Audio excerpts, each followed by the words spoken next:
Hello, hello. Back for another day. Look at our nice little aircraft there. Nice little A319.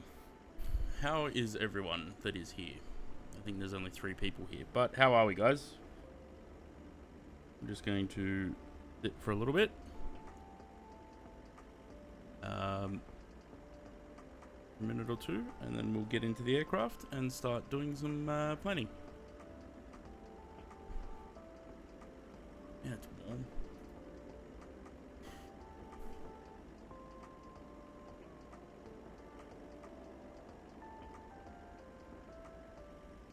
Right.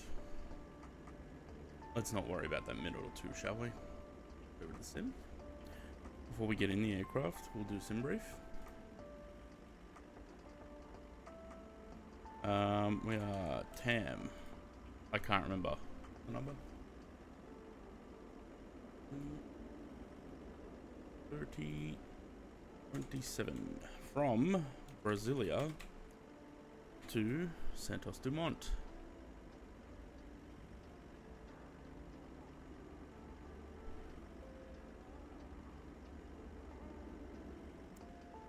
A319 IAE.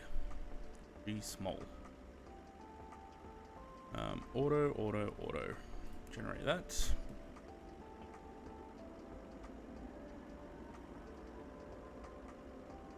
So that we can get the Volanta thing going.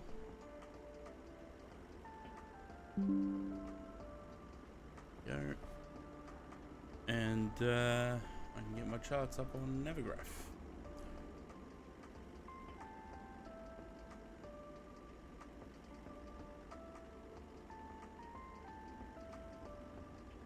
Cool. So, where are we? We are here. We're taking off on 11 right, which is behind us.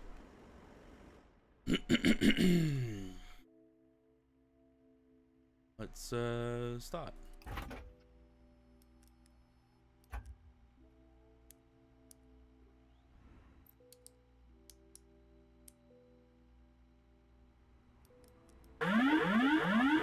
MJ Coops gifted a tier 1 sub to Amoranth. They have given 35 gift subs in the channel.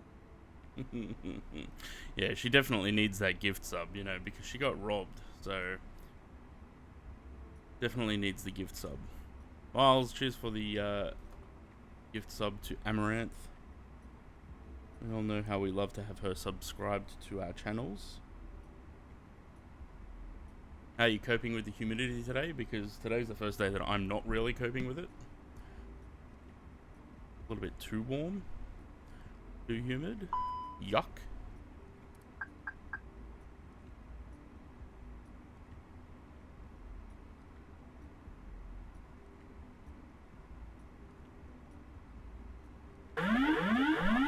God. 2 more gift subs to Nightbush and Melvin Leroy. Cheers for the gift subs, Miles. What are we at? We're at what's this? Hang on, is this Zulu time? Yeah.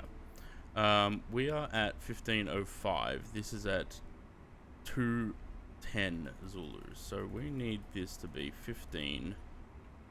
Let's say 15:35. 15:20. 25. That gives us 20 minutes. 19 minutes. Okay, that's fine. Not too bad, but I'm just at the pool. Nice. Now, it's a bit warmer today, I think. The humidity is about 70%, but it's a bit warmer than it was previous couple of days. I'm gonna have to hit the aircon soon, I think. We're not gonna do GSX. No sun though. Nah. It's supposed to, the forecast was rain all week, but it hasn't really rained. We'll just load that instantly because we're gonna get moving. I don't know that anyone's coming with. I don't think so. I didn't see anyone on the ground on Volanta. That doesn't look like it. So we're going to just get moving. I haven't looked at what the arrival would be currently into Santos Dumont. So it could be anything.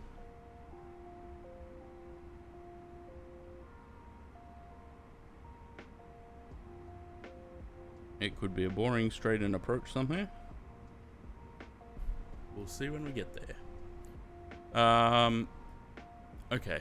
IRSs are aligning. Yes. Minutes. Request.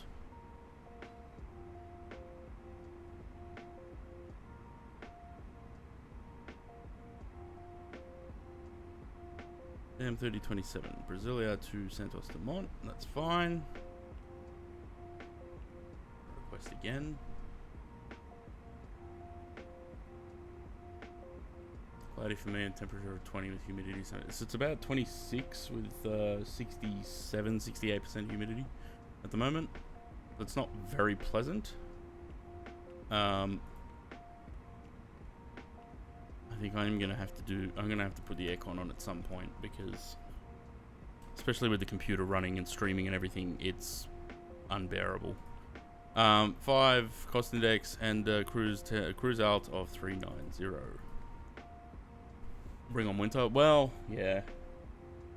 This is what I'm saying. Like, if the humidity is relatively low, it's fine. I don't mind the warm weather. It's when it's humid that it just sucks. 1-1, we are on the... Sorry, 1-1 right. Live to Bravo and Getmo. Yep. Insert that. What's that for us?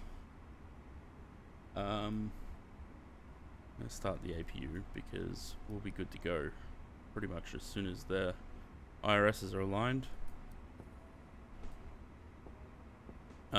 We can send that to the MCDU. That puts us the init B page. Correct. And nope. Yeah. 1-1 right. Dry, yes. Flap config, we'll go 1. Force token, no. Anti-ice off, packs on. Sync that. And can we do an intersection departure? Yes, we can. Will it let us put that in? Bravo 8? No, it will not. Right.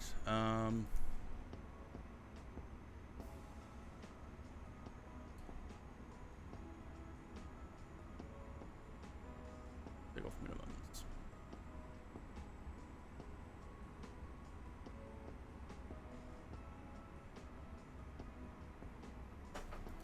You know what? I'm just going to put full length and we'll take off at the intersection anyway. It's not like we're going to need more runway than that. Send that to the MCDU. Cool.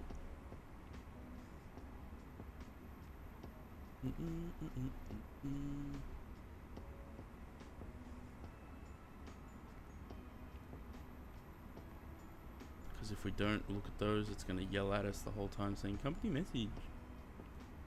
We're going to say that.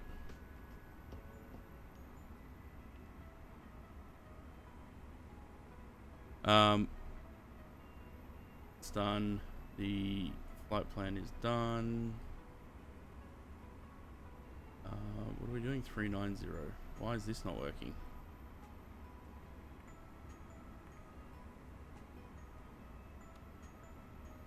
Well, that's a problem.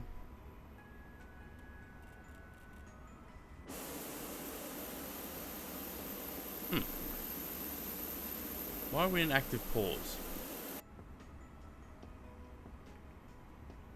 That explains why that's not working. Interesting. Upgrade the PC? Nah. This is just 2024. Performance in 2024 is just better than in 2020. Having said that, I do have to change this, what's it called? Back to 60. Frame rate limit. What was I looking for? Oh. 1020.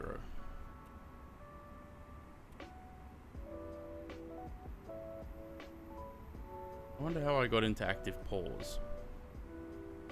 I'm assuming I went to click something up here and it paused it. For some reason, when I move the mouse through this bar up the top and then out of the screen, it sometimes clicks on one of the things. Damn, hello.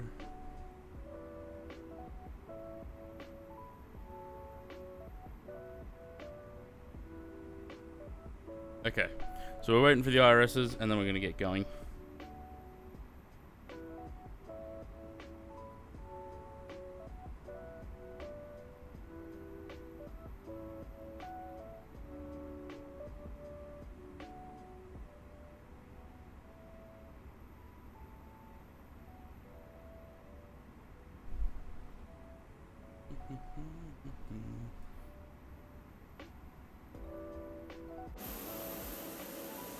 I reinstalled GSX.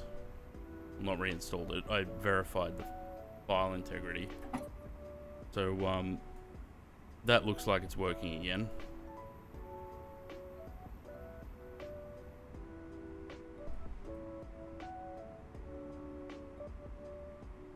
Oh. So that's all of that done. Get rid of the jetway, because apparently GSX can't work the jetway. I have to do it through here. There it goes, and then we'll get going.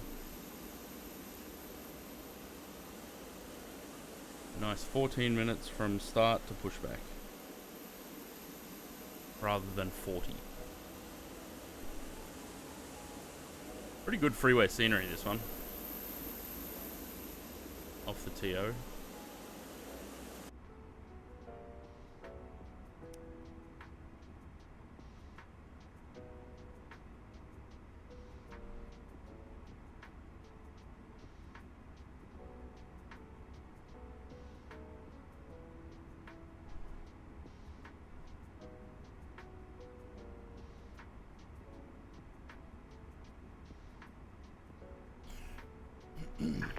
Which one's SBBR? Brasilia. Reason is you're not chatting with us. That's why quick start. No, I just trying to get it out, get the flight out quickly, rather than because I really like when I'm watching which I don't really watch that many different streamers. I watch Conti, but that's about it. But I really don't like when a streamer spends the first 20 minutes talking, and like I understand like they're talking to chat and whatever, but you could do that while also setting up your aircraft. And then they don't take off until like 40 minutes later. Or they don't push back till 40 minutes. Yeah, SBBR is Brasilia, which is the capital. And we're going down to Santos Dumont. We're doing 3 challenging airports today. This, Paro, and Innsbruck. Innsbruck will be last. So Paro second, which should be fun. Been more than a year since I've done Paro.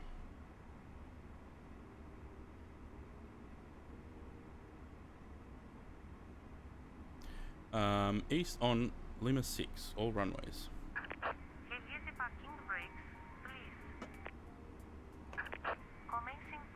Off we go. All engines clear. Start at wheel. Apparently I don't have any views set up in this. Localizer 26, circle land 08, bring Innsbruck. We'll have to see how the weather is. But that would be the plan. Good to see GSX is working again. It hasn't wanted to work. It didn't work at all yesterday, which was nice. Check that fuel.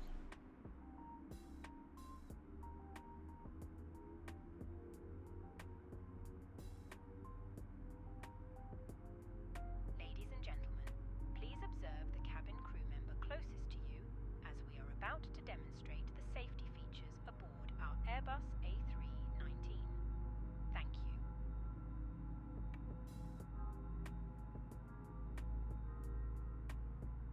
Did that music just happen to cut out as she was talking? Airbus A319. Please pay attention to illuminated signs Must have. and crew instructions, including the following safety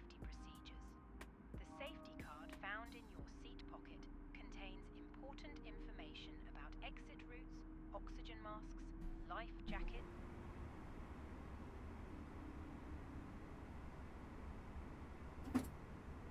That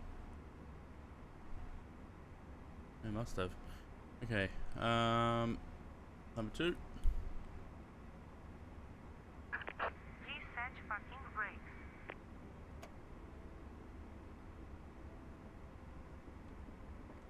I don't like this orange EFOB number.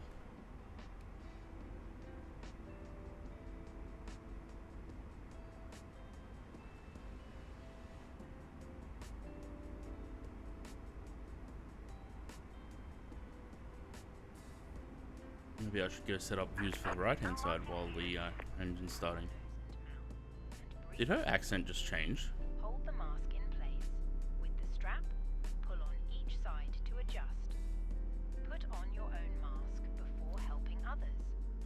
If we land on water, Always turn take too a early. life jacket. I've done it a couple of times now, so I'm Move from the pouch, not to say I'm an expert or anything, because I'm certainly not. around your waist. But I feel like each time I do it, I learn a little bit Not better inflate the life jacket. how to do the approach.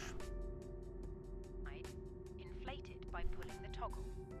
If it fails to inflate or needs topping up, blow into this tube. There is a light and whistle for attracting attention. Alright, The cabin there we go. crew We have views. Did it in 777 once, bloody hell. The funny thing is, in 2020, the landing challenge for Innsbruck was done in the 747. It's like, yeah, that wouldn't happen. Nope. We hope you have a great flight.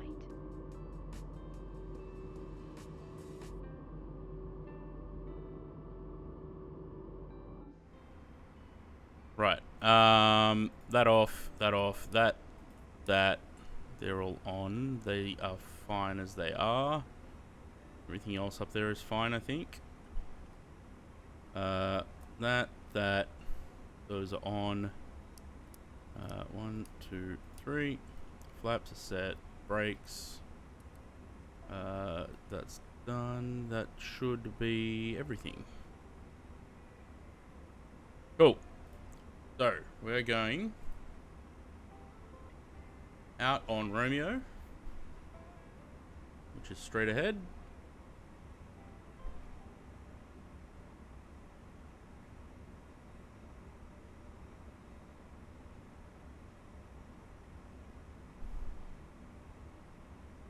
I think last time we did Circuit Land in Innsbruck was I want to say it was in the 737. Like an Austrian 737 maybe.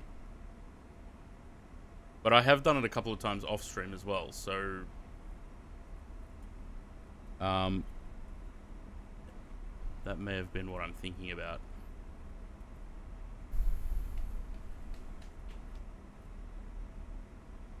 Innsbruck IRL, nice.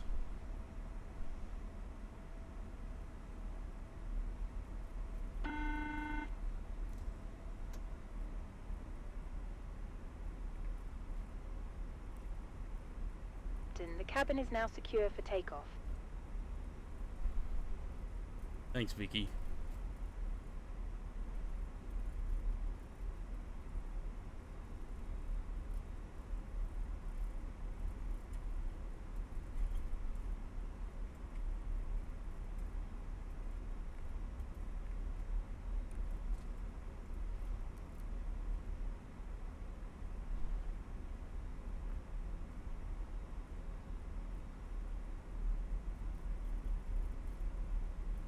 Right.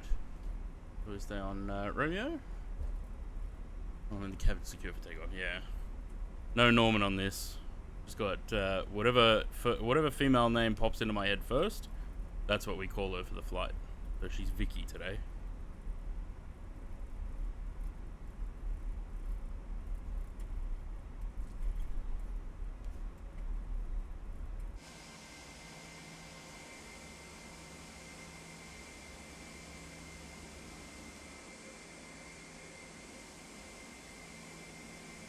This is the problem with 2024. It's still for some reason it becomes a little bit unstable, where one minute I'll be getting like 90 FPS and then it's down to 17. And I don't know why, but I'm probably going to put the blame on airports that aren't compatible, because I have a feel it seems to always happen at airports that they're not 2024 compatible. They're ones that are just from 2020. But I did go through SimMarket, Contrail, and I started going through Orbex last night and downloading all the 2024 compatible airports or sceneries that I own. So, and there's a lot of them that I haven't got yet. So we should be flying with more and more 2024 airports as we go. I'm also flying the 737 in this sim into Innsbruck, which the elevators and the ailerons don't work, but everything else does, so we're just gonna go with it. Hong Kong is finally up to date. Yeah, I did update it last night. But it doesn't have 2024 compatibility, so I just updated the 2021.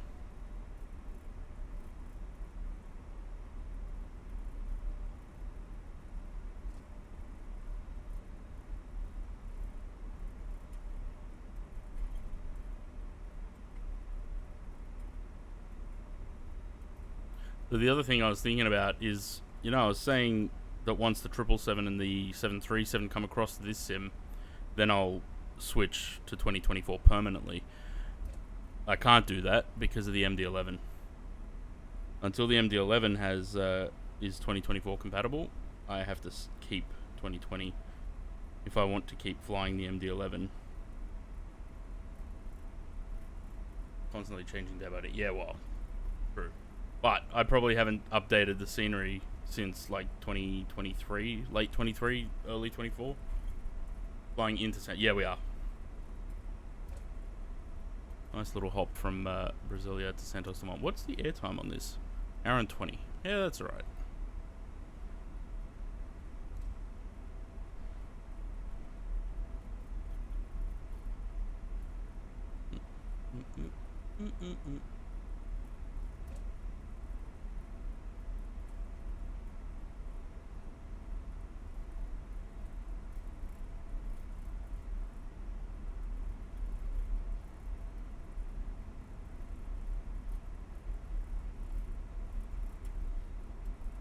We're going to go an intersection departure. There is a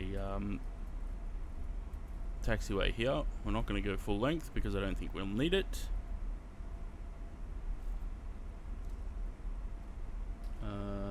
No, we should be right.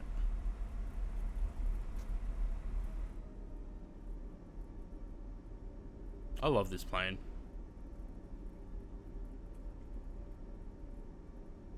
It'd be so cool if Phoenix would make an A340. That'd be great. If Amir wants to have a tantrum and chuck his toys out of the sandbox, let's do something that hasn't been done. Do an A340. We've already got 330 and holy shit. Traffic. Conti, hello everyone. Welcome. How are we all? You're right in time for the departure out of Brasilia.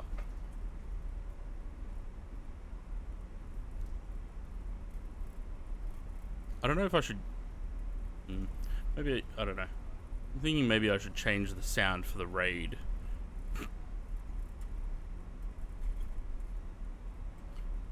Right.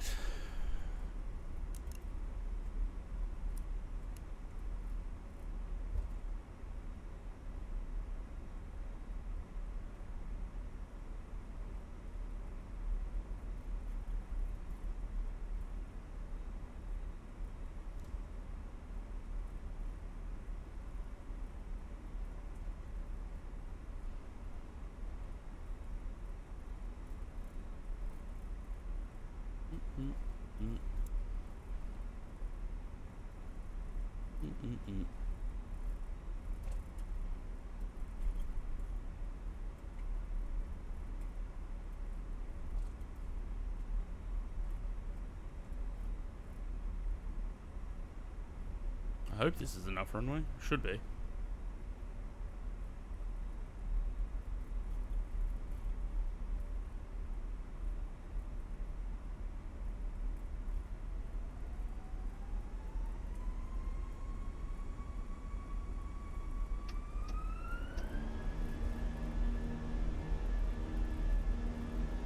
Should be more than enough. Only an A319.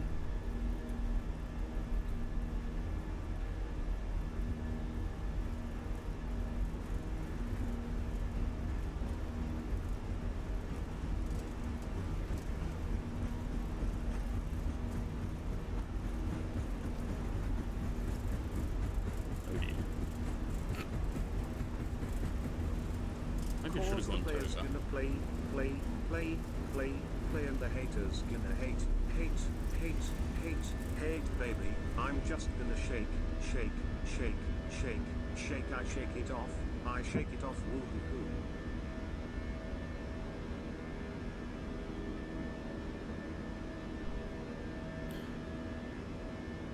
Give you miles for those lyrics.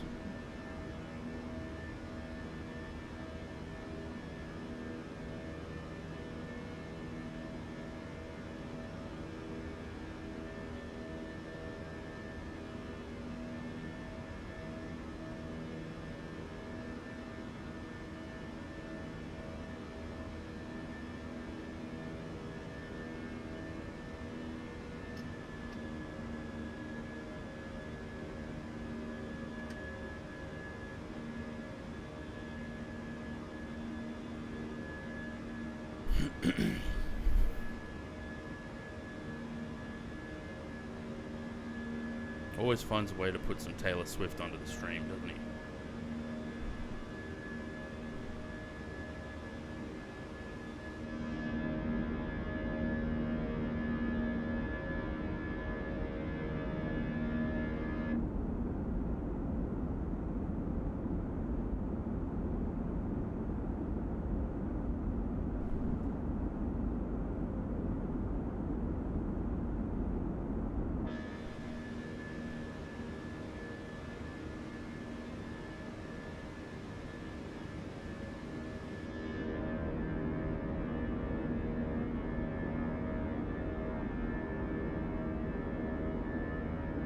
Nice bit of patchy weather in Brasilia.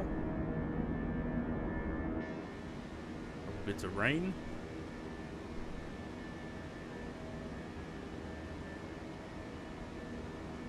Now, is there constraints on this departure? Because it looks like it.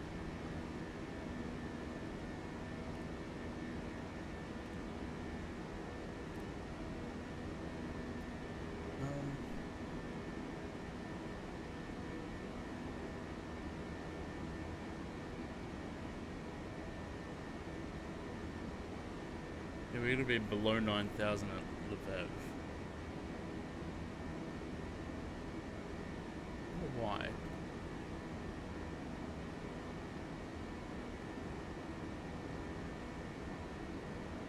I don't know.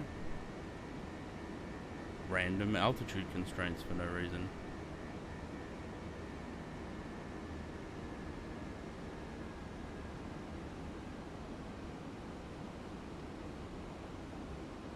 Right. While we're sitting there at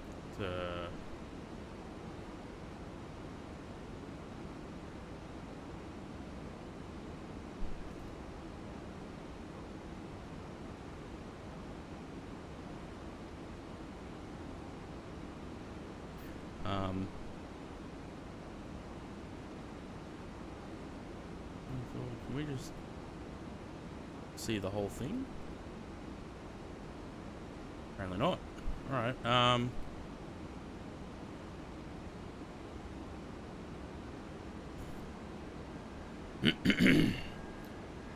okay, well we should have 3.2 by the time we get there. It's saying 3.4, so I don't know why it was orange on the ground. Anywho.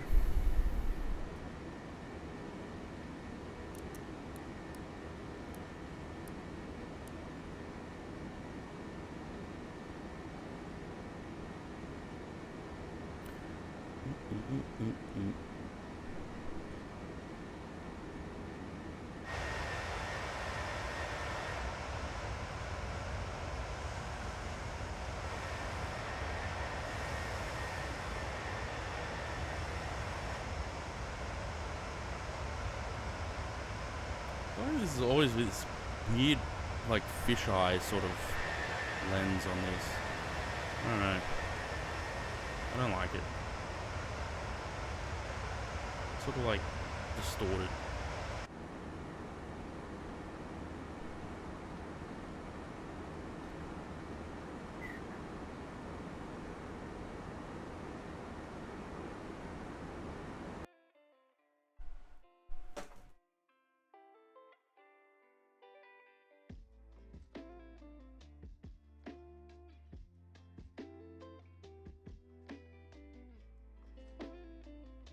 I need to figure out how to get that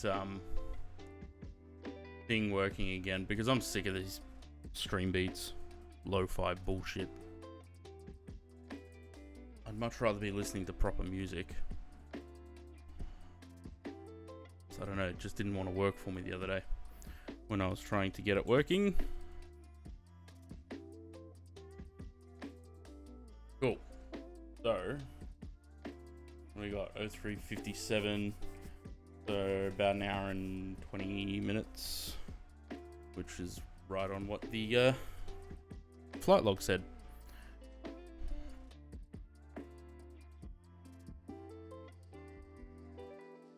Let me see, what's the weather like? 3305 knots. Well, 5 knots is not much.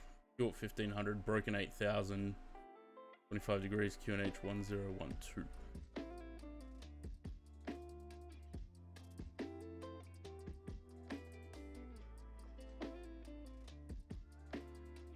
Yeah, so it's given us 02. So that's good. But it's giving Simbra's giving us the arrival that goes out. We don't want that. We want something fun.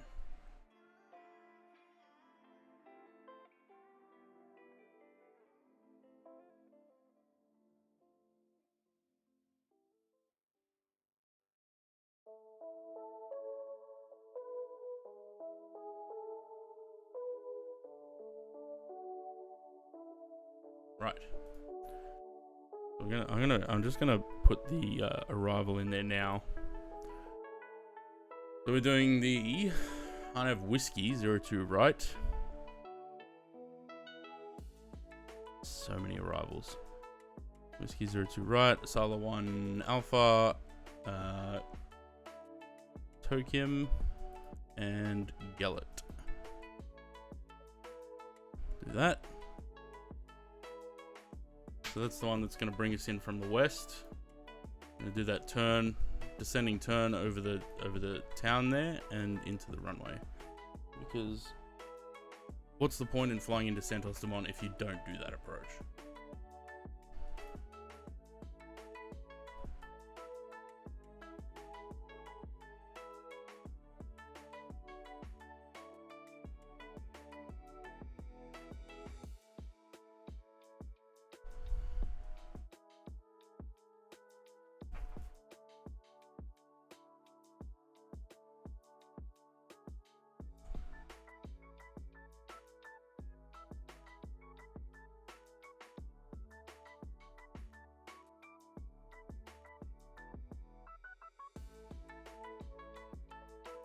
Sim is behaving so far.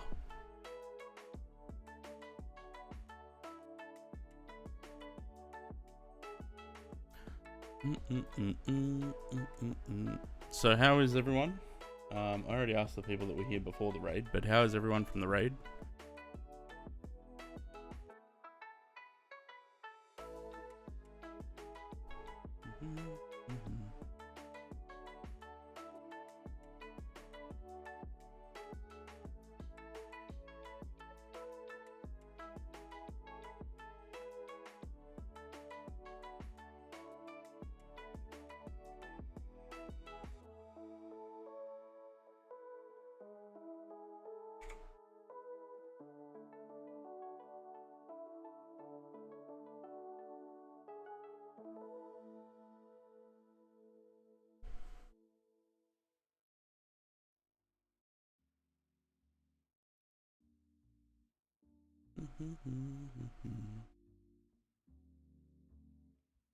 Mm-hmm.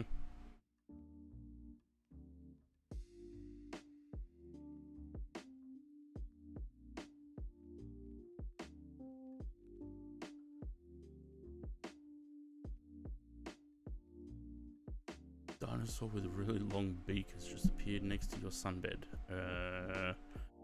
Okay. What's her name? Or his?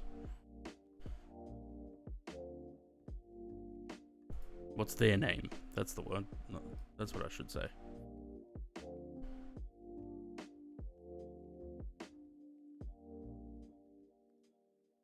Did you end up going to Manly, or are you planning to, or not?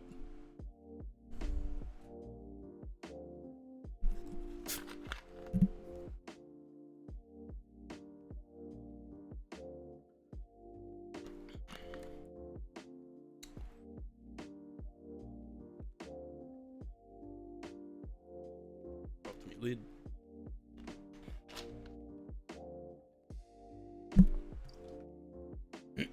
Going tomorrow. Nice.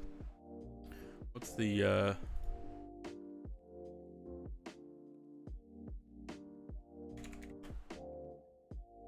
weather looking like tomorrow? 28 degrees max, minimum 20. 40% chance of rain, partly cloudy, chance of fog in the outer west in the early morning, slight chance of a shower, light winds becoming easterly 15 to 20 kilometers an hour in the late afternoon, becoming light in the evening. Sun protection recommended from 9:30 a.m. to 4 p.m. UV predicted index to reach high 7. That's pretty much the rest of the week is basically the same. Today, 27, 50% chance of rain. Tomorrow, 28, 40%. 27, 50, 27, 80. The weather is basically the same throughout the rest of the week. Winds, 15 to 20 kilometers. Yep. Lovely.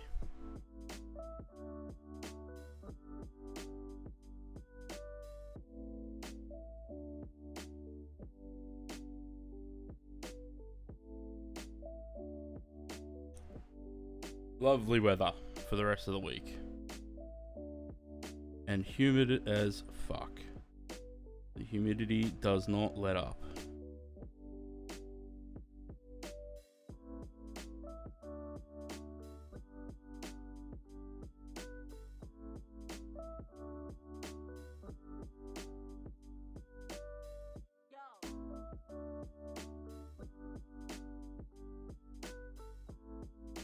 Why is it that as soon as nothing on my phone, as soon as I start streaming, it starts blowing up? Messages and phone calls and bloody... Why does everyone wait till 1 o'clock to start trying to contact me?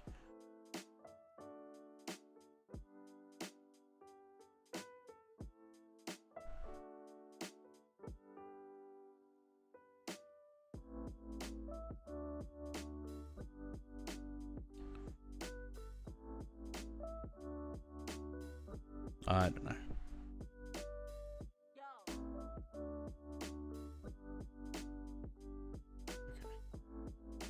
Alright, I'm all caught up on that. Good. Gonna be wet? Yeah.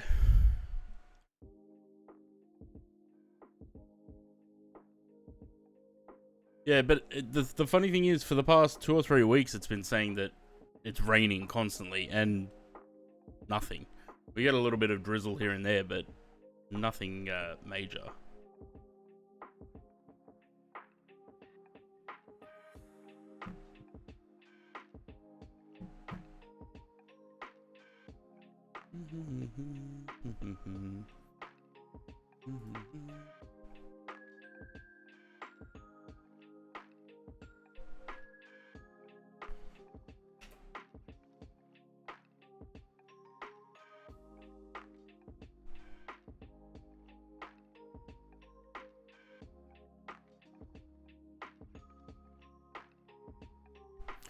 How many 737 repaints do I have?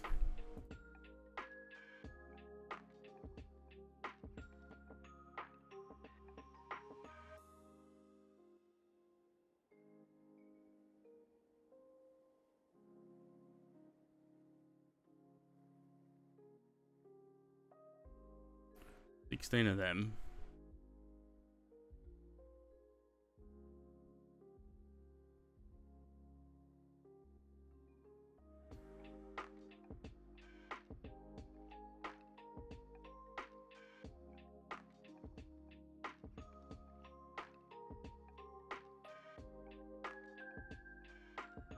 And 66 of them.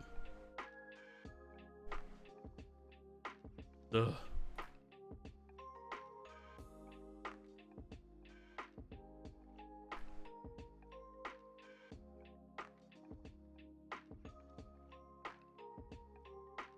Still gonna go to the Maritime Museum. I haven't been in years. Need to go see the bigger warship there. Yeah, last time.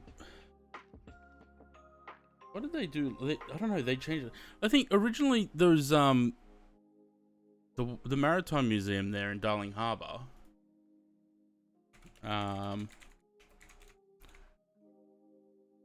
You used to pay. It was one price, and you got to go through the museum plus in the submarine and the warship.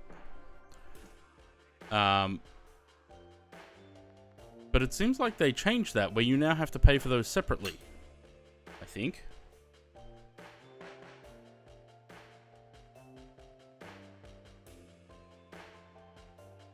Oh, maybe not.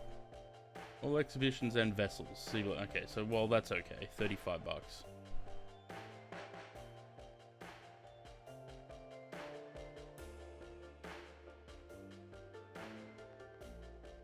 All permanent galleries and special exhibitions, including Ultimate Depth, Ocean Photographer of the Year, Shaped by the Sea. Naval Gallery. Okay. I haven't been for years. Maybe I should go. I have all the time in the world. Maybe I should actually go do some stuff. Pay attention? What am I paying attention to? Apparently 737 is getting a rework. Yes, I just saw that in Discord. The monorail was still a thing. Sam, the monorail's gone since 2013. How long ago did you go?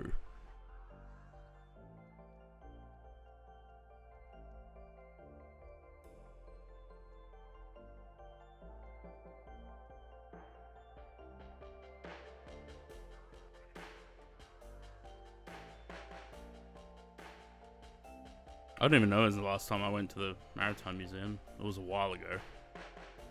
Probably 20... Actually, it might have been...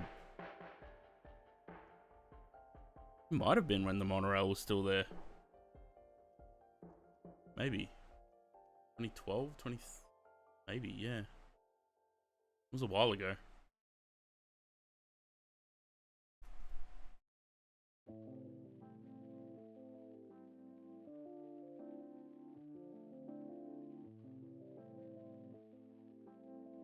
Actually, let me go back to that.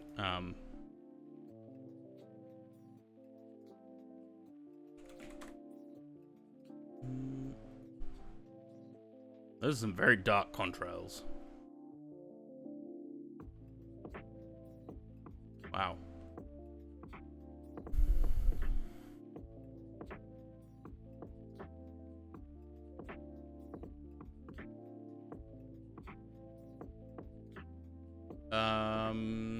Adults from 35, children from 25, 4 to 15 years, infants free.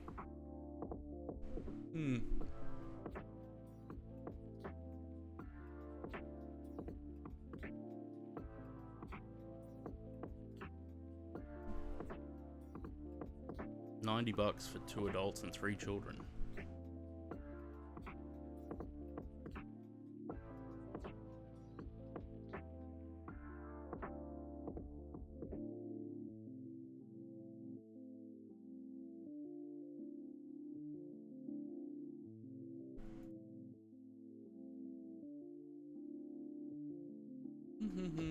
Still climbing. 4,000 to go.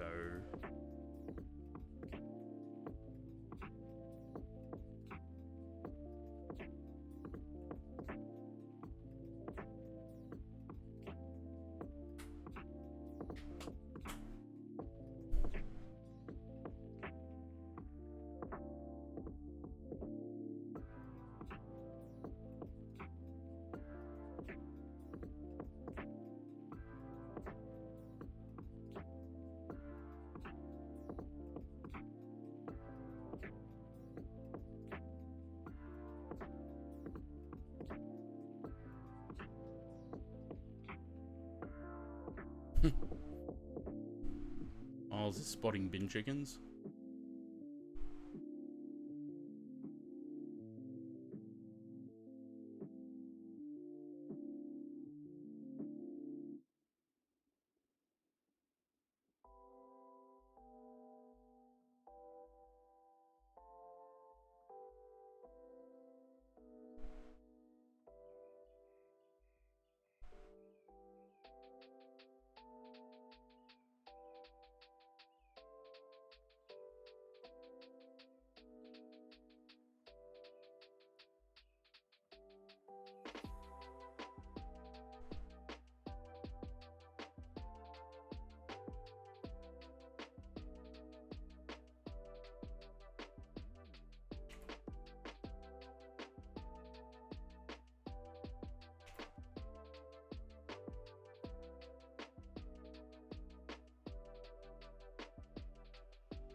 Right.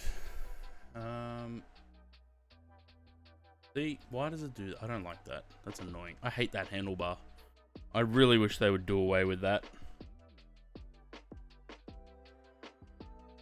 You know what I'd love? If they made this the same way that it was in, like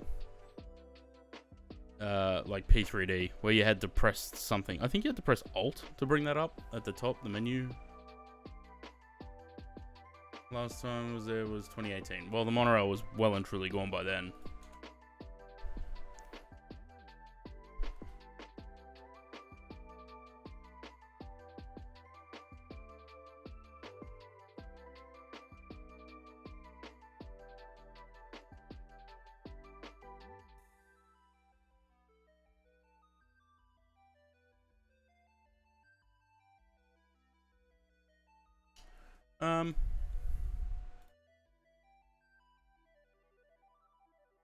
Make some changes to things.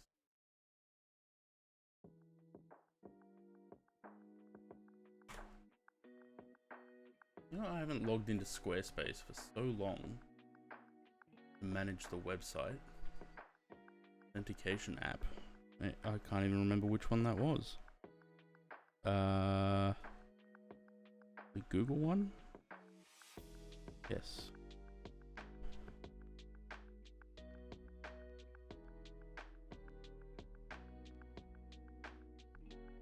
Oh, the number just changed. Louis, hello.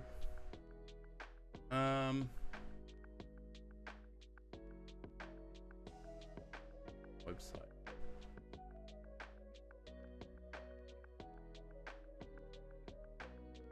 Almost at 650. Yep. It's been slowly climbing. Yeah, let's change some stuff on here, shall we?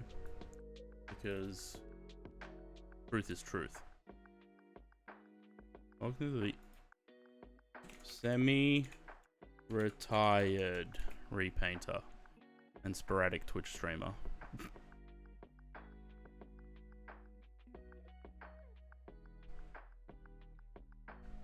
Because I really don't have much interest in doing repaints currently. So, where did that go? Yeah. I don't know. It's weird. I'll go through sort of stages. And this is still a big thing. Twitch.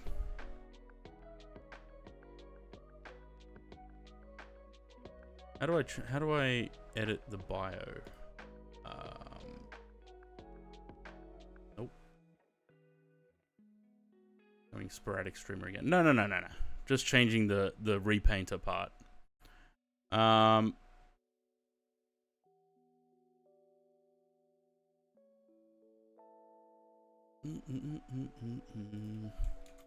Semi-retired flight simulator repainter. There we go. That's all. Because I find myself not really motivated or wanting to do any repaints. Like, I've got the paint kit for the A350 sitting on the desktop or in my downloads folder, and I look at it, I think, maybe I should do a repaint or two, and then I'm like, nah, I can't be bothered. Had a big quake today, 6.7, bloody hell. No, for the time being, the streams are not sporadic. We're doing Mondays through Thursdays every week. That gives me 4 days on, 3 days off. It also gives you guys 3 days break from me, so that you're not sitting around on your weekend watching the stream.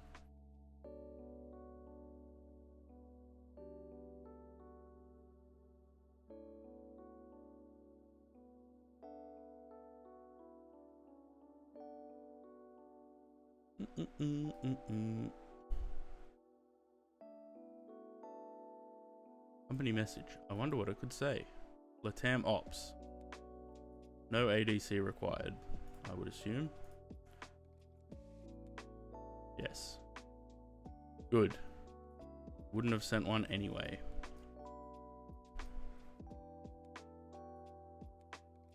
Yeah. So, what I was trying to figure out, wherever I put the damn thing, is this a 24 community? No, it's 2020. Oh wait, it's not in there anymore. Hang on. What I have been trying to figure out is the A300, because I was updating or trying to work out how to update the repaint for 2024. So there's this entirely new folder structure, which is folder inside folder inside folder inside. It's like like one of those babushka dolls. What are they called? Whatever they're called. Where you take one and there's a smaller one inside. Like constantly. And then all the textures, for some reason, are no longer DDS textures. They're... Oh, there's another raid. BW Flight Simulations, welcome everyone. 23 viewers, welcome. Thanks for the raid, BW. Heard about the earthquake. Hope there's no tsunami. Well, yeah, hopefully. So yeah, they changed for some reason, changed the textures from DDS format to KTX2. So now any repaints from 2020 will have to be updated to KTX2 as well, for whatever reason. But the issue that I'm having, which it works with the A300 because the A300 has these tags. So required tags, airframe_passenger and engine_GE. Because of those tags, it puts the livery into the correct place in the livery selection in 2024. But anything that doesn't have these tags, which is most things, I actually deleted them. But the Fokker, for example, doesn't have them. So without those, the liveries don't go into the right folder for the Fokker, and they end up in the selection, aircraft selection, rather than livery selection. I don't know if that's something that Just Flight needs to fix to add these tags, but nothing I've tried, nothing I have tried to attach that to the aircraft, because I would have thought the required tag was this to tell it which folder to go into, but apparently not. And none of these liveries have that livery.cfg. They've got the old texture.cfg, which sends the backup textures, and the aircraft CFG, which 2024 doesn't use. Does not use this. So I don't know if that's something that they need to fix, but hopefully it's something that does get fixed. Anyway, like I was saying about the 300, sim issue with monolithic sim objects, newer modular sim objects in 24. Yeah, so anything that, Like, the Just Flight RJ and the Fokker don't seem to have that at the moment. Anything Innie builds does. So I'm assuming it's something that the aircraft developers need to update on their end. It is a bit of a pain in the ass, though. What I did manage to do was get all the third-party liveries. So any of my I think I put 5 or 6 Fokker liveries into 2024. I did manage to get them all into one, essentially like an aircraft variant that you could then go in and select the livery, rather than have it 6 different liveries all on the aircraft selection screen. The problem I'm having with this A300 right now is that the wing textures are not coming up right.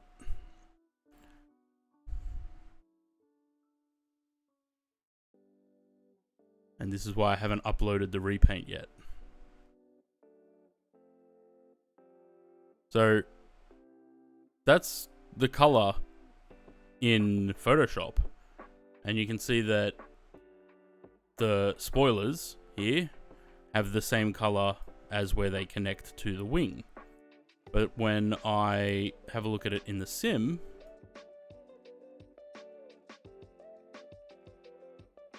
it's not right.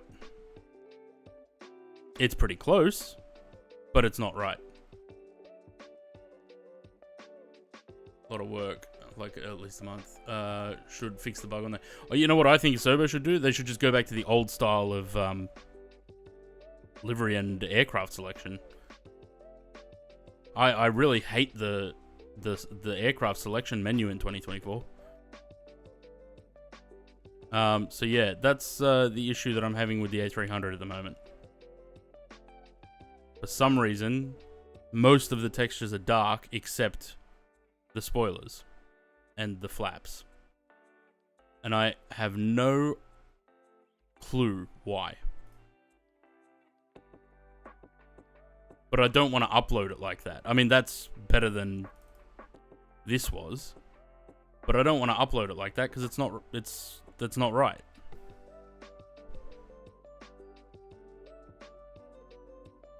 It's very frustrating.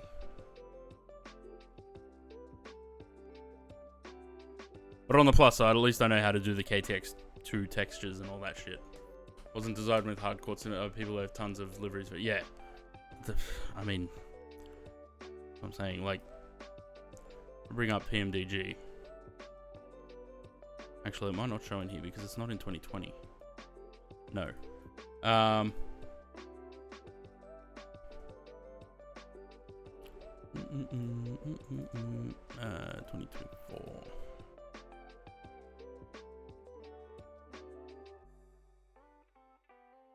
I mean, that's my 737-800 liveries. There's 102 in there. It doesn't look like 102. Is it actually? Yeah, it is. There's 102 737-800 liveries there.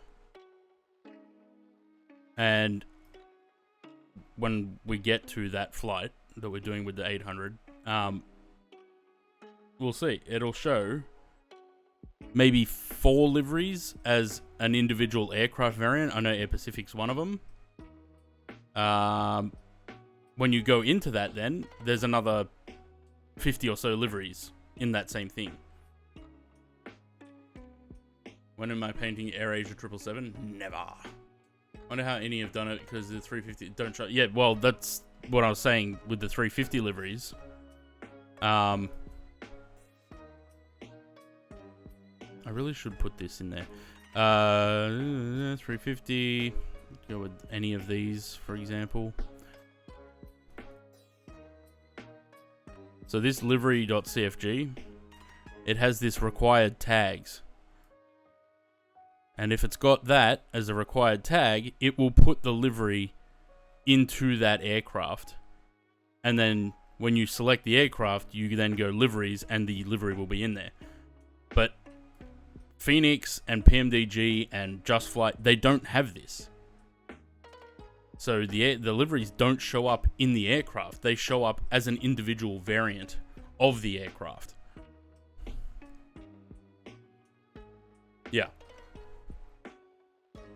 it's a clever idea, but it only works if the aircraft developers update their aircraft to use that. Essentially, with the 737, the reason I think that there's a lot of my liveries show up in one thing is probably because of some sort of probably because of this UI created by. So basically, any of my liveries that have that, I think they'll all go into one. But it's as if it's a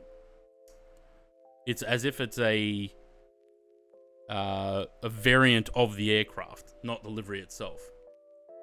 Switching to that soon means that every livery will need to be updated. Yeah, that's fine. Like I'm happy to update the liveries, and have a separate version for 2020 and 2024. I'm happy to do that as long as it works. Because it's not that difficult to actually update the liveries. It'll be work, but it's not too difficult.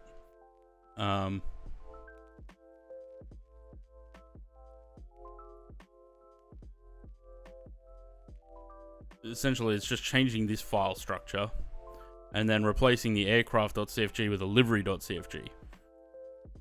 So it's not, and then updating the actual texture files.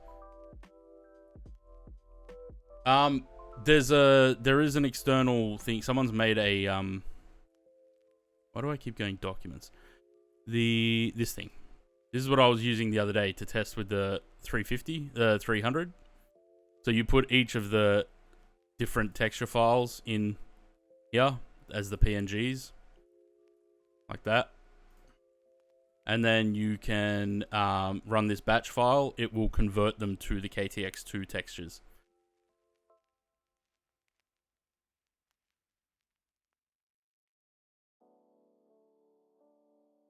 If there's a thing to convert the livery from the start, I mean, that'd be great. If it's something that I could just put the entire livery folder in, but otherwise, if it's manual work, then it'll just take me a while to update the liveries, I guess.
In sim tools with hot reloading. Oh, nice. New game came out that could be fun on stream. It's called Schedule 1. That sounds like it would be something related to drugs. Am I going to get Twitch tozzed for that?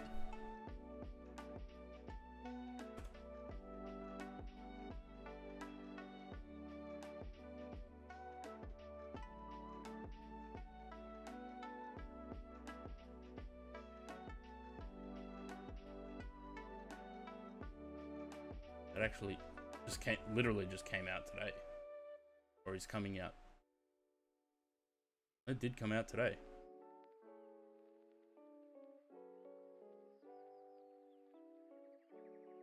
I don't know if that would be allowed. Is that allowed on Twitch?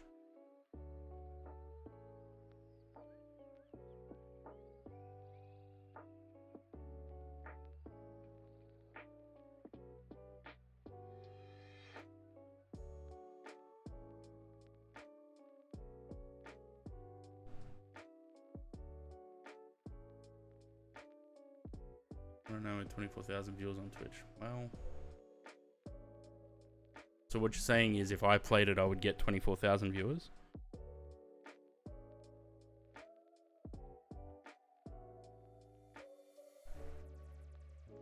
Of course. Well, I'm not going to open Steam, because we all know what happened last time I opened Steam.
It's got great ratings. Could be fun if you're out of ideas one day. Yeah, well, I've got all this week we're doing flying. I think Thursday's still probably going to be a shorter stream, but I have got something planned for Thursday. We'll see if it works out though. I'll have to come up with a backup in case it doesn't. Walter White Simulator. Yeah, that's what it looks like, essentially.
Last flight today? No, we're not doing any VATSIM today. I can't be bothered. Sorry, I'm just having a chat with people in Discord. In the screenshots channel, we're talking about liveries. And ratings on liveries and how damaging those ratings can be. Nope, that's the wrong website. A couple of months ago I had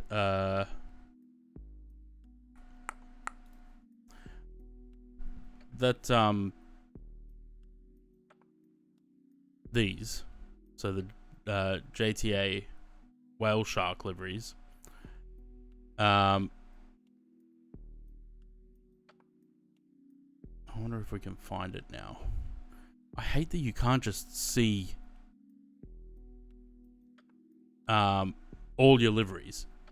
You have to click one of these. There's not just an all button. Where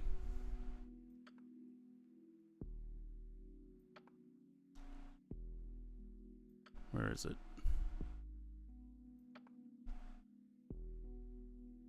This one. So the rating's back to 5 now, but there was someone. This one.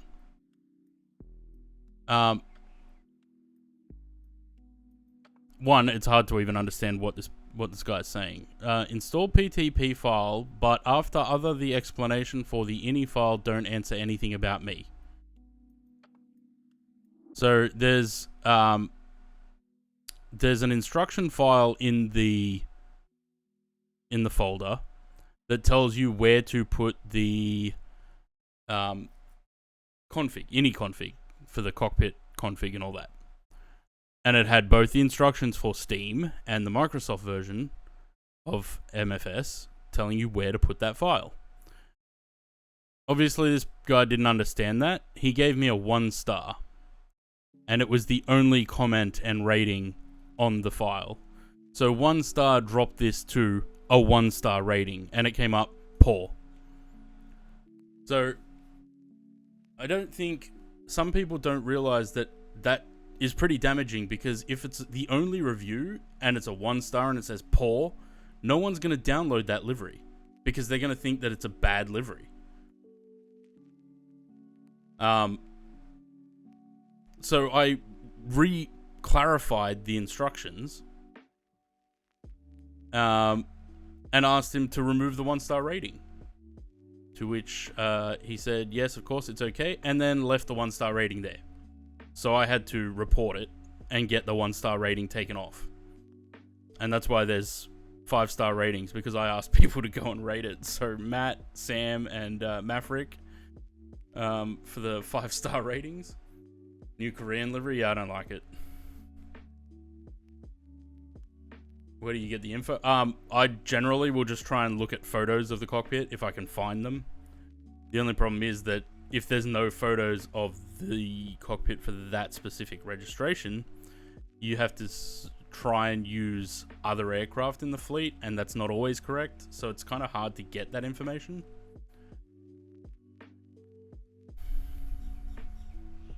I do wish people would rate my liveries a little bit more, though. There are a lot that don't have any ratings.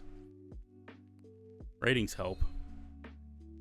Only if they're good. They don't help if they're bad.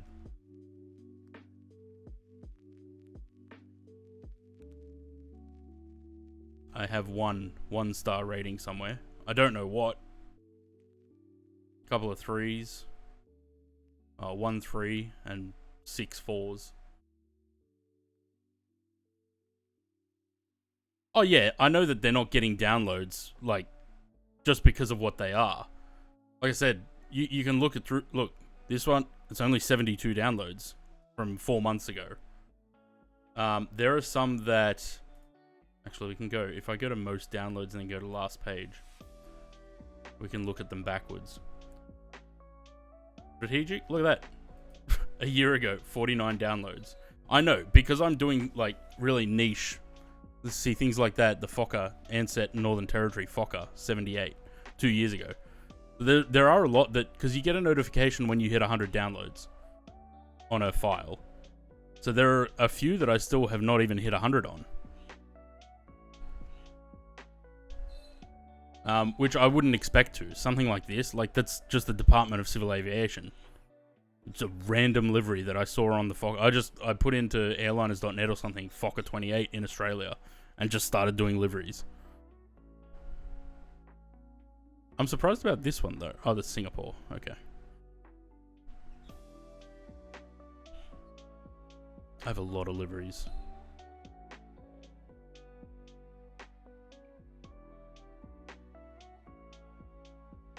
I don't know what that is. Creators program.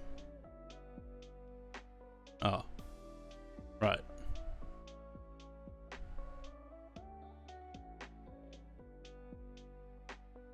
Yeah, nothing.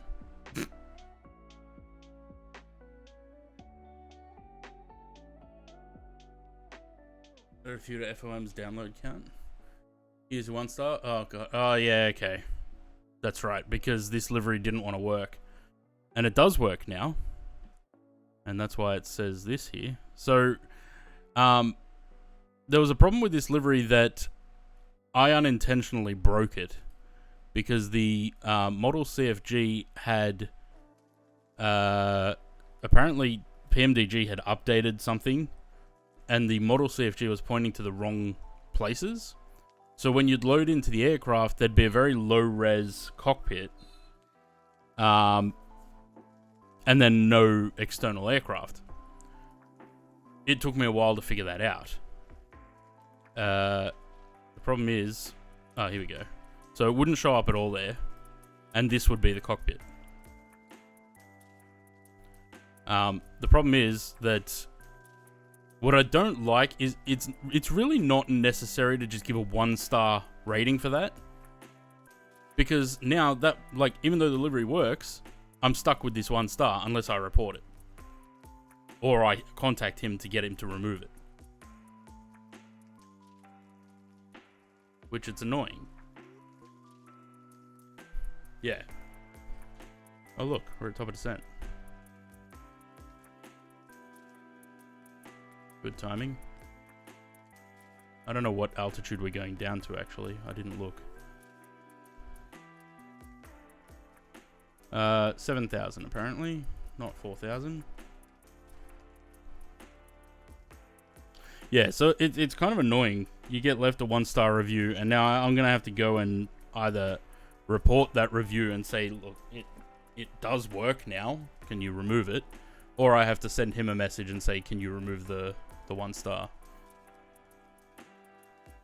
Or I just don't worry about it.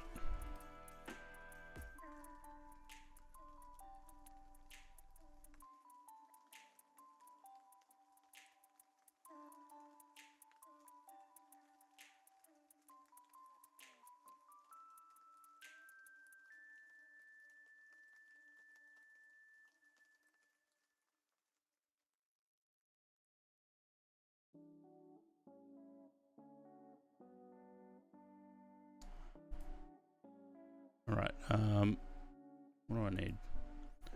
Let's refresh that. 280 at 4 knots. 25, 111. 1011. Wait, 24 or 25? 25.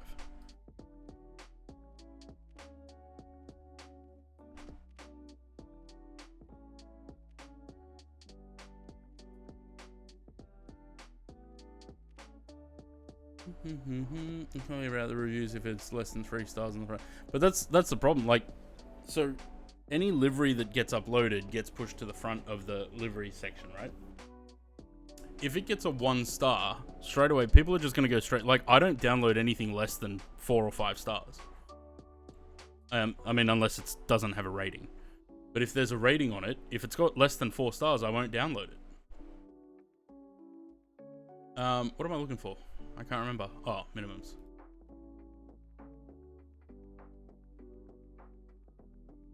Uh, 305.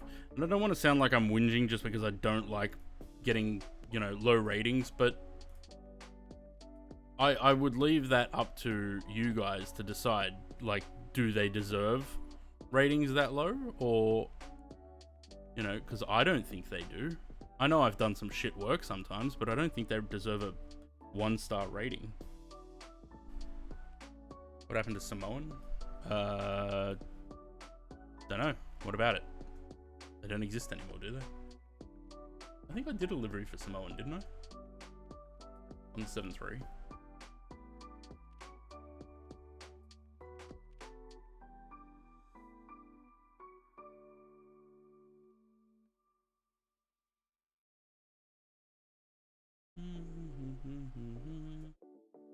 Yeah, I did.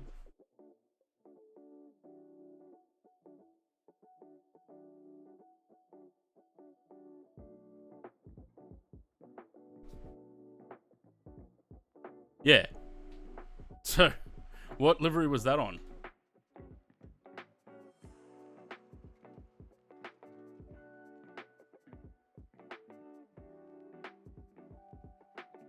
This website's very difficult to navigate sometimes. Like, I can't even click on... What livery was the 3-star review on? BOO. I think that livery is also the one that got stolen. Someone re-uploaded that livery as their own with the same screenshots and everything. I was like, what the fuck? But there is no blah blah blah blah blah folder that I can find to drop the... You know why I think they do it? The only thing I can think, the reason that they do that is because they think it's going to get your attention to get you to help them.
Yeah.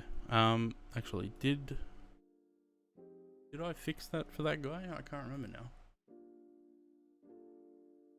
Or did we get a resolution?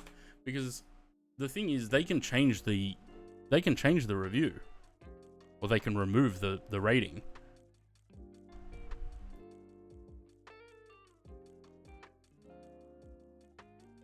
Yeah.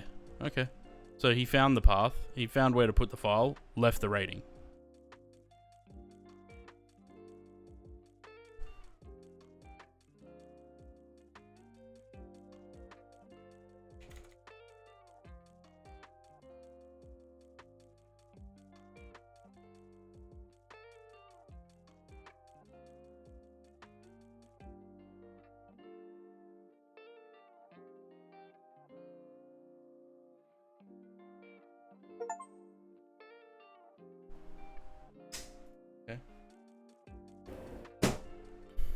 Got an achievement.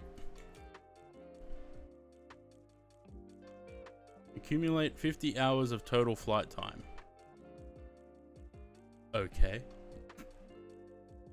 Maybe moderation for reviews less than 3 stars should be a thing. Yeah, look, I just reported that comment and put on there that the issue was resolved, but the rating wasn't removed. Because, like I said, why should I cop the bad rating even if the issue is resolved? You know, on my profile on there now, I've got, 4 1/4 stars or something rating out of 5 because of bad ratings. I know they don't let you put a rating unless you've downloaded the file and you had to have had it for a certain amount of time before you can do a rating.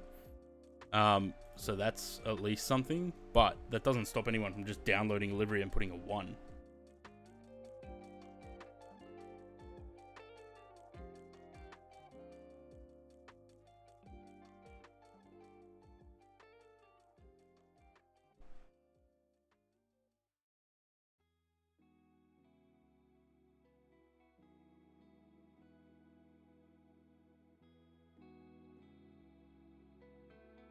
Anyway, like I said, I don't want anyone to think that I'm just whinging because I don't like the bad ratings. But when they're unfair, or when they put a bad rating because they've got an issue and you help them resolve that issue and then they leave that rating, that's kind of not fair. Like, at least remove the bad rating.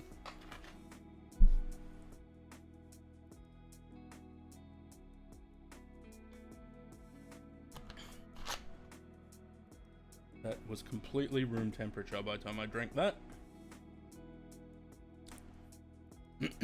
Right, now we're on water.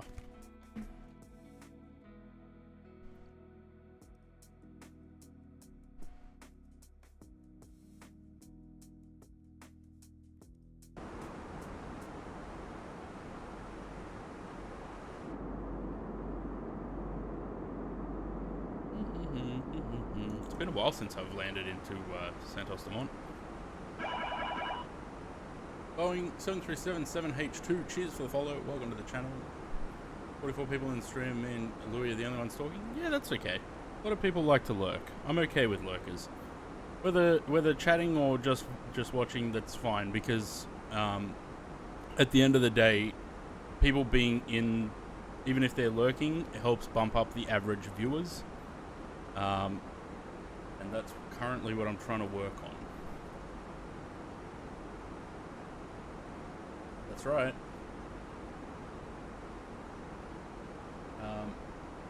Bring up on Twitch tracker. I'll show you. Like I said, any growth is good growth. Bring up the statistics,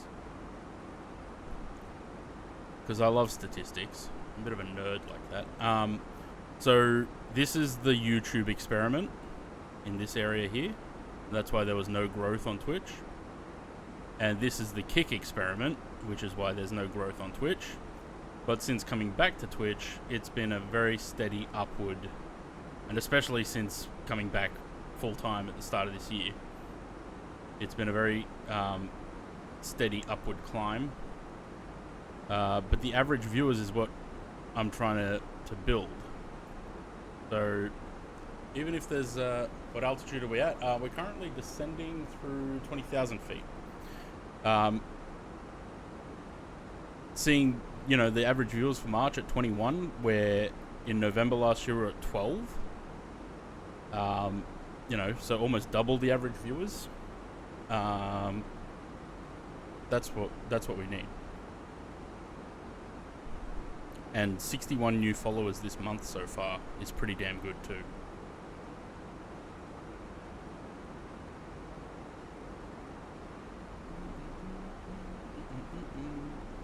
Remember when I flew a 747? Yeah, I did do that. Real Dun NZ, cheers for the follow. Welcome to the channel.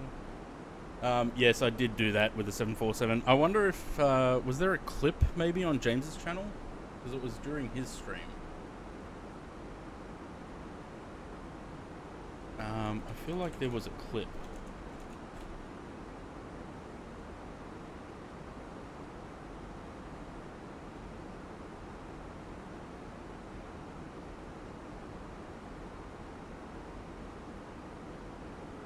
$1,000 by the end of the year if I keep going.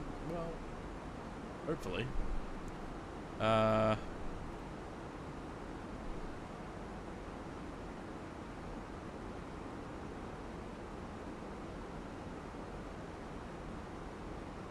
Was there a clip? I can't remember now. Or am I just imagining it?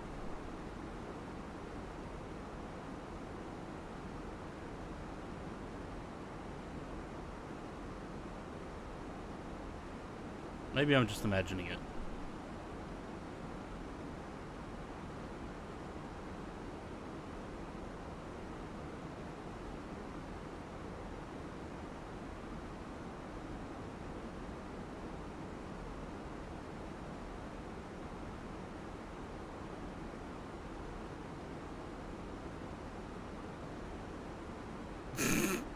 Yeah, that's it. That's it for sure. I love the scraping sound when I first hit. No, don't go back up. Go down. Oh, fuck. I don't think the gear went down. The gear did not go down. Yep, that's the Because one. we don't have any hydraulics.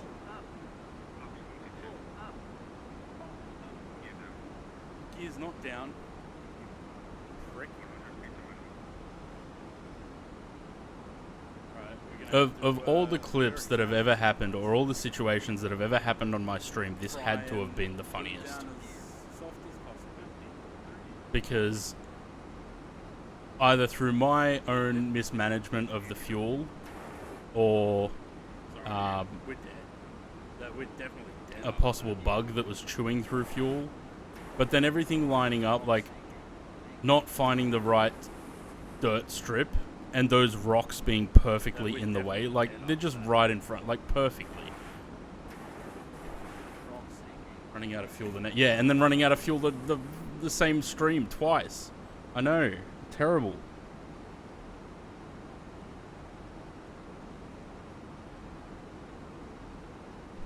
Terrible.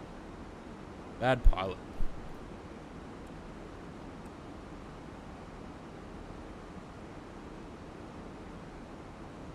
That when I tested it the next day to see if we could actually land on the actual strip at Marty, which is this, the sound of the aircraft scraping along the ground, I had the same reaction to that as I did to that time that I flew the DC Designs Concorde, and panning around the aircraft and getting the sonic boom. Same reaction. Like, just amazement at that sound. Not going to run out of fuel on this flight? Well, no. But, how much are we going to have by the time we land? No, we're still good. We're supposed to have 3.2 by the time we land.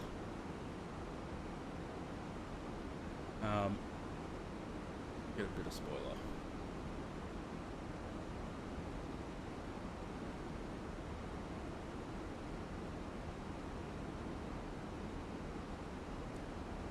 So 3.2 there. What I do need to have a look at is charts. Which, do I have the charts connected on here? Probably not. Oh yeah.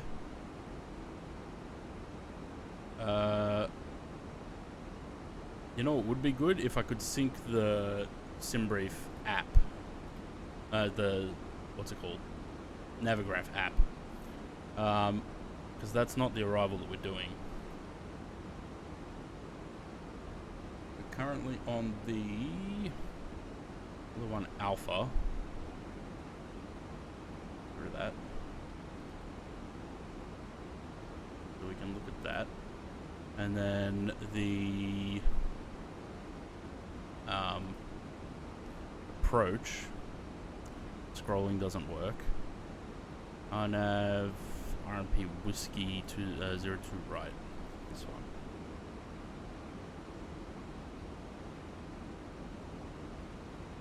Why is it starred so many things?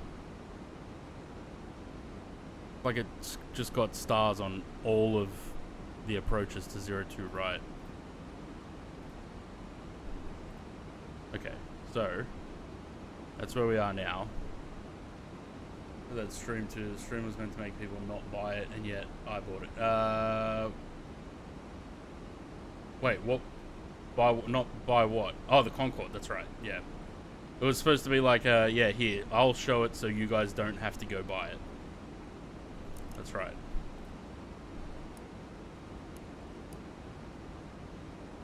This is when I went through that stage of buying shit aircraft so you guys didn't have to. Once I was trying to find a dirt strip on a group flight in Australia, couldn't find it, so I just quit sim. Just land anywhere. So we're going to need auto brake medium. How's our altitudes going? So Gympie, a little bit below 8,000, which we're on profile, so where's the speed restrictions? Are there any? Doesn't look like it. So we're just going profile speed. Gellet. Gellet. So the speeds are mandatory 6,000 at Gellet. Then we need to be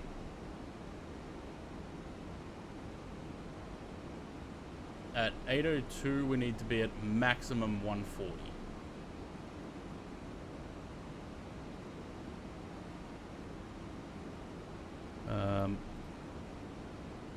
802. Well, that's too fast. Speed constraint 140. So why is it saying 152? That's probably why. Okay, so I'm gonna pull it into selected speed before we get there. Max 140 through the turn. Final. Settings have reset into. You're not. Were you in the beta branch, Louis?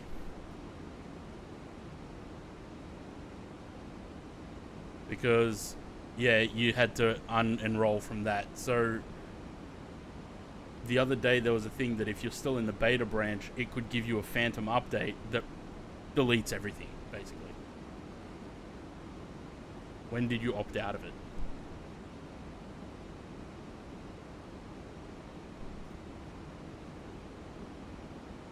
A week ago.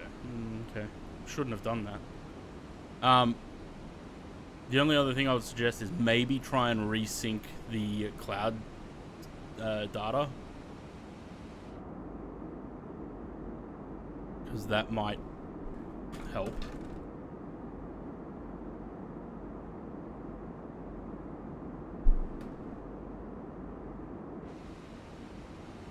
You can delete 2024? Why are you going to delete 2024? I don't think you have to delete it. I think you just had to opt out of the beta. So it wouldn't give you an update.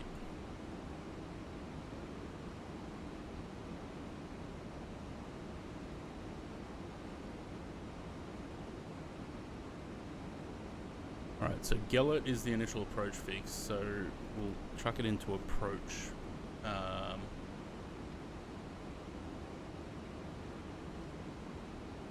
The initial fix is 32, so we'll leave it as it is. Hydrate. Thank you.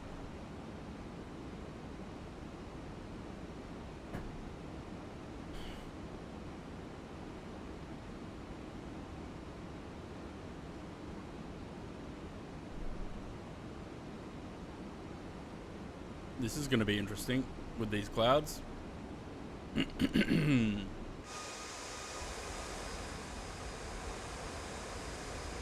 hope I put the scenery in.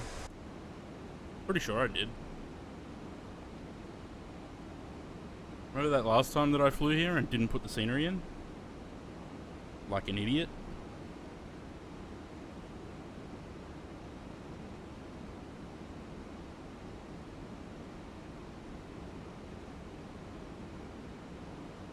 Brace, brace, brace, head down, stay down.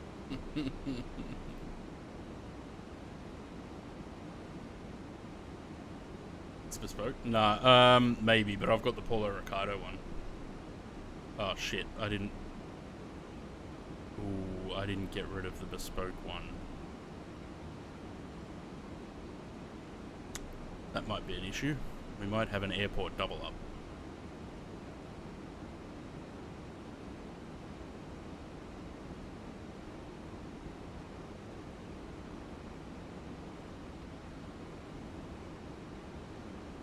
We'll see. Hopefully not, but we'll see.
Wellington's flights planned. Yeah, we might do some New Zealand tomorrow. I do want to take the MD-11 out again, so we'll do an MD-11 flight. Though it hasn't been updated, so I'm not entirely sure why I want to do that. But yeah, we can do a bit of New Zealand tomorrow. Might do that on VATSIM.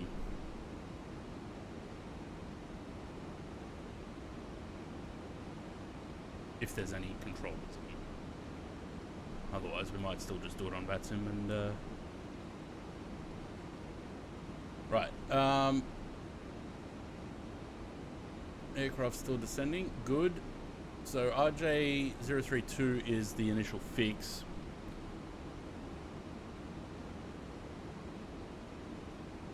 Oh, I was going to say, why is there two 3-1s? It's a 031 and 931.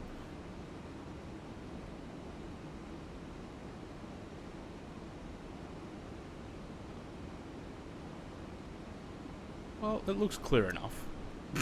There's a bit of cloud, but it looks clear enough.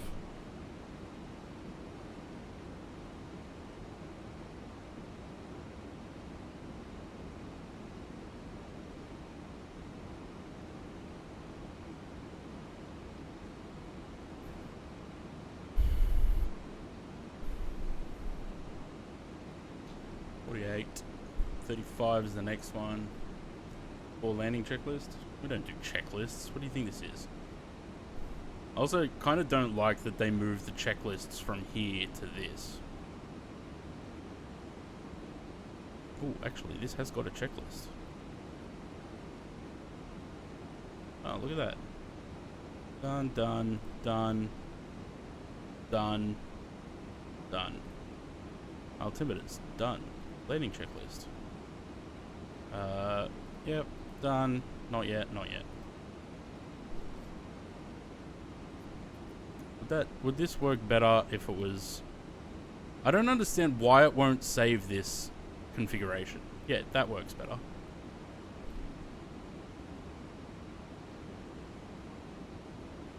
Alright.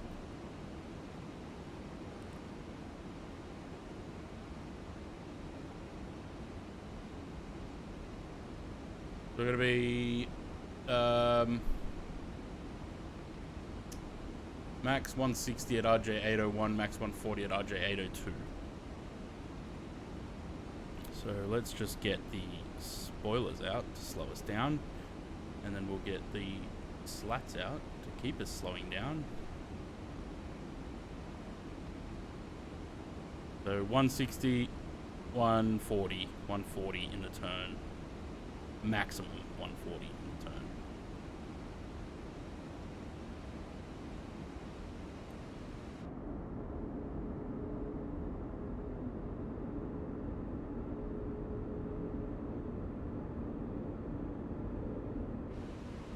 I don't think they had A320s, A319s, and 737s in mind when they made this airport.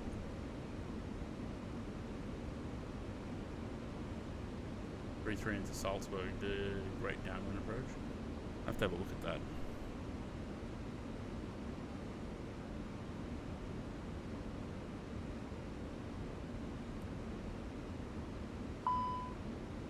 Yes, I know the speed brake's still out because we're still slowing down.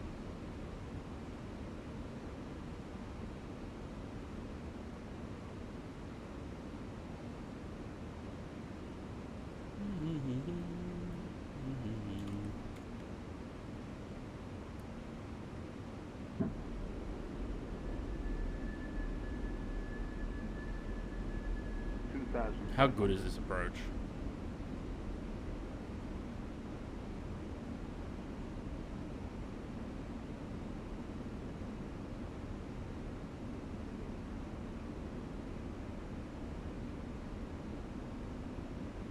Right, 160.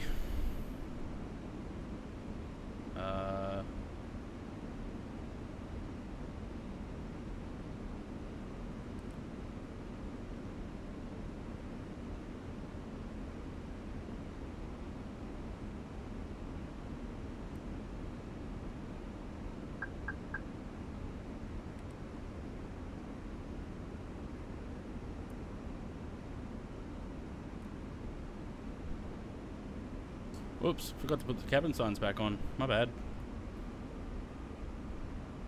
140. Nice. Right, what's the 126?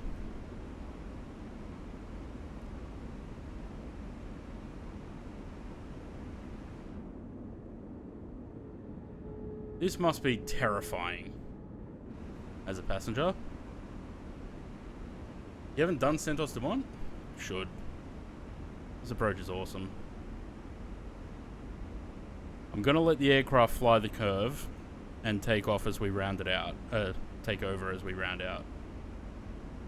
1,000. Because I always stuff up the turn.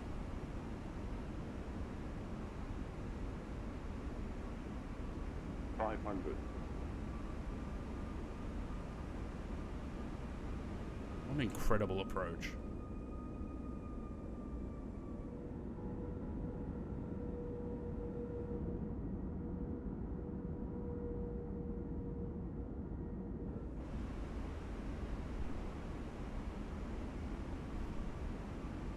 And actually, it looks even better in 2024 than it does in 2020.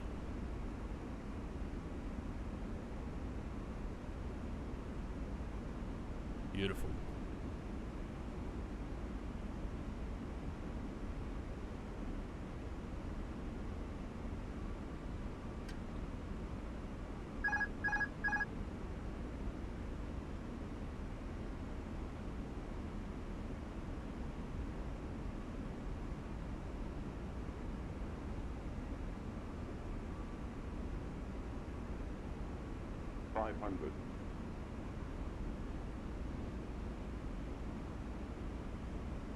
Gotta love the fly-by-wire in the Airbus. 100 above. Really keeping it right on the... like, with no input. Minimum.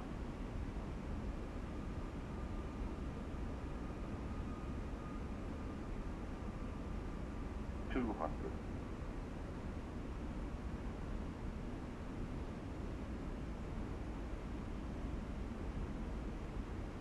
100. 40, 30, 20, retard.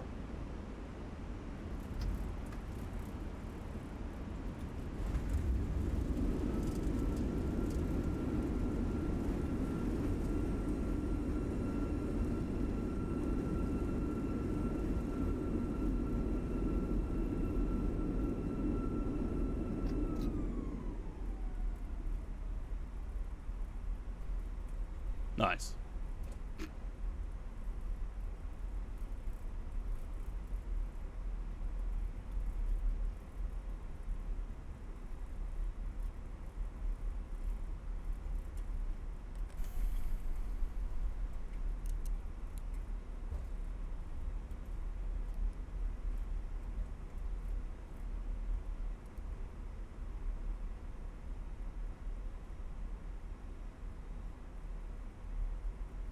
Oh yeah, if you don't, and that's why I don't worry about the landing rate here, because if you float, you're fucked.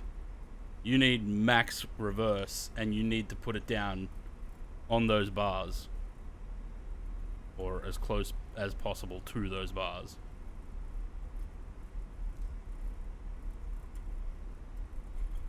I remember a scene. I think it was in Moonraker.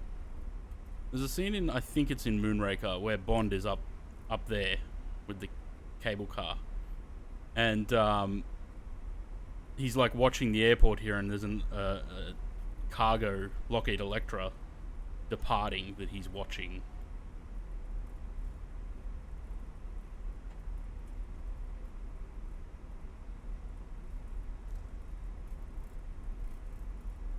Well, good to see that I remembered to put the scenery in.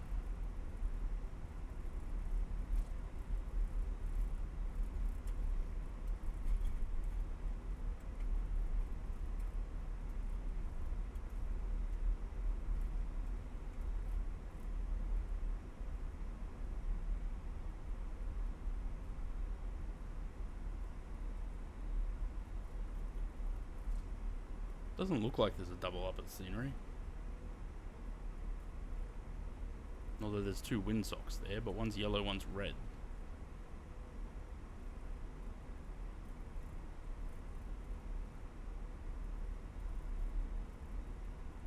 Need joiner first? Alright, no worries.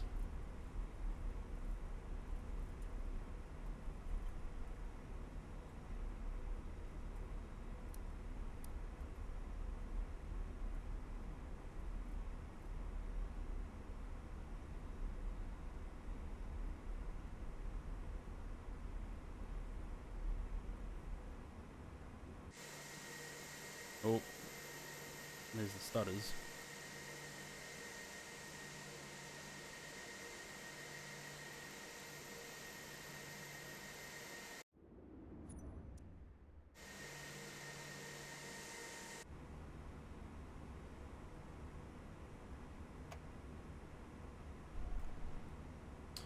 Cool.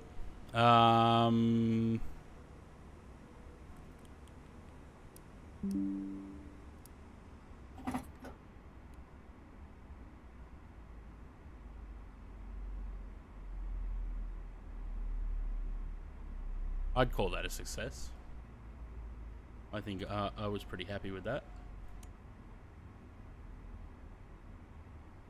The boarding requested. What a beautiful curve. 382 at 128 knots. Well, kind of didn't have a choice, hey. The although according to this, we didn't land till there, but I think it was earlier than that.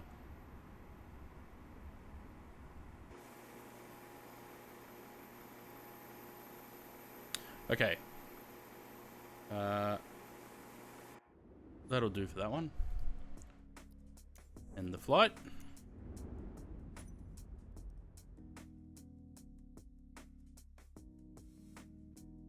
And I can show you what I was talking about with the liveries too. So this livery, it's in the A319, but it's not in... Oh, actually, maybe it is. I don't know. Hang on. I don't know about high density. Anyway, 737 is the one where you can see it the most. Wherever that is. That's one of them. So see, it's split into like different things, and it's because of the whoever made the liveries. Oh, that's right, we're going to Paro next, aren't we?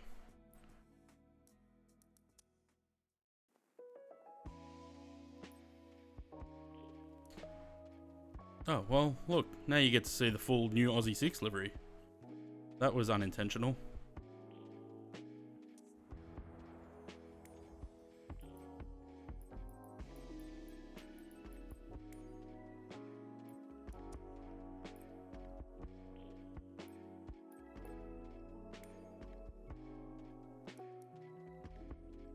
Using the freeway. It's the bespoke one.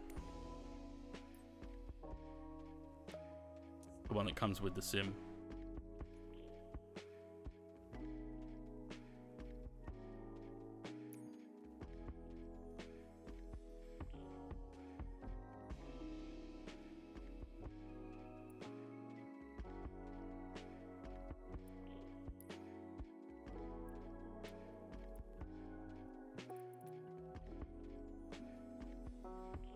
As a file with steps to the real visual approach because they don't actually do the RNAV. Yeah. So what I was having a look what I did last time because it never works. The RNAV doesn't work because it doesn't descend enough. So what I did last time is in the valley, which is what I tried to do the previous time. I think it was the second time I did it. So we did do a turn, but we went further down the valley and then turned almost closer to the airport, which also isn't right. But that was that one. Um,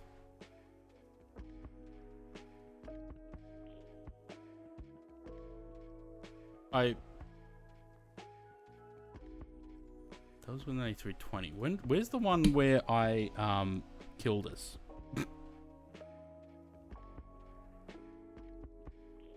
No, that was from the other end. Huh. Did I not save the one that I smashed into the mountain?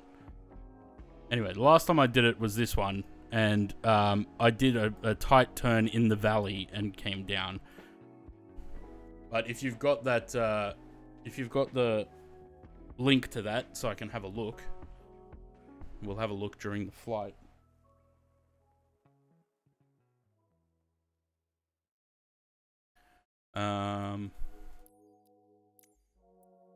Ooh, nice weather. Didn't one time you stalled the plane into it? No, it didn't stall. We flew directly into the mountain. Completely by accident.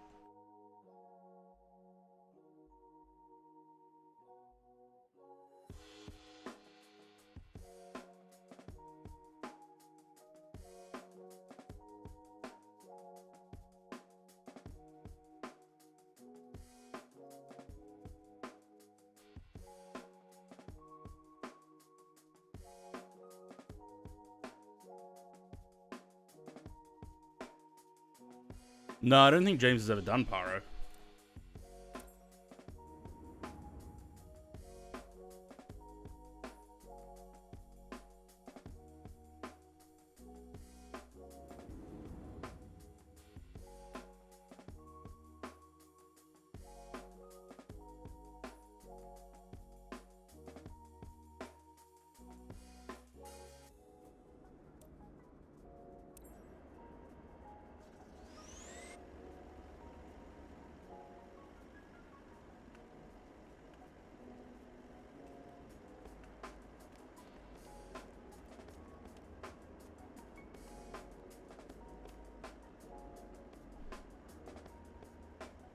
Just double checking whether the aircraft has started properly or not.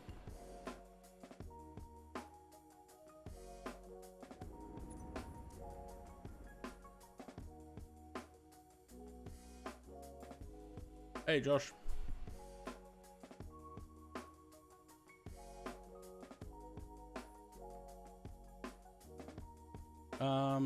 Looks like it started.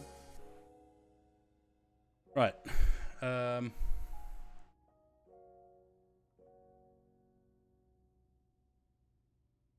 brief. New flight. With 33 people here, we might do the landing rate challenge.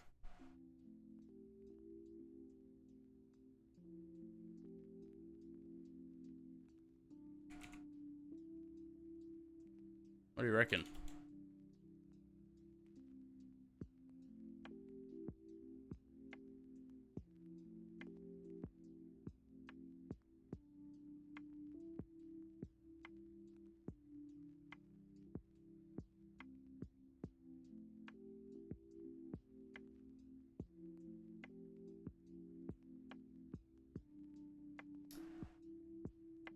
All right, so we'll look at that document as we go. We'll just get in the air first. 772. VNKT to VQPR. Let me do this and then I'll sort out JoinFS. So if anyone doesn't know what the landing rate challenge is, you can go !LRC. Or if someone wants to chuck an LRC into the chat so that we can... Time to hydrate. Equipped with the 321 rated CFMs. Yeah, but I don't know if Phoenix has done that, have they? No sun notifications. No sun notification. What does that mean? Josh, cheers for the 2 months tier 1 sub. Probably couldn't make a mod for could make a mod for it. Yeah, probably. Right, join FS.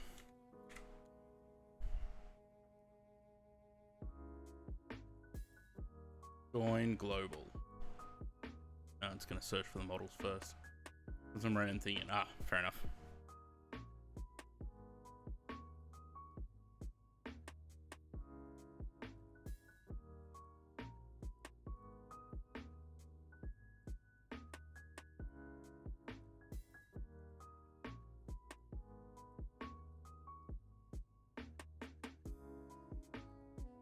Sam's in the same aircraft. Let's see. 319.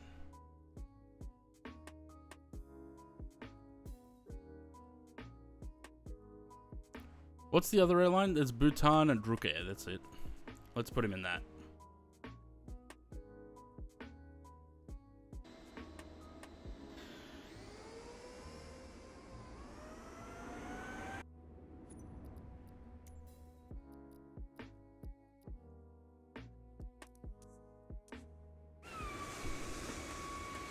Okay, got 321 meters now. Yeah, how do they get those into Paro? I think that's the first time we did Paro in MFS, we did it in the 320 Neo. Didn't go well.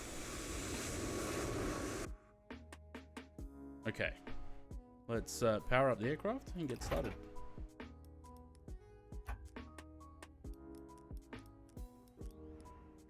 I really should set the default panel state as on APU or something, so I don't have to do cold and dark every time.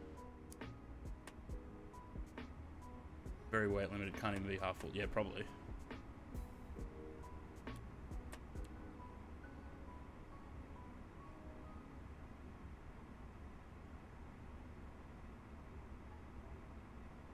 It's funny that someone, who was it that just recently made scenery for Kathmandu, but they made it for P3D. Also, love the stock image watermarks on this. I've never noticed that before. Okay, so the thing didn't load properly then, because none of my screens are working.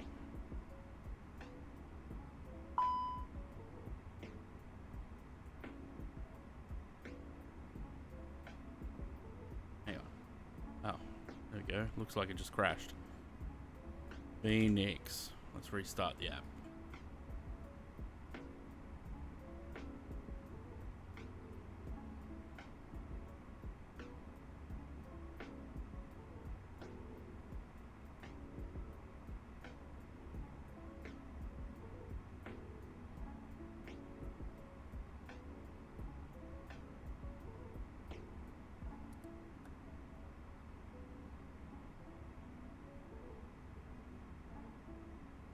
I don't know if I should reload a panel state or let it do its thing. Oh, it looks like it reloaded the panel state anyway. Okay. Start again.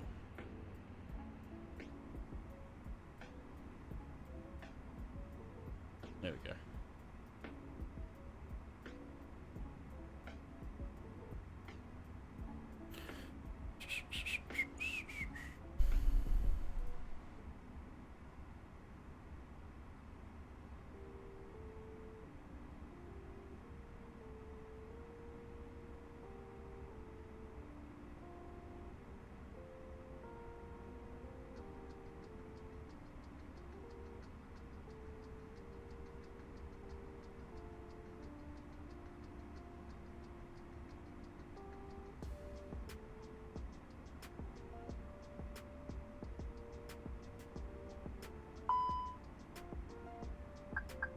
Ding. I don't think the that frame gen problem that I keep having with the stutters, I 100% think it's got to do with sceneries that are not 2024 compatible, because it doesn't seem to happen as much at compatible airports. And I don't think that this is compatible. This was a 2020 scenery, I think. What am I looking for? 2020 scenery, Asia, Freeware, Kathmandu. Yeah, okay. So this is a 2020 scenery. That's what I think is causing those stutters with the frame gen when changing views. Because it doesn't seem to happen at airports that are compatible. Init request.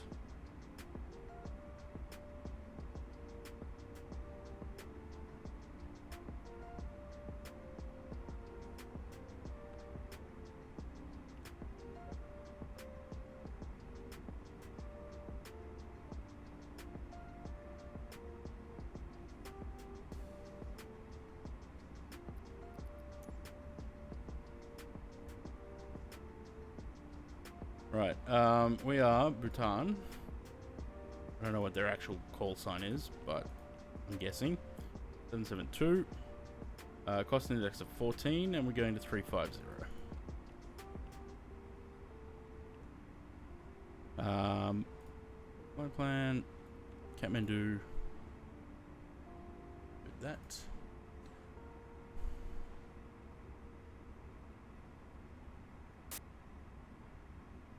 Uh, 02.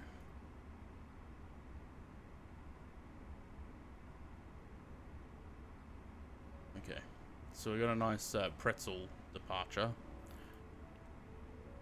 02, and it's the Igri 1 Charlie. Charlie with Kimti transition. Insert that. And we'll sort out the arrival afterwards.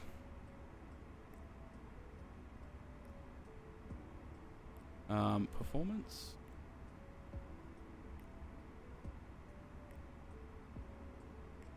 Oh.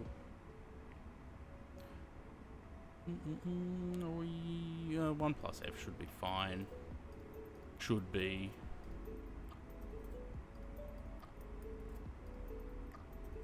$30, $30, $34. Yeah, that's fine. Alright, send that. Did I send the load sheet? No. The fuel figures. They stole my club sandwich and buggered off. Yes, they'll do that. When there's bin chickens about, you have to protect your food. Them and seagulls. Okay, so what was it? 350?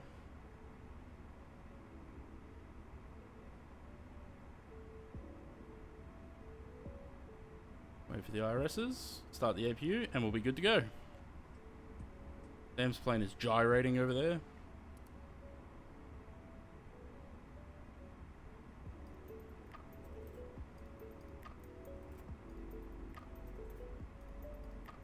They are Royal White Ibis, but because they're always sitting on bins and scabbing out of the bins, we call them bin chickens.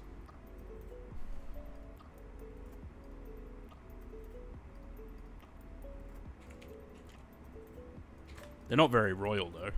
They're pretty fucking ugly.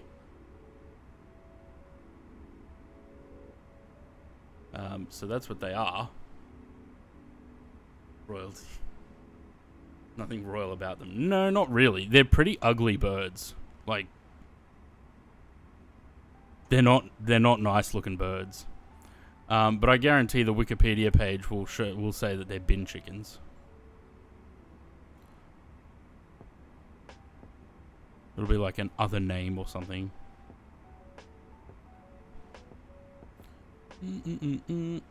It's interesting though, because they used to you used to only ever see them around the city and the eastern suburbs and like near the water.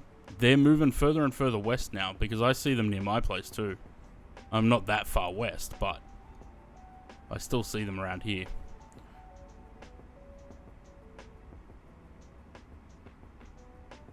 Nope. Is Sam gone, or is he just pushed back? Oh, he's pushed back. Okay. Right, we're on the APU, so get rid of the ground power. Make sure all the doors are closed. Looks like they are. And we'll call for pushback. We're just waiting for the IRSs. It should be done shortly.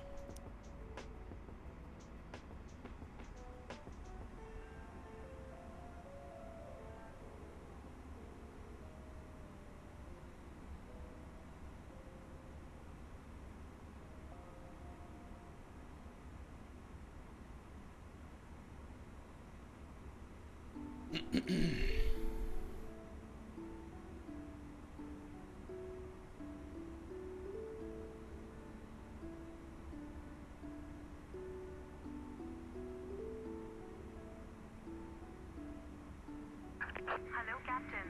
We Hello. are ready for pushback.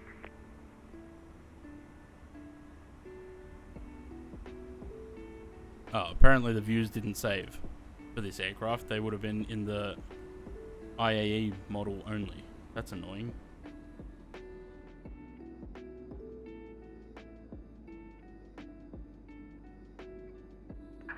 Departure checks completed. Bypass pin inserted.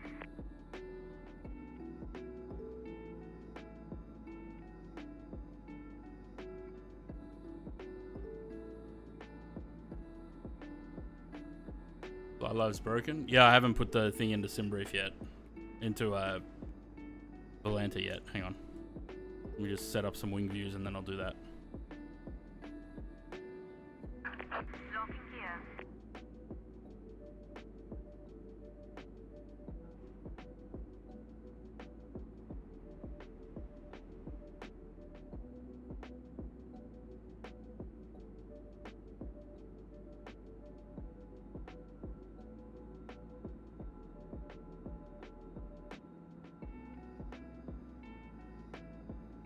Oh shit, that was the wrong one. Went over 6. Should have been 2.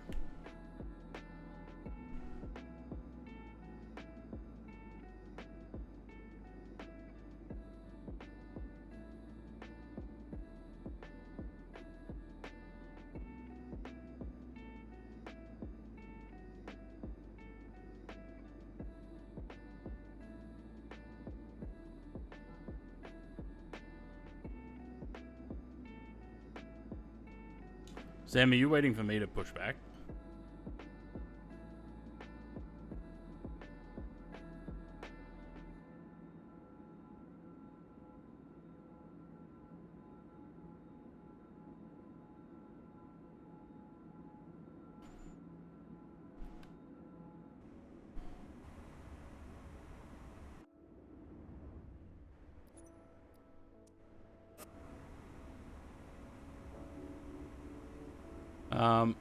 Okay. Did they connect the thing? Oh yeah.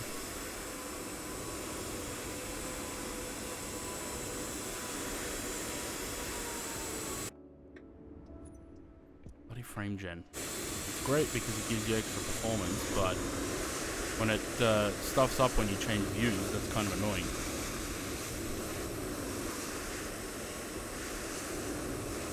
Right, the Lanta.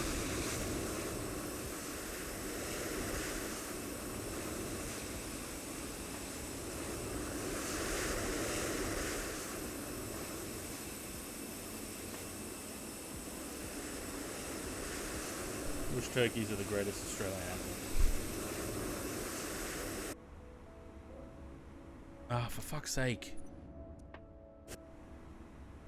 Fucking sceneries. Are we good to are we right, GSX, or what's the go?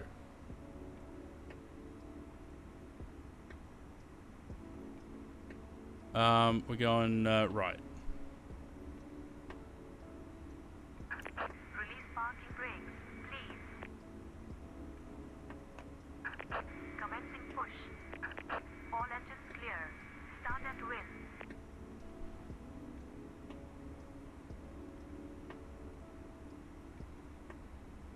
Yep, as soon as we start pushing back, love. No worries. Okay, they're good. Let's go 1.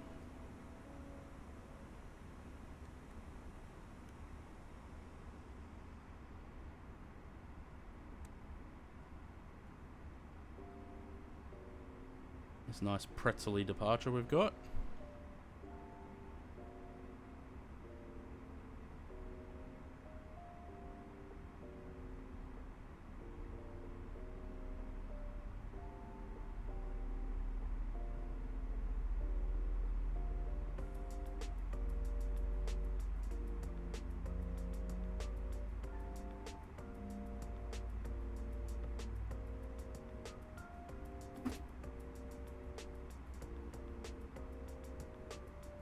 I'm really curious to know, is the stutters from the frame gen because of 2020 sceneries?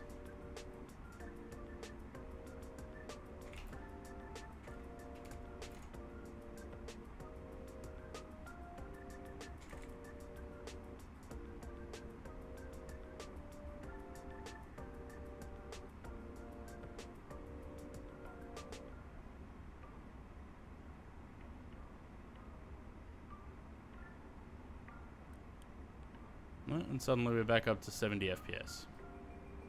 So I'm assuming it's the terminal or something there.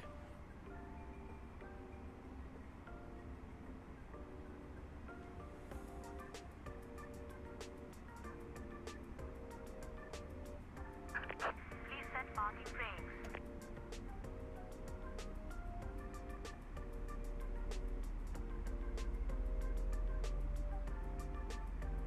Wait, do we have to backtrack on the runway? Oh shit, yeah we do.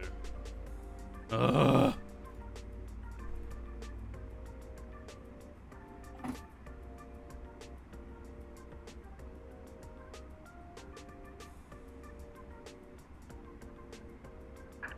Unlocking gear.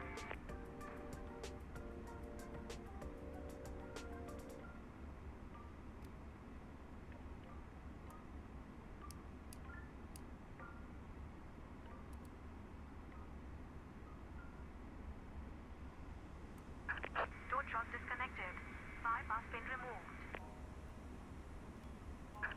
Left is clear. Right is clear.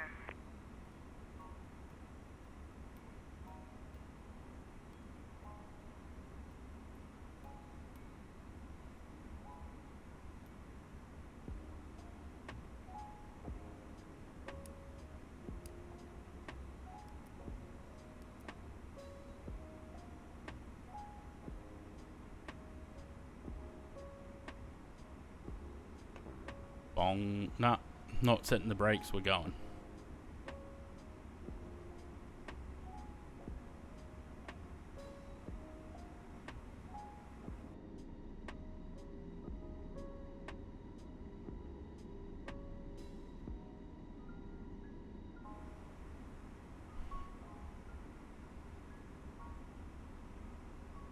Should be right, just but the runway has quite a slope, does it?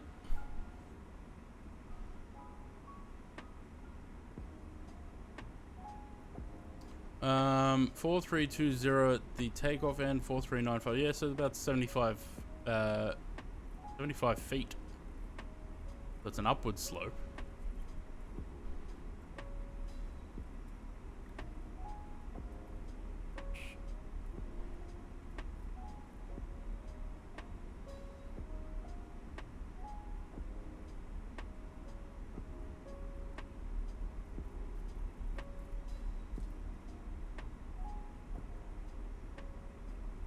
The backtracking doesn't make much difference. Well, there you go. Runway length is 3,074 meters. Runway elevation is 4320, and the opposite elevation is 4395. So it's up 0.75.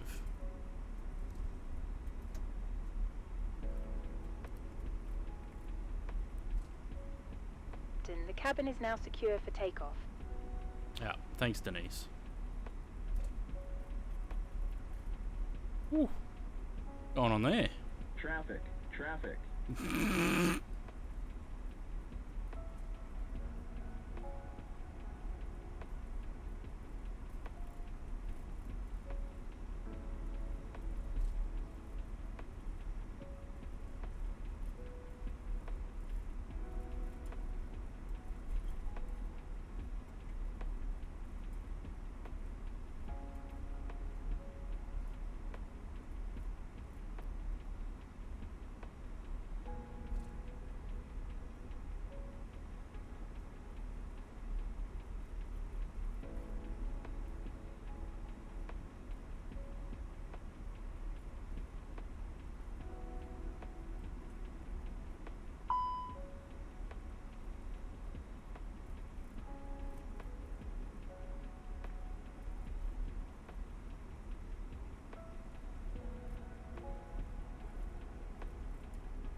love these stutters. They're fun.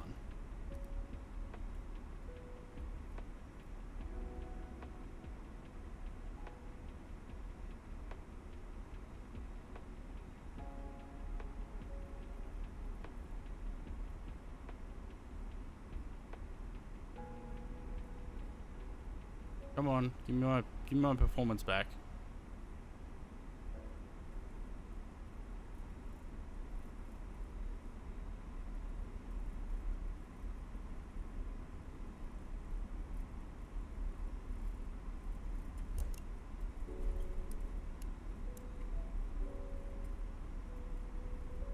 Or don't, you know, whatever.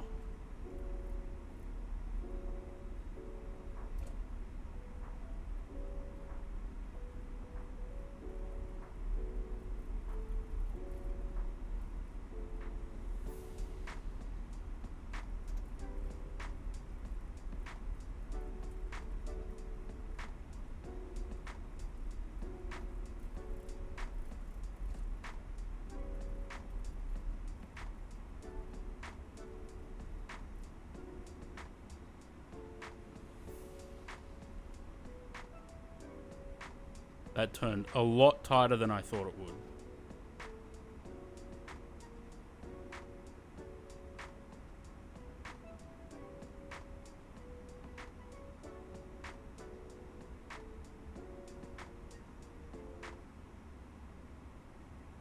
Ready?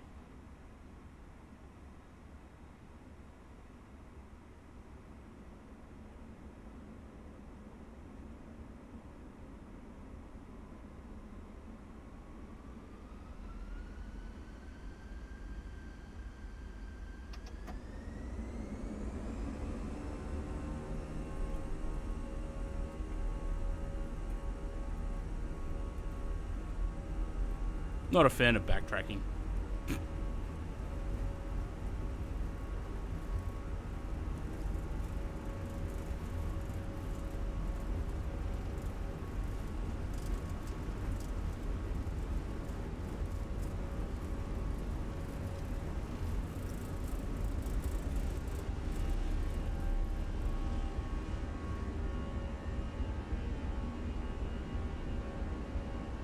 Plenty of runway.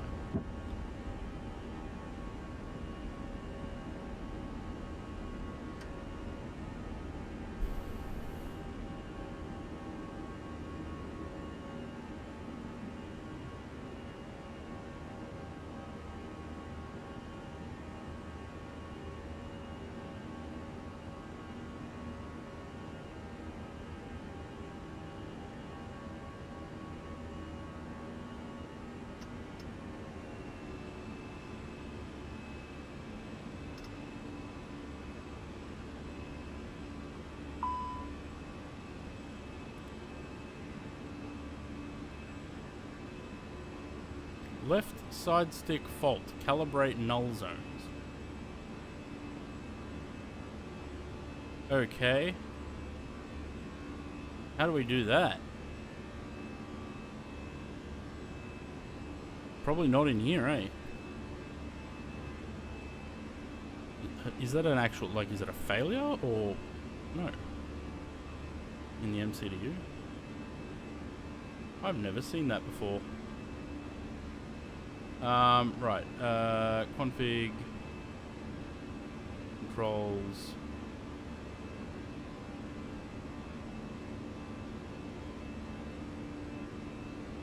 side stick / rudder.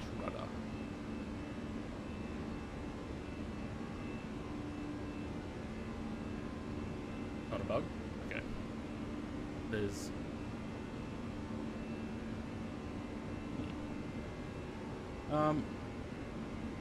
It's interesting because I've never seen that before. Do we just ignore it? I reckon we just ignore it.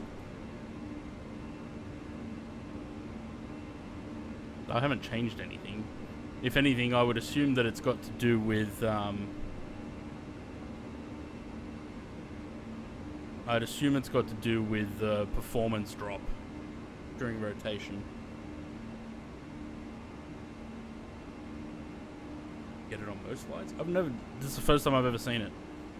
Like I said, I would assume it's got to do with the performance drop during the takeoff roll. Because now the performance is back to 71.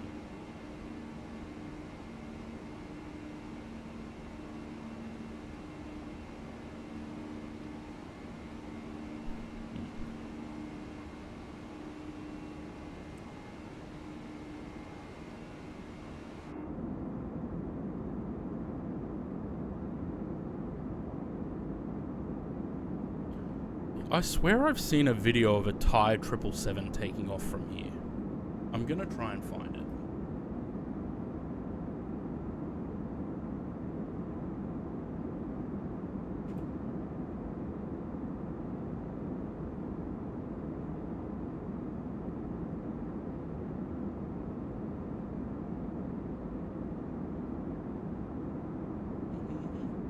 It's true when the sun stick is giving constant inputs for more than a certain amount of time. Yeah, so I would assume it's because of the frame drop. Like I said, I've never seen it happen before.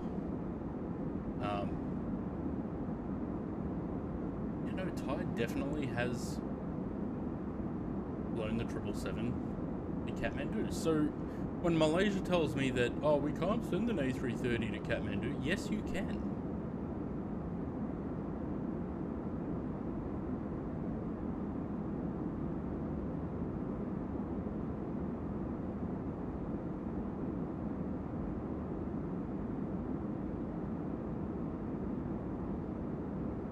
Fly the A330 to get, yeah.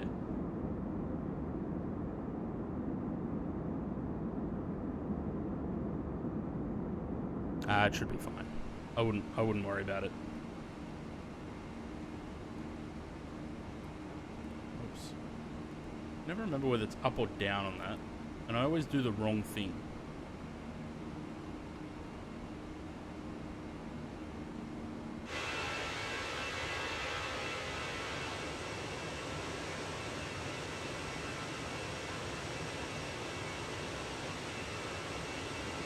Something goes into Kathmandu, really?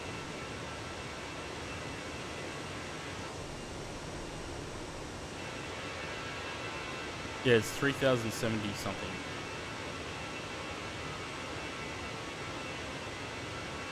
Oh, this is what I don't understand. Like, Malaysia Airlines has a lot of passengers that come from Kathmandu through KL, then on to Sydney, right? They only send a 737 here.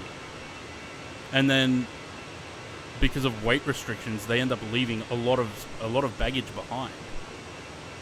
Are they extending the runway?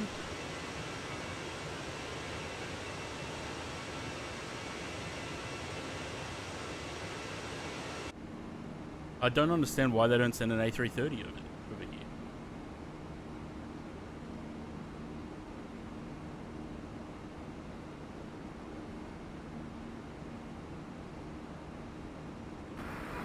That. And then they send 747 in there, no worries.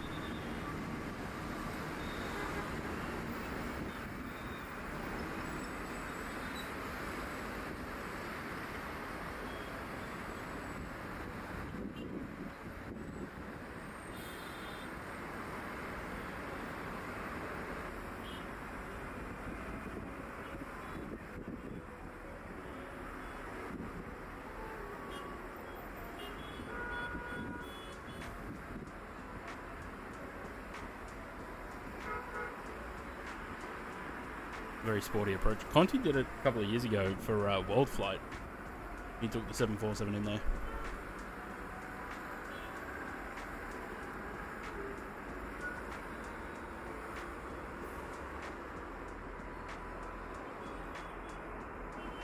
I swear you guys do this to me on purpose, right? Send me videos or make me talk about 747s on every stream. Went to Macca's while in the hole. Did he really?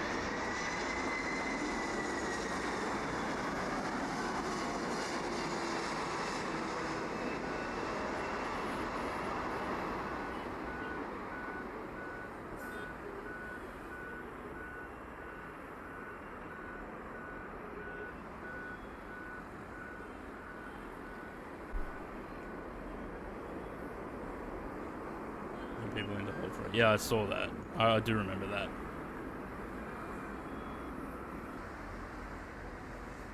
He was flying one of my retro Qantas liveries.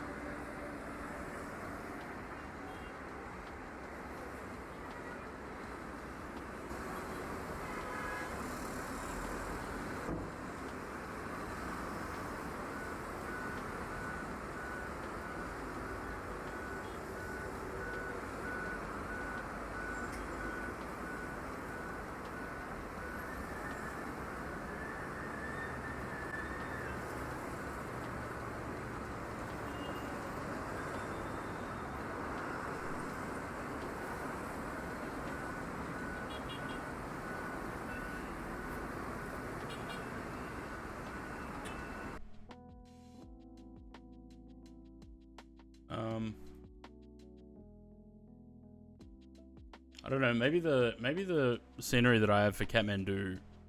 Maybe I should get this other one.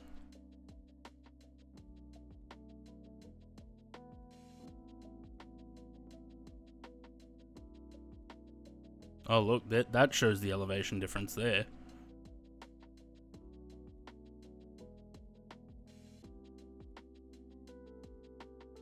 One coming to Brisbane on Thursday. Nice. Yeah, maybe I should have gotten this one. This one looks better.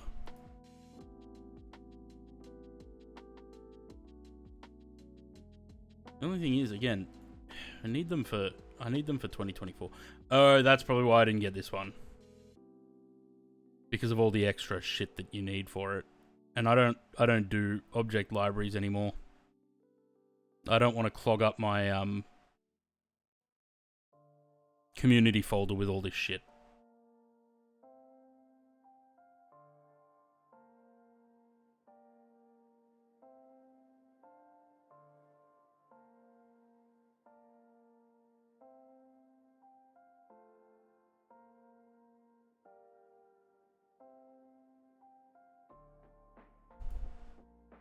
Right, let's look at this, shall we? Do we have any indication of what runway we're landing on? 33 is giving 5 knots tailwind.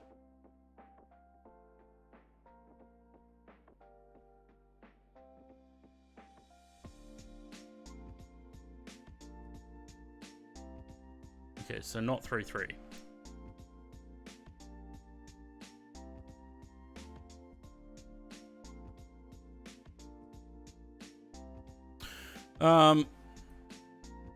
Flying one, descend, blah blah blah. No, not doing that. 1-5.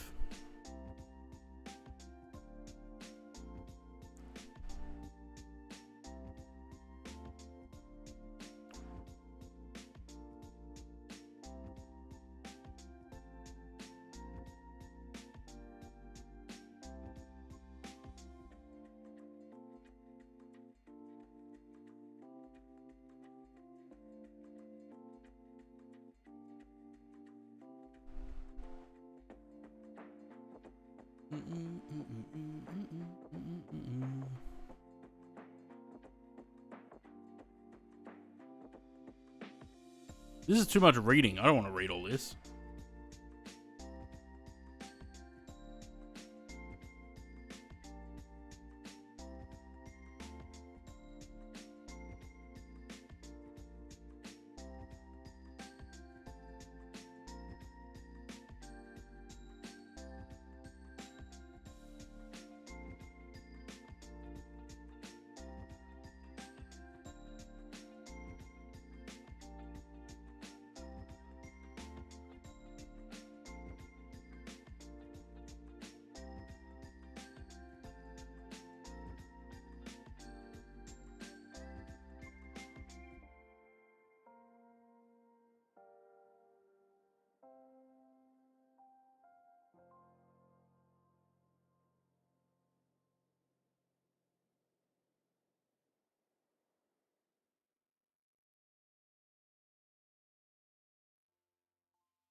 This is so much reading, and I'm not retaining any of it.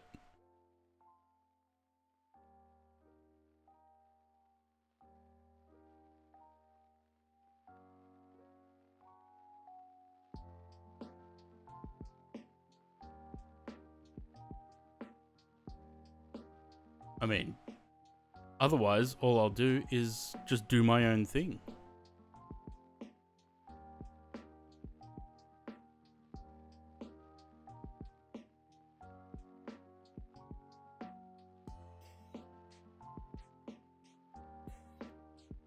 Too much reading.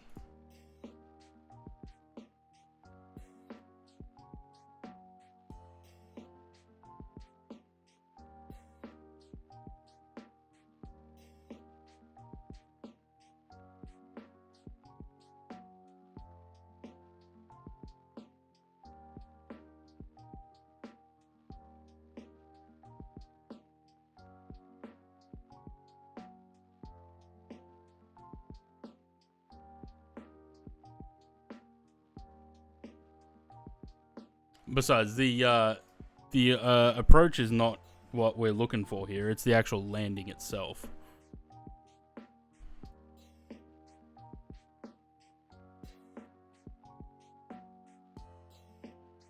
I 100% cannot be bothered with all that reading. Sorry.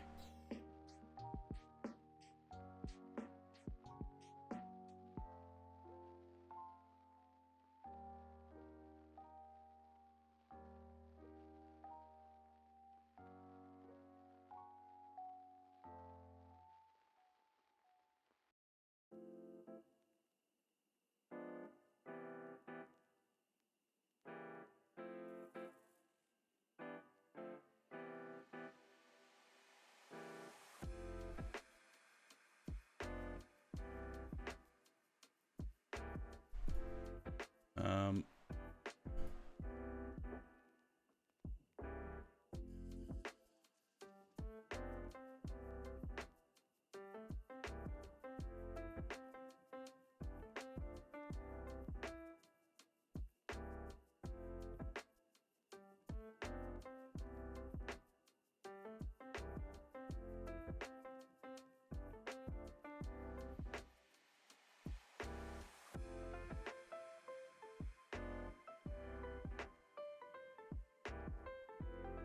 yeah, I have a pea brain though, Louis, so things don't, when I read things, I don't retain that information.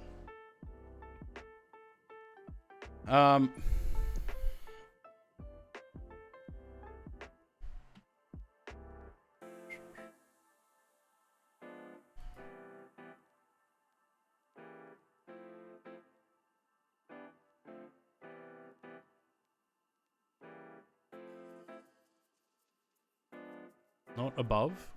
We want to be at. Yeah, that's right. So we still, what I usually do, I'll still, because I know it brings us too high. In the valley, I'll break off the RNAV and I'll do a turn in the valley. And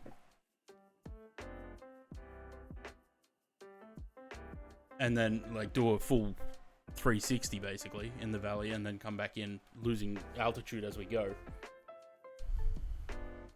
Like the valley's wide enough to do it, so which, like I said, that's what we did last time. Can I get the topographical? So as we come down, I think we come over this ridge or this ridge, I don't know, one of them. As we get to the widest part of the valley, which is about there, we'll do a 360. Direct to Dubai from Paro. How the fuck do they manage that?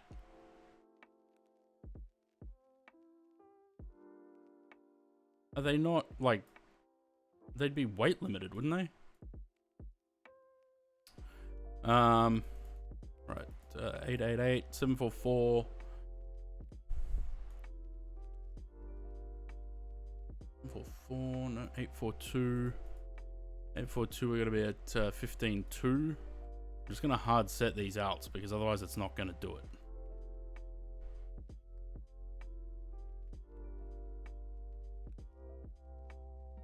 Um, 816 at 13.8 and 145. It's already got that. And then we're going to dive from there.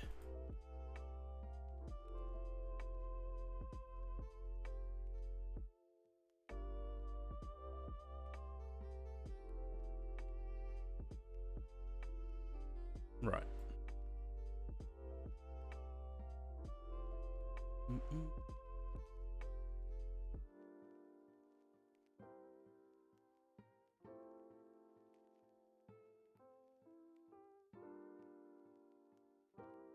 Five-hour flight. Bloody hell. I mean, good connection for the people of Paro.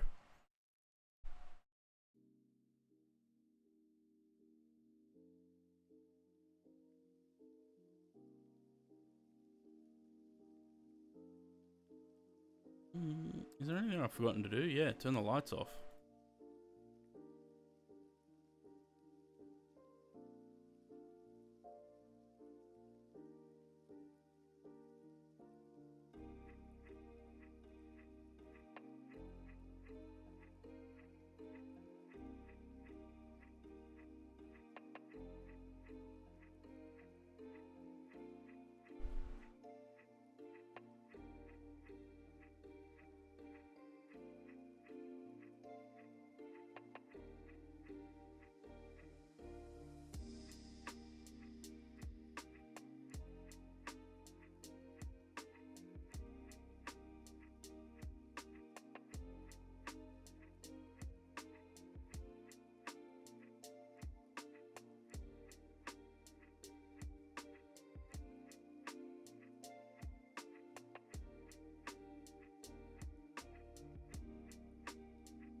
Oh good, the replacement part for my vacuum has been shipped. The tubes in the vacuum is all disintegrated. It's not sucking anything up. Right. The Himalayas. I'm going to, because I've been sitting here for almost 3 hours now and haven't moved, I'm going to quickly take a break. I will return shortly.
So just having a little bit of a snack.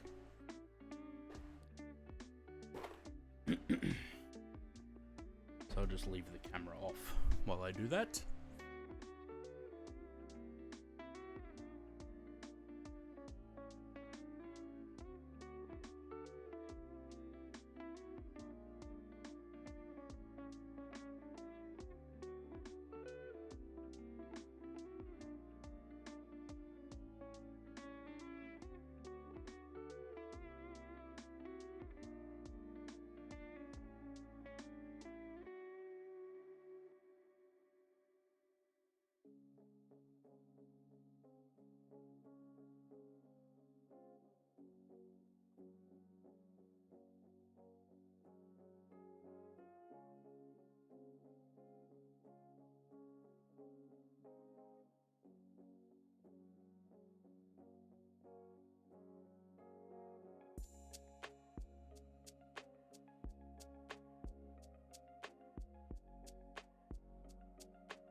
Well, I guess we're going down already. That was a quick flight.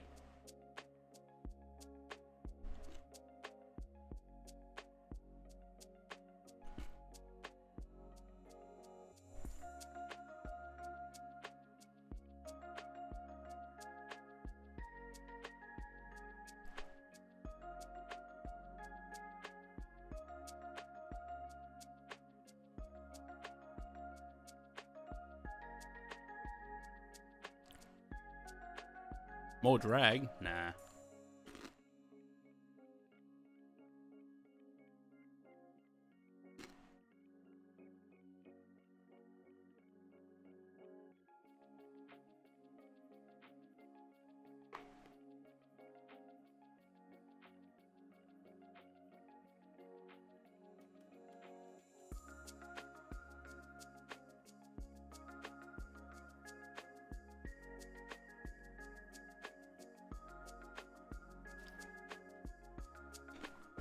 Right.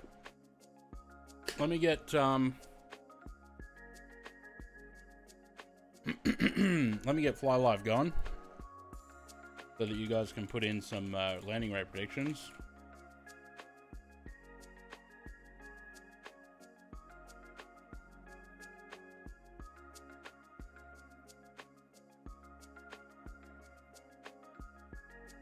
There you go.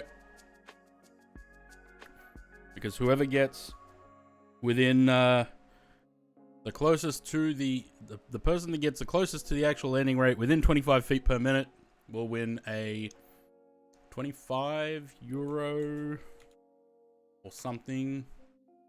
What's my thing again? 25 euro voucher for your choice: Sim Market, Contrail, or AnyBuilds.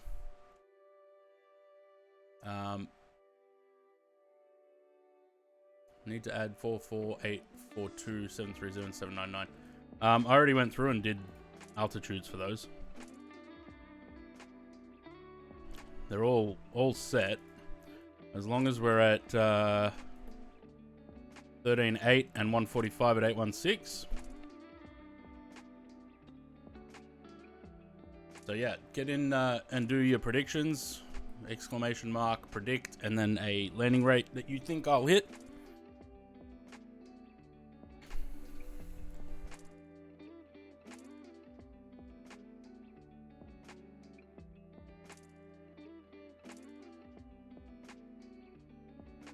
You got to be in it to try and win it. And there's 28 people in the chat, so if you play Flight Sim, if you have an account on AnyBuilds, Contrail, or Sim Market, and you want to try and win some money to spend on there, get a landing rate prediction in.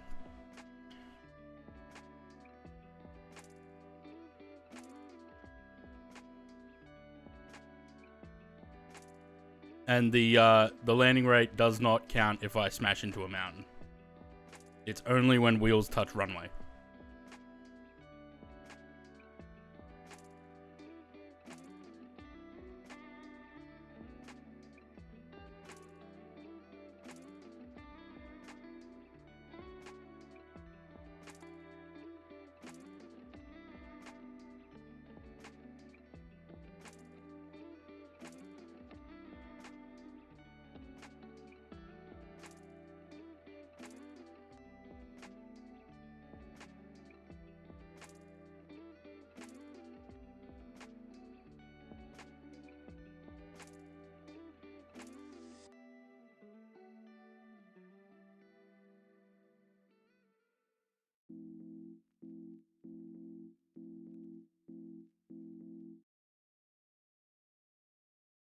really don't like that this shit gets clicked when I click out of the sim.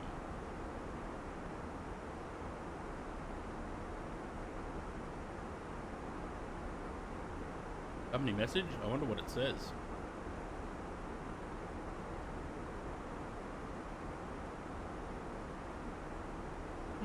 Who would have thought?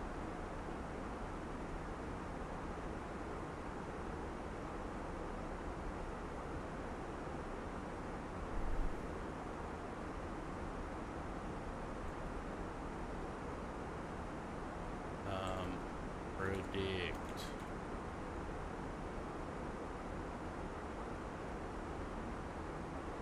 What am I going to predict? I'm going to make an educated guess, because I can't win the money. But maybe we'll do something with the money otherwise.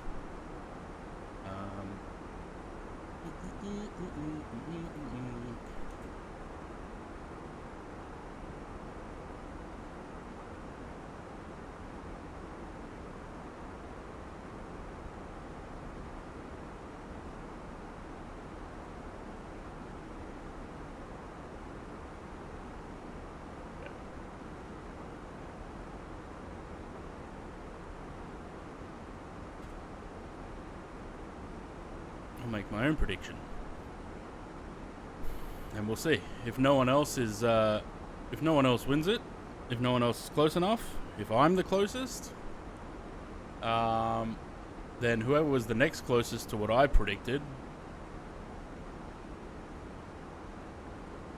if I'm the closest, whoever's the next closest will get it.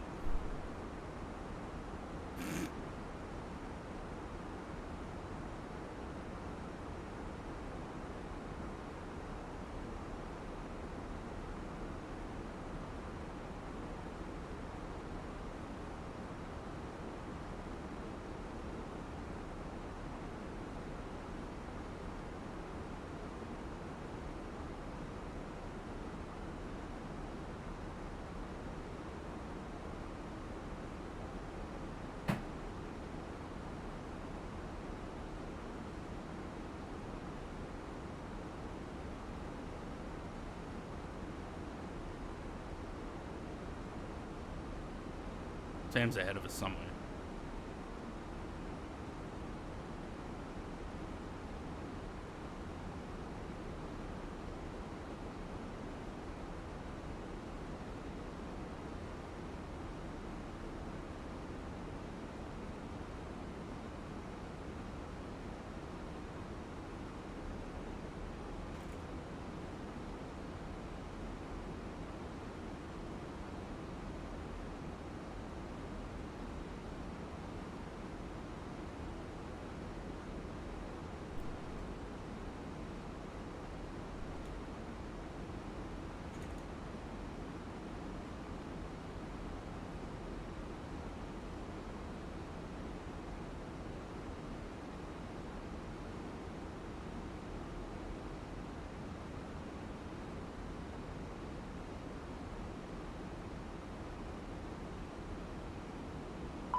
Customary bow at the monastery. Do we have to walk there?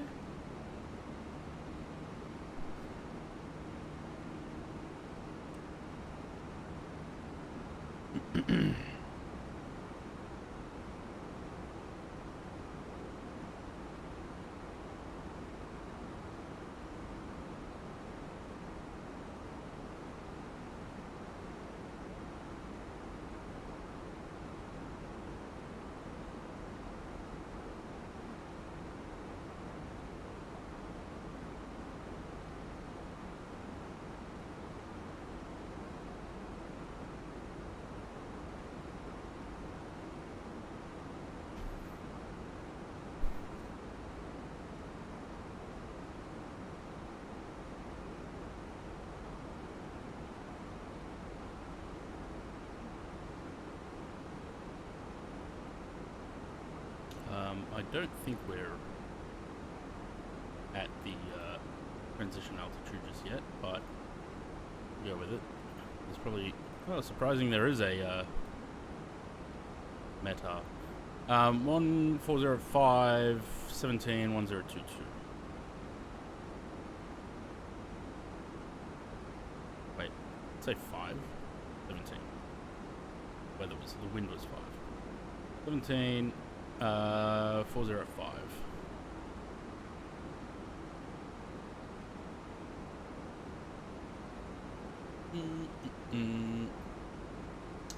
Um,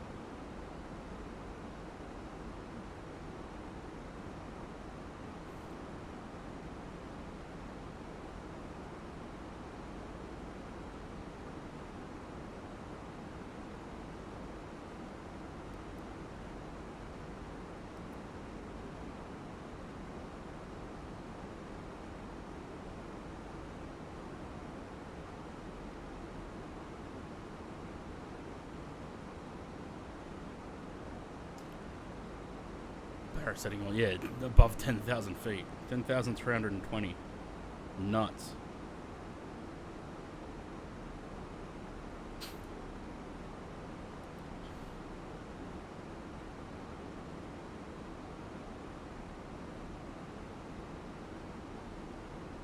There's only 4 predictions in at the moment, so you got pretty good odds, those 4 people.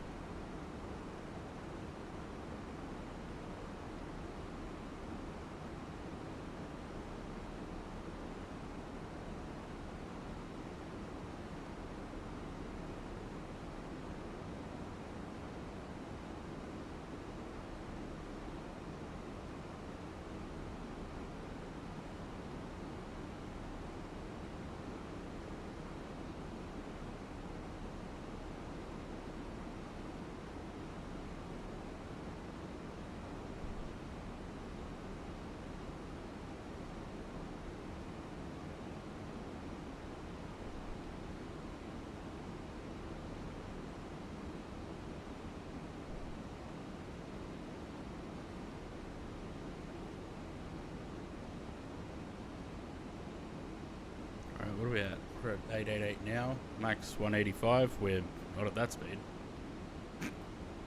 Right. We can slow it down as we go.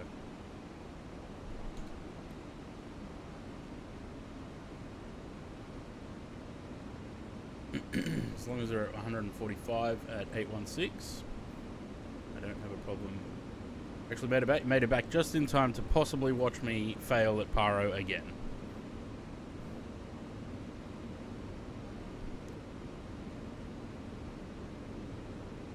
Because at this point, I think it's a bit of a meme at this point, isn't it?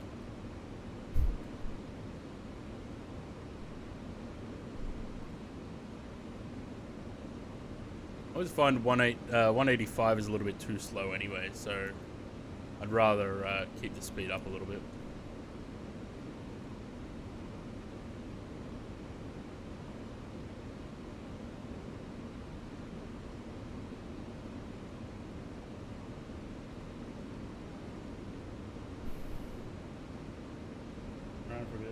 Yeah, no, that's fine. It's all good.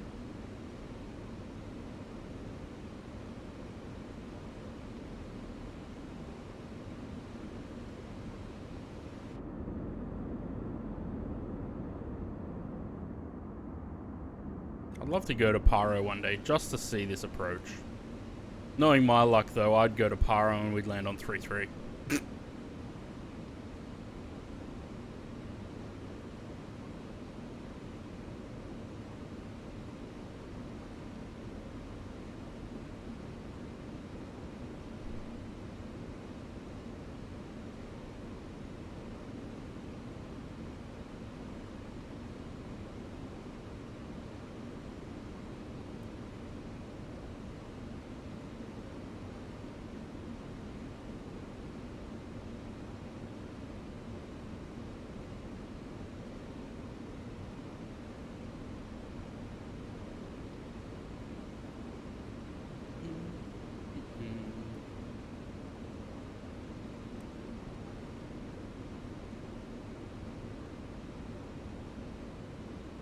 15.2, yep, spot on.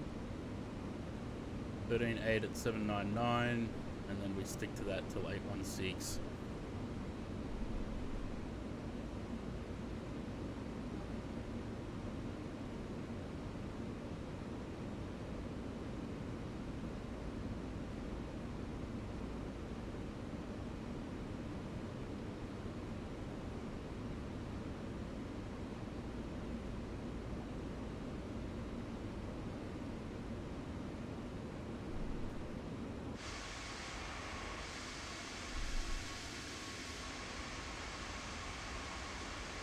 So when was the last time we did Paro? It was a while ago. It was like March last year. BQPR. No, August 25th. Okay, so we're not quite a year since the last one.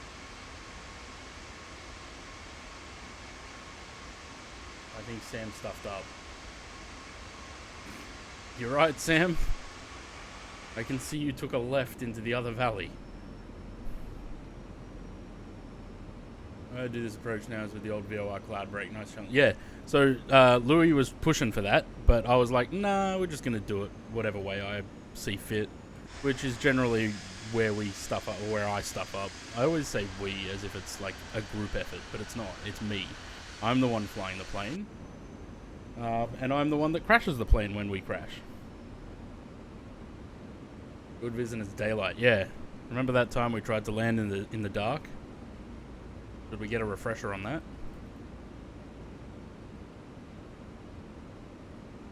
that? Which one is it? Is it this one? No. This one. I should have. Terrain. Pull No, we're up. gonna crash. We're going. Pull up. We're going. We're going. We're going. We're going. We're going. Pull up. See, Terrain. if you turn off the terrain radar, you don't have that pesky thing saying terrain. A little life hack for this airport. And I'm fully ready at VRF early as the key. Yeah. So as we come over the ridge here, we're going to be at 13.8 and 145, which we are. So we'll get the aircraft nice and configured. And then we're going to chuck it into a little bit of a descent as we go round. And I'm going to ignore the rest of the track.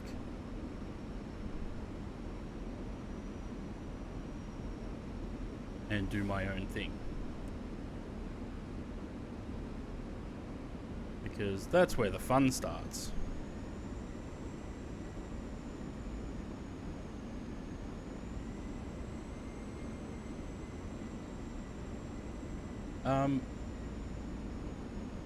Wasn't the...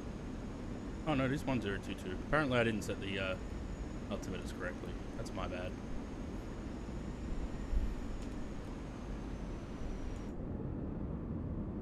Right. Flaps full, gear down.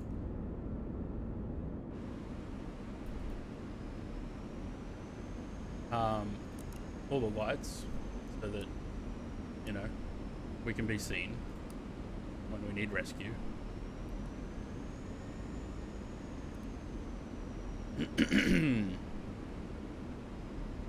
Right. So the plan this time, because I change this every time, is we're going to hug the valley on the left side in a sort of shallow descent. We're going to go pretty close down to the airport, come back around and continue the descent, and then do another loop and come back that way. So we're going to do a nice big 360. Just in time. Fuel, we got plenty of fuel. We're good for fuel. Where'd this go? Give me 060 and descent rate of about 1,000 feet.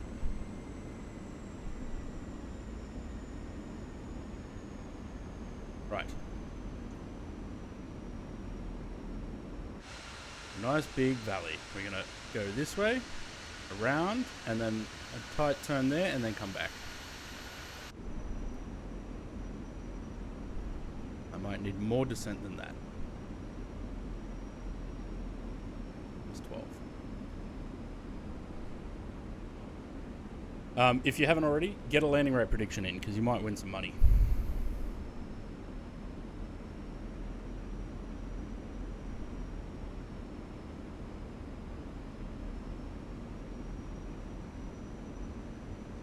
Where the autopilot comes off. Yeah, I really should take the autopilot out. The only thing is, with the autopilot out, I have a hard time looking, because I don't have like any sort of head tracking, which would probably help. All I've got is a hat switch that can move gently like that.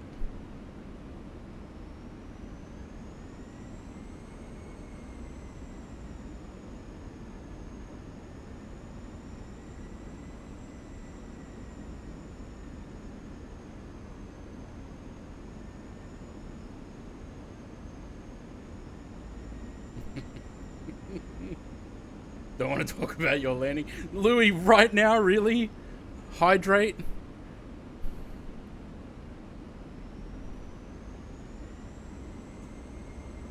I'm glad that that's got a 15-minute cooldown.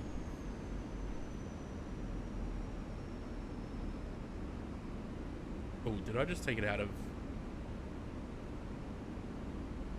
No, I did not touch that. Right. There's the runway down there. I'm just going to keep this nice descent going because 10,320 is the minimums. 1,000. That. Check the valley.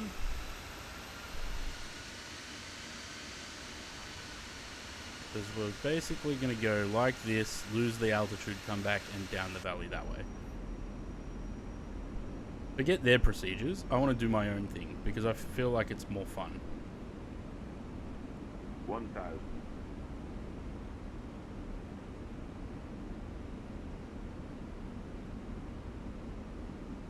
Alright.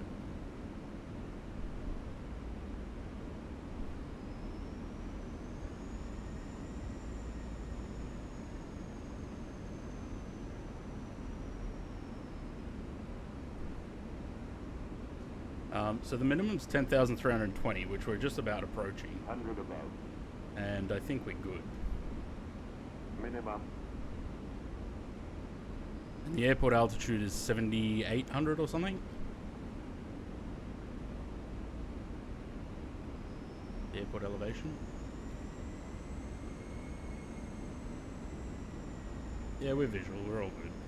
What we need to watch out for is that ridge that's coming up there. But we're going to turn around and then follow the river back to the airport.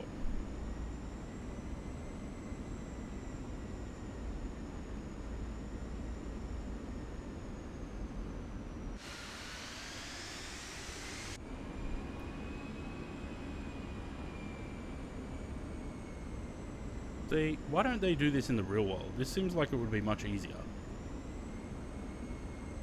The approach is a little bit longer, but still. Full send, yeah.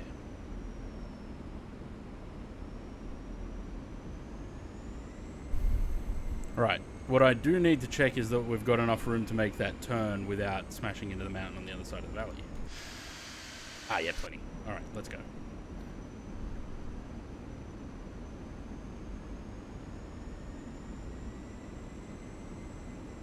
Speed, speed, speed. I am speed, motherfucker. Speed, speed, speed.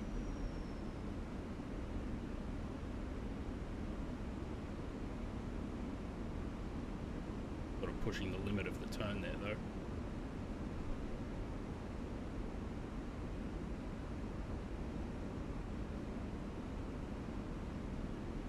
When it comes down to the last 5 seconds on this approach. Yeah, exactly. That's what I'm saying. Like, the descent part in the valley doesn't matter to me. It's the last little turn there towards the airport. Look at that. Nailed it. Right back on the path. Speed, speed, speed.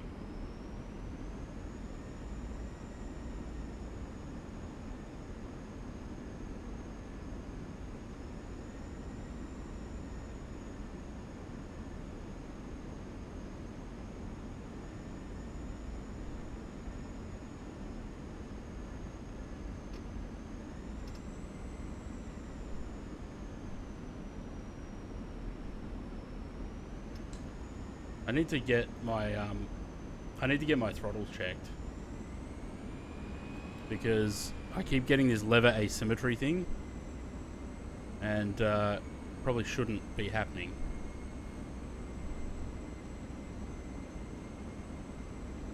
Bow to the monitor. If I bow, I'm going to hit my head on my mic.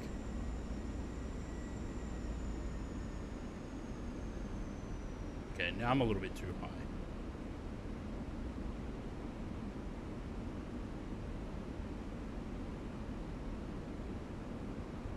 $500.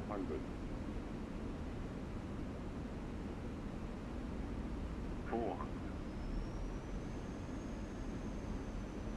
300. 200.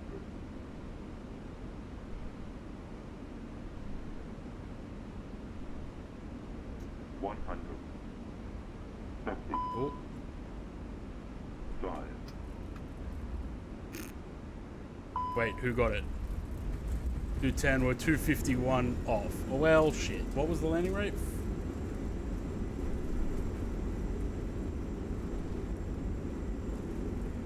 Landing rate of 41, not a chance. We'll check Volanta for that. No, we'll check Volanta for the landing rate. Volanta says 819. Did it look like 819? So, if we go by what Volanta says, we go whoever had the highest. Who had 431?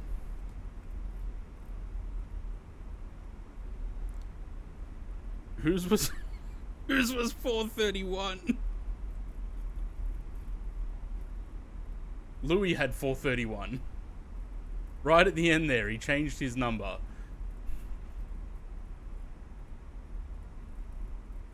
I don't think it was 819.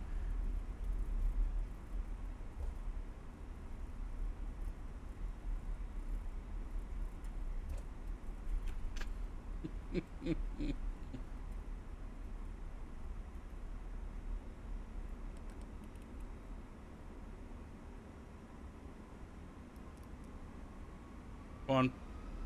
Little hair dryers, push. It wasn't 445, no 41 or whatever it said, no.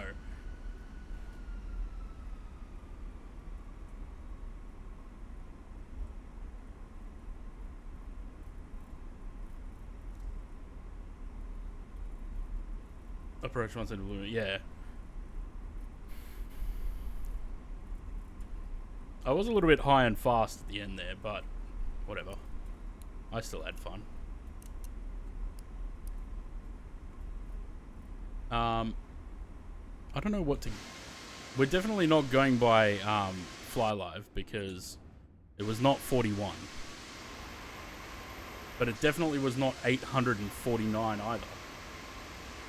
819.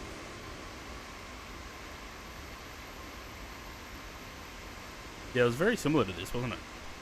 This is when we landed on one wheel.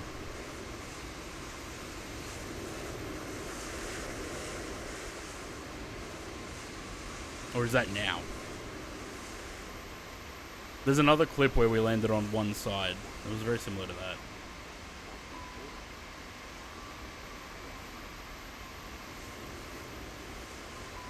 Oh, okay. It was pretty solid. Was pretty solid. I don't think it was 819, but it was solid.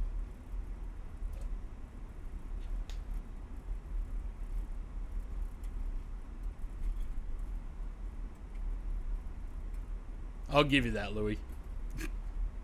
Because we don't know what the actual landing rate was.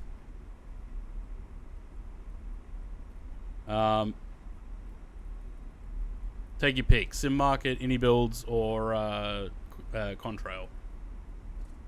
Do it on the next flight? Alright, we'll do it on the next flight. I don't know why, like it's showing 891 on Volanta. Unless it's hang on, maybe there's a double.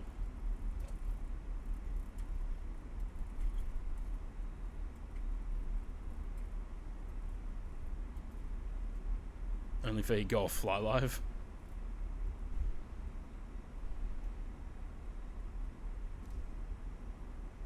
This I was 900. Well, then maybe it was 819. We usually do it on the third flight anyway, but we'll see how we go. I don't know. I feel like 819 is. I mean, it could have been, but I always misjudge my landing rates. Man, this bloody frame gen.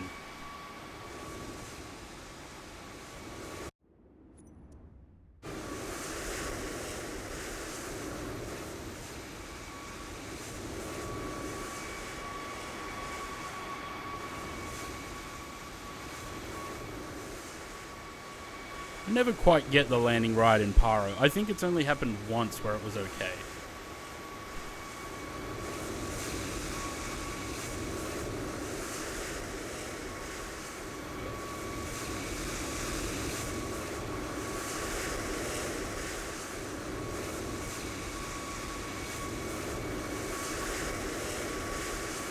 There was too much turning. I came too much around here. I should have been a little bit closer to it.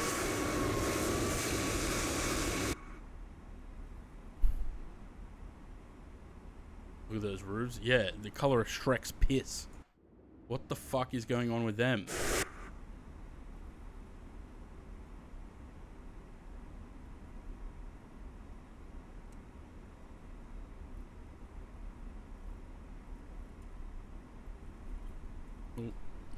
Well, it may be also Sam's plane jumping around like that that's causing stutters when I pan. AstroTurf roofs, yeah.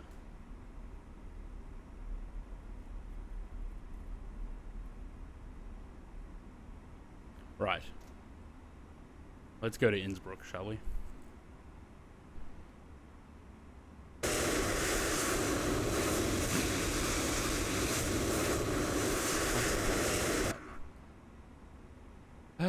Anywho, break.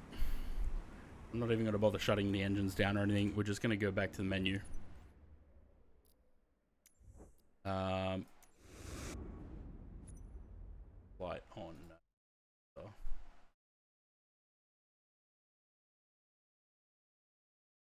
Yeah, Volanta says 818.99 with a landing G-force of 1.27. Anywho. 737. Where are ya? That one.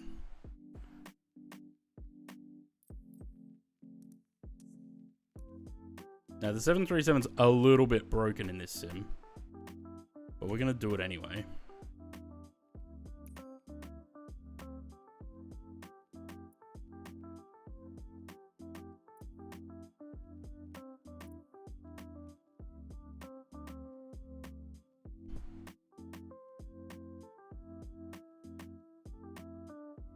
No idea where to park. Let's go there.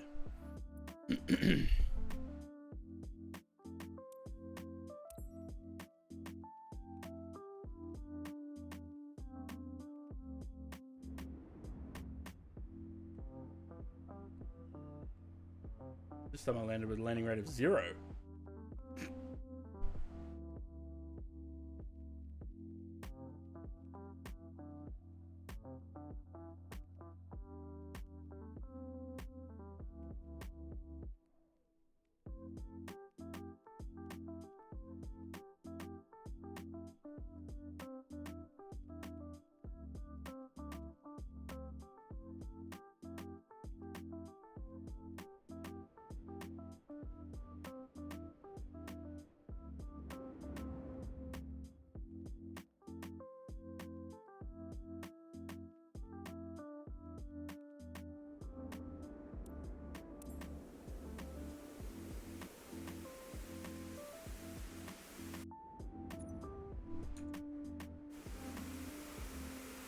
Give the plane itself, give the plane a second to sort itself out.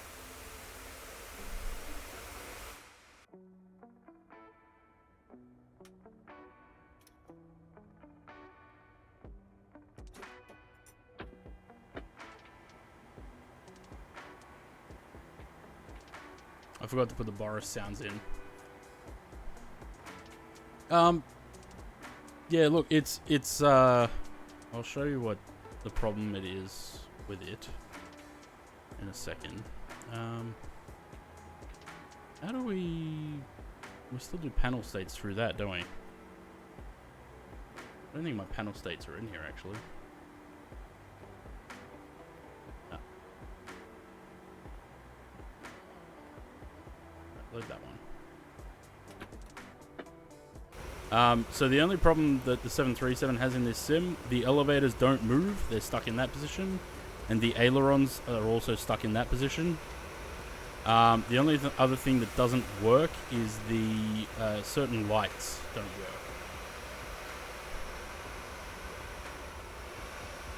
But apart from that, it seems to fly or work fine.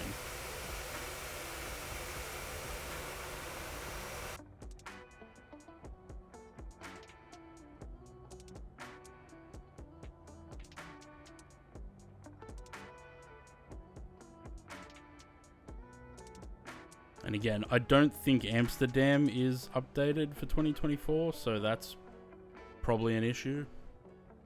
777's the same, yeah. All the animations seem to work in the 777 that I saw. The only thing that didn't was the lights. The lights don't work properly.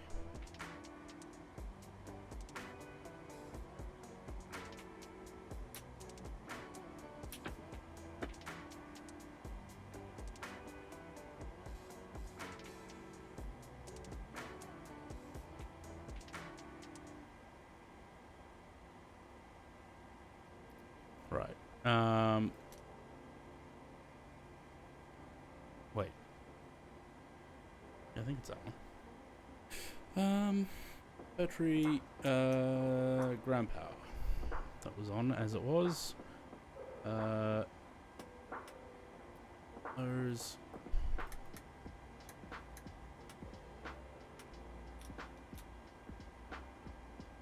No, not that one. That one. They all stay as they are.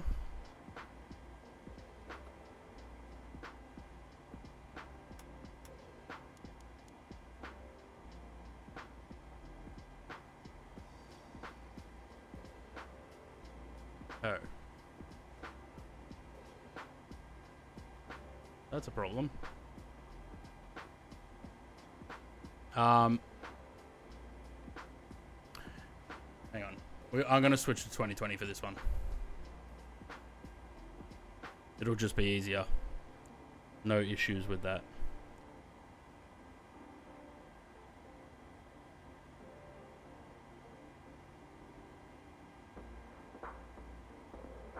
And that way we can ditch JoinFS too.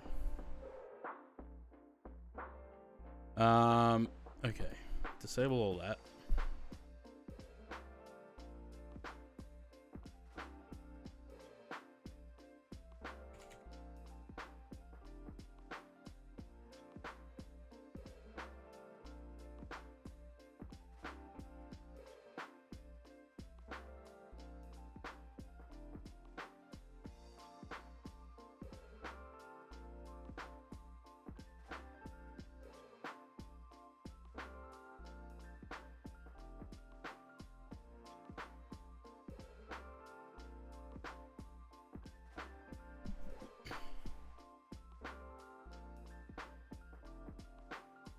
We'll do it in 2020. We're just a little bit more peace of mind. Don't have to worry about things not working and shit like that.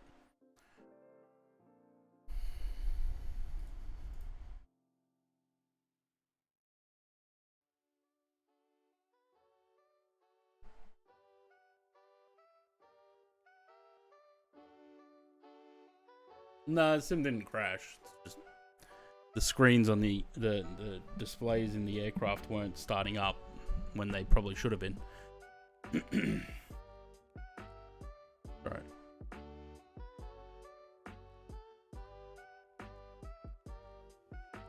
I mean, at least we can use Chase Plane in 2020.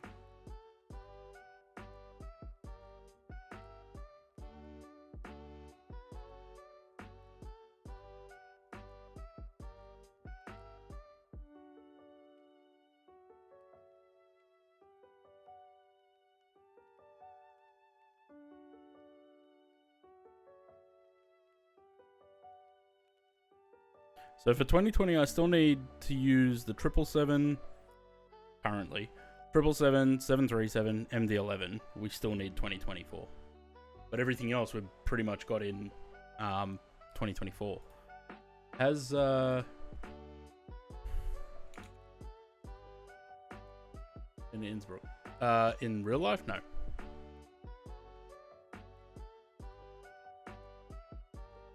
Oh, maybe. I don't know. I mean, I've been through Austria, so possibly, but never flown there.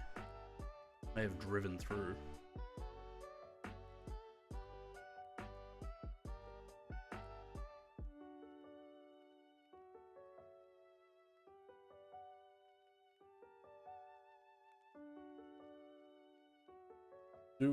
Does anyone know when the CRJ update's supposed to be coming out?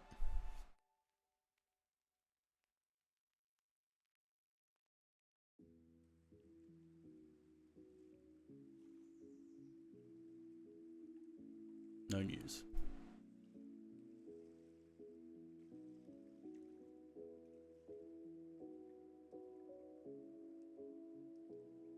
Been able to watch some planes while I was there. Nice.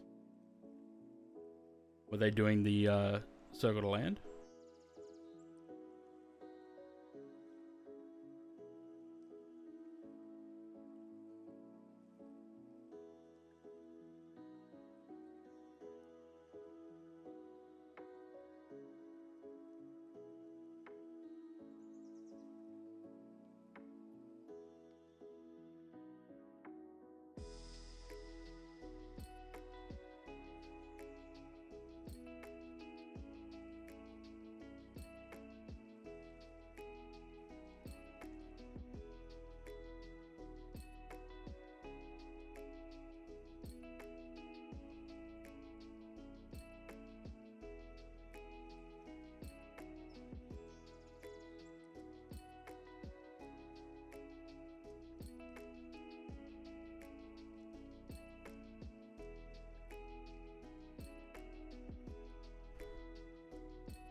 Zaid, you finally home? Hurry up, get in the sim.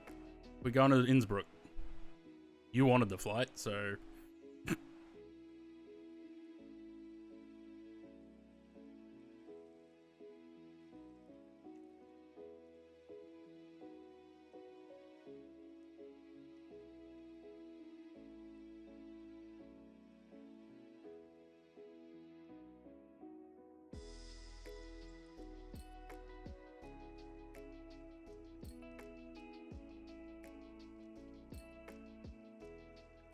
...40 degrees, not in Innsbruck, it's not.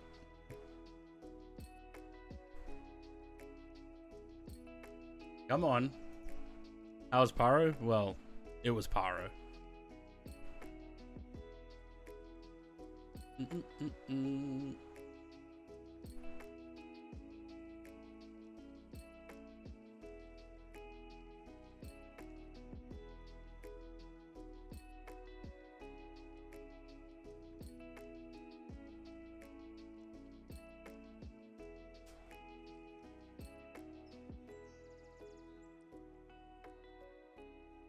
Sim always takes so long to load. What gate for... No idea. I just pick a random one. I always go from the same place in Amsterdam.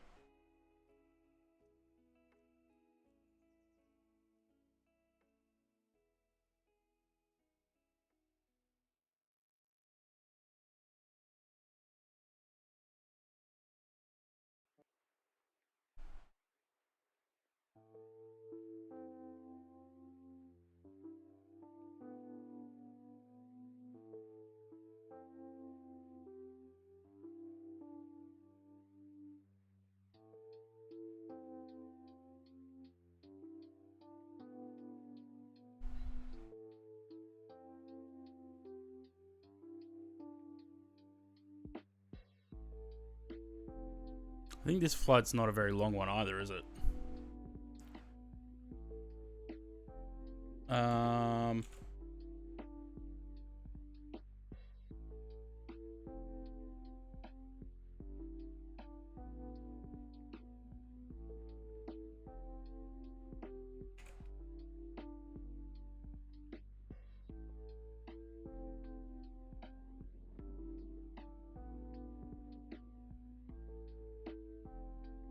did it the other day. Yeah, we'll see how we go after this one. I don't have any other plans, but we might actually have an early end to the stream today.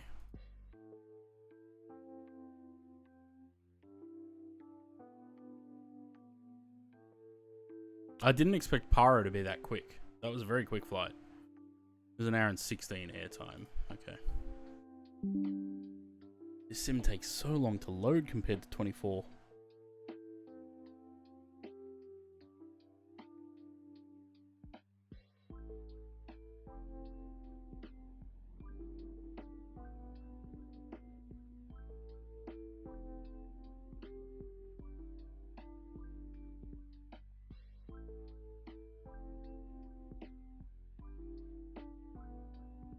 Huh. Never seen that happen before.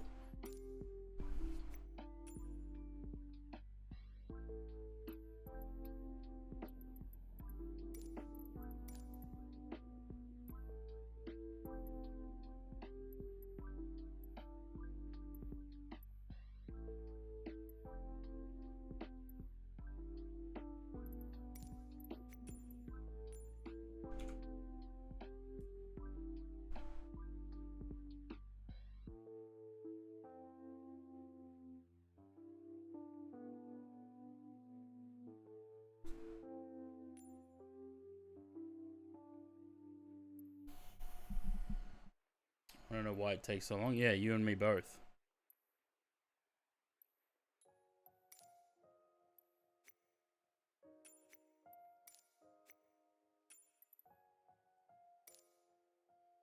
So I kind of like the loading, like apart from the trailer playing throughout the whole loading of 2024, I kind of like that because it tells you like a percentage of what it's up to.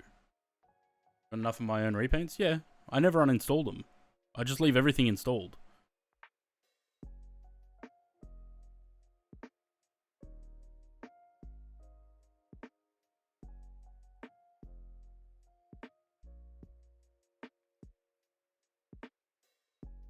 And I almost exclusively fly my own repaints, which is a bit wanky, but...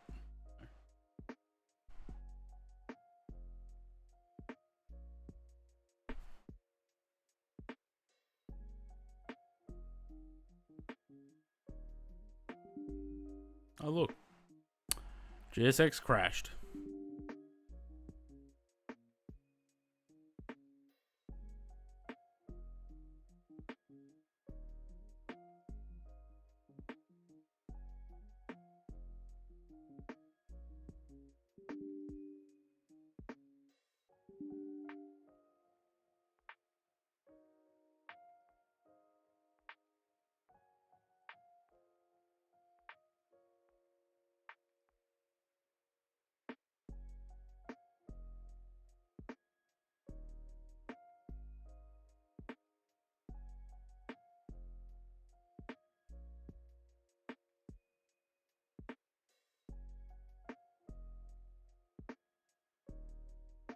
Yeah, that's what it was doing yesterday. And I ran the live updater last night. It worked for the first 2 flights today.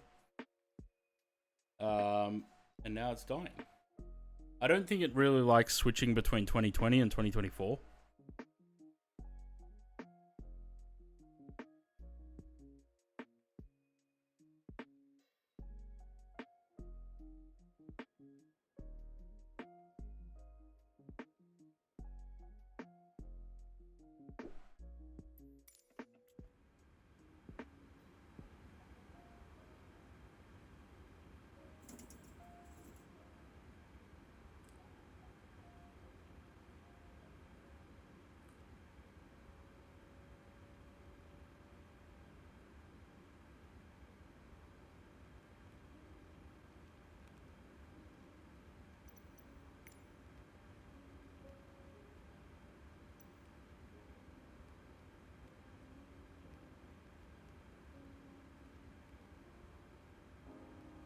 Yeah, lovely 23 FPS. Ugh.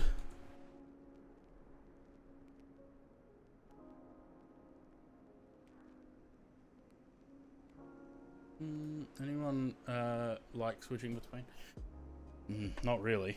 The annoying thing is, right, I get the better performance in 2024, but we're still missing aircraft in 2024. And I have that problem with the frame gen that if I switch views, I get stutters, which would be nice if we didn't have that problem.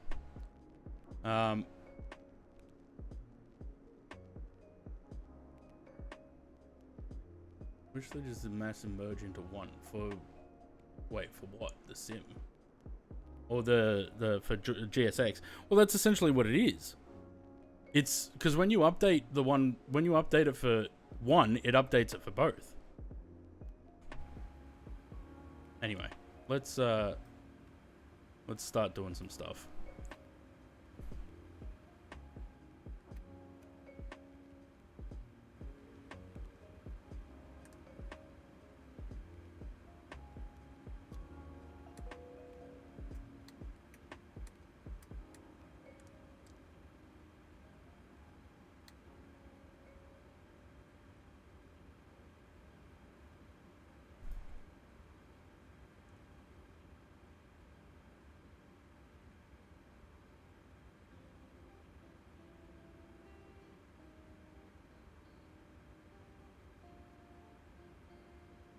We'll sort that one out. Just so we need to start doing some quality checks internally. Yeah.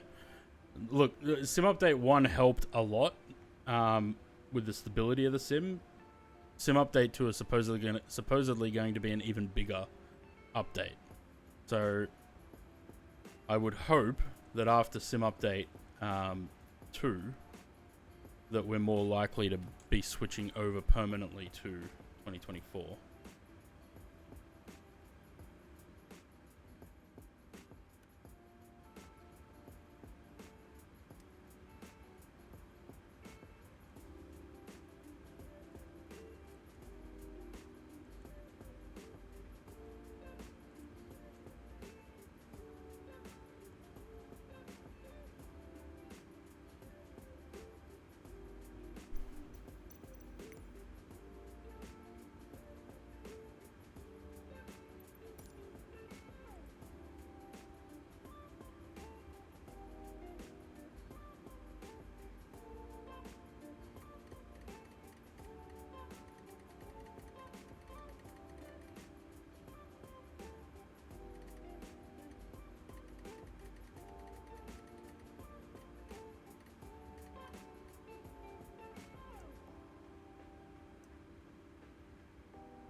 What do we got? 2-4 apparently for the departure. That's pretty close by, isn't it? Oh yeah, right there. Switch screen. Every time I forget. Right. 2-4. Ren to Sierra Yankee. Nope.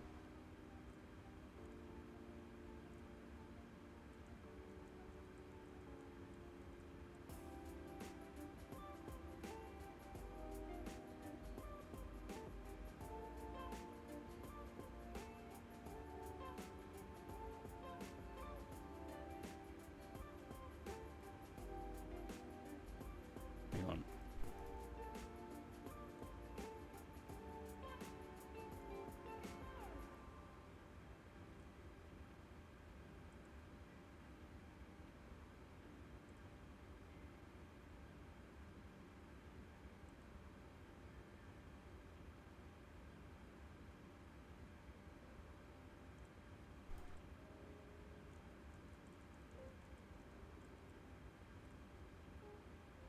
I was looking at the wrong one. That's why.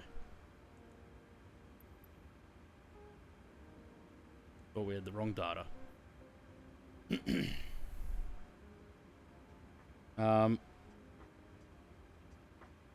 Okay, what we'll do, we'll get all this up and running. We'll get it set to go, and then while we wait for Zaid a little bit, I'll just quickly take a bathroom break before departure. That gives him time to load in What was cruise? 330, wasn't it? I bet this gives us a wrong.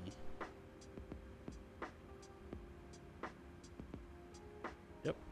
Always wrong.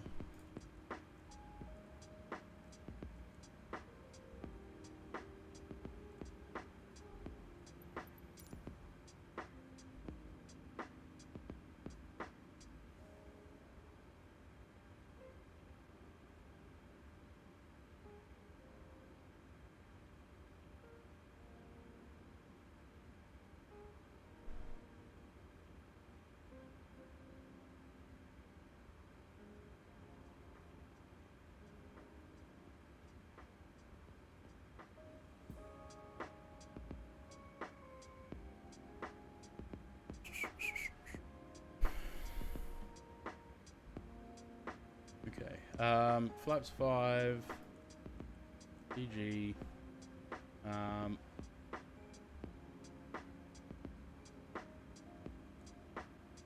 we want, take off 1, like temp 32, 92.6, 1.8, always different. Runway wind is 2507. And the runway slope is pretty much nothing. I think it's dry, right? Yeah, it looks like it. Dry, blah, blah, blah. All the blah, blah, blah. It's 44, 44, 51. 43, 44, 51. Gonna take KLM 777. Nice. Make sure that we land first so that we can watch that. One,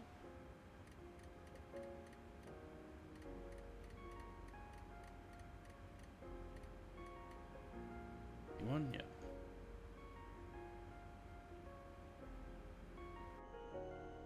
Right.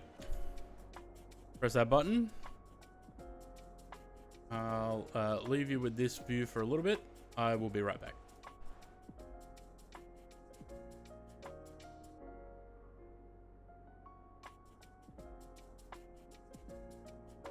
Runway rider, hello, welcome back.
Am needs to restart his sim. Livery's bugged. Well, we've got a little bit of time to play with then. Let's try and find out when the Aerosoft update's coming out. Wonder if that would...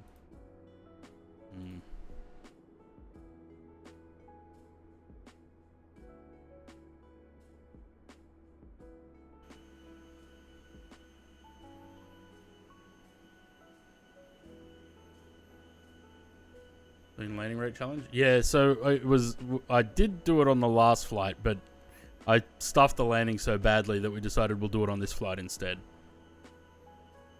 Format again, blah blah blah. Everything's locked.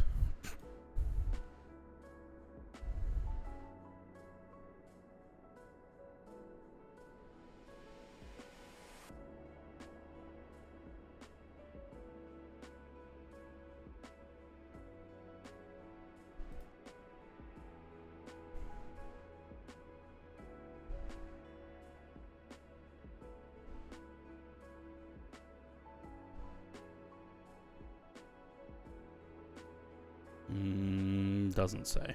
It just says the 25th of March. So I'm assuming it's going to be sometime late tonight, coming out tomorrow. Or we'll have it tomorrow.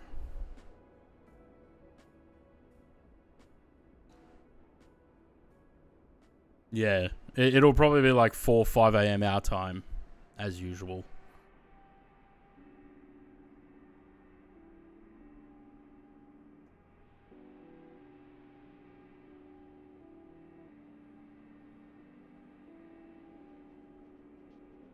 I mean, that's not good.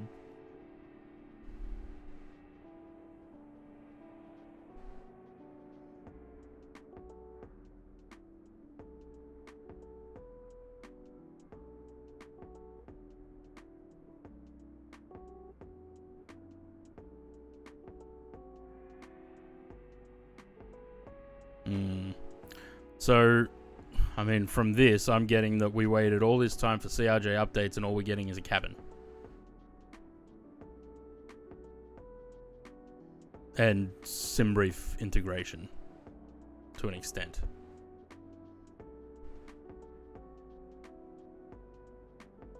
Don't understand playing Flight Sim on Xbox, neither do I. I have a friend of mine that, showed me that he had MFS on his Xbox. He tried to load up an aircraft at Shell Harbour in New South Wales, and basically the entire thing was frozen, couldn't do anything. I was like, so what's the point? What, just look at the pretty scenery?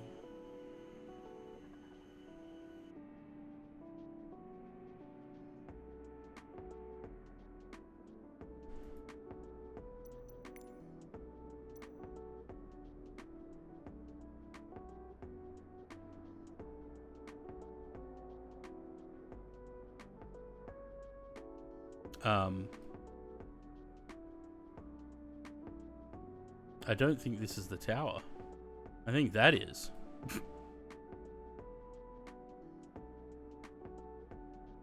Boca 100 when? Oh, no, apparently we're looking back to my plane.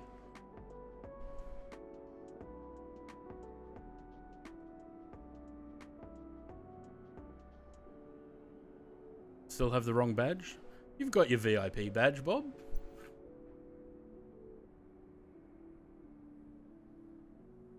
I don't know why you guys so desperately want to be mods.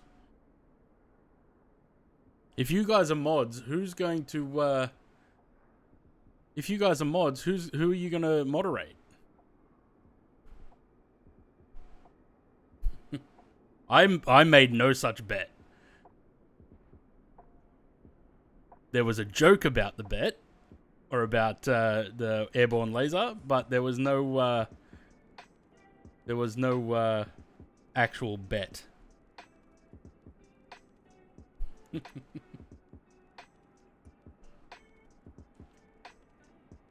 But Zaid, how will I time you out when you're being too much of a troll if you're a mod?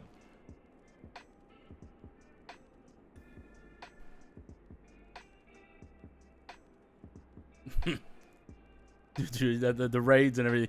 You're a VIP, Conti, anyway. You got your VIP badge. There's a lot of VIPs, actually. Who's got VIPs? Zaid, Bob, Conti, Louis, but Louis's not here anymore by the look of it. Oh,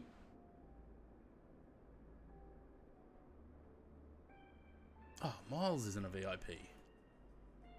How rude's that? Gotta make Miles a VIP.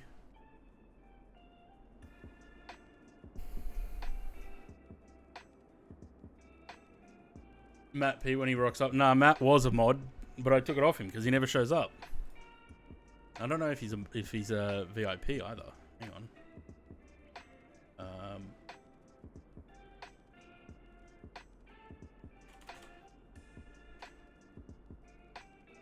How do you spell his thing? Is that it?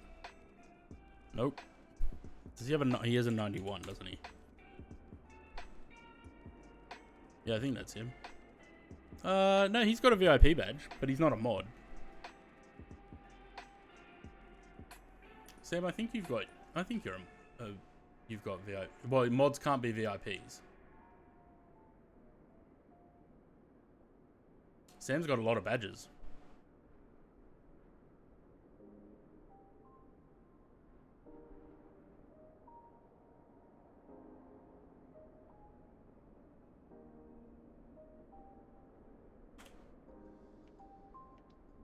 Look at all the Sam's badges.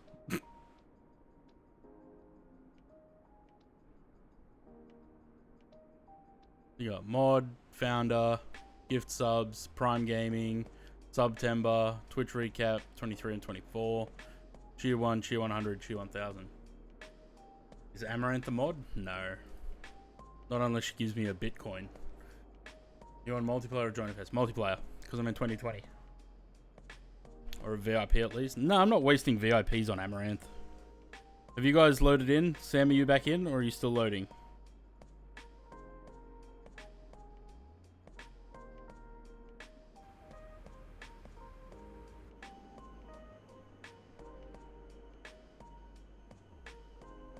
Man, performance sucks in this sim. Prefer joiner first for model matching. We'll see when you join. I'm already tried to get her Bitcoin. Yeah, supposedly, whether it's true or not. We'll see how it looks. I got Sam in a gold livery. We'll see how Zaid shows up. If it doesn't look good, then we can chuck Join FS on. It's the airport because I was struggling in Phoenix the other day.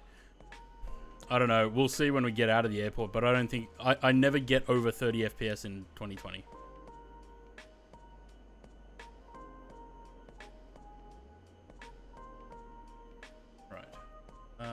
Have we got a Zaid yet? No. When Zaid spawns in, we'll push back.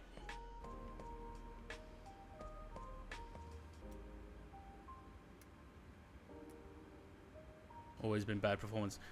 Yeah, I don't know. The funny thing is, I don't think it's the airport because, like I said, I never get above 29, 30 FPS in 2020, and we're sitting right on that. So I don't think it's that.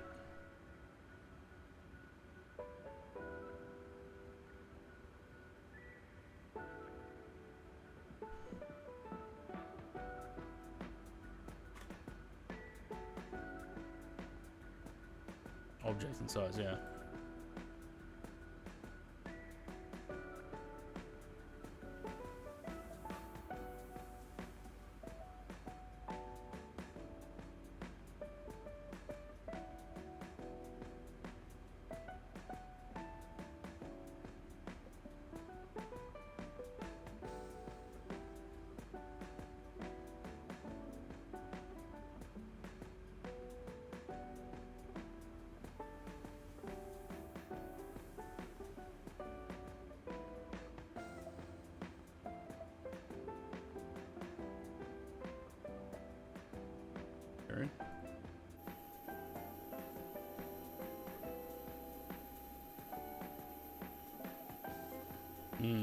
Yeah, okay. It's got you in a 787.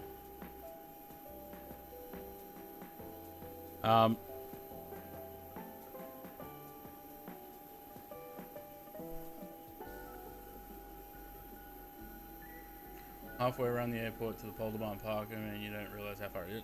I know the airport's massive. I know that. Alright, so if you guys want to use JoinFS, we can do that. Just go to a different server If we each go to a different server, we won't see each other. Rather than going into the menu to do it that way.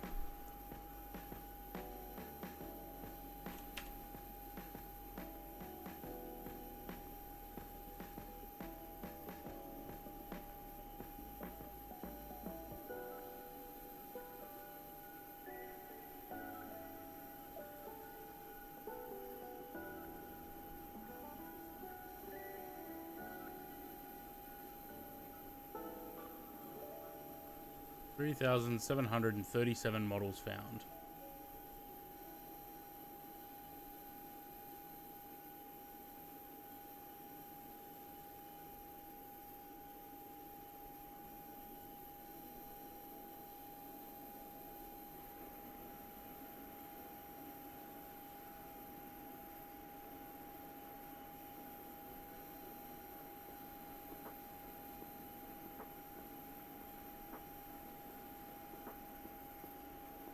Yeah, it's only letting me put... It does. How is there not a KLM livery? Surely. Hang on. Oh, wait. No, there we go.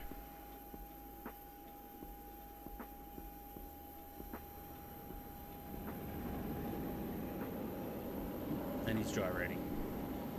Right. Of course we are. Fucking GSX.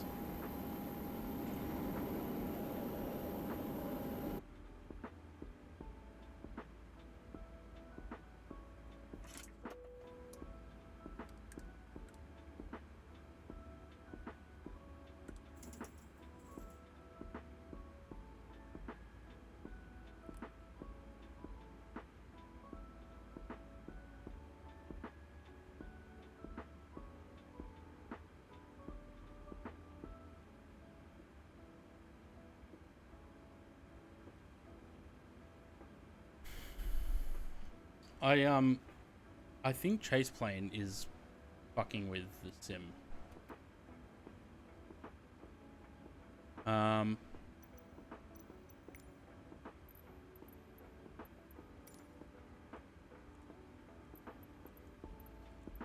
Pissport. Handling by Pissport.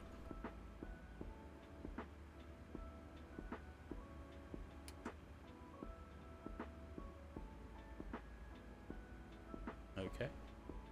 Apparently that guy can float. Hello, Captain. Glide. We are ready for pushback.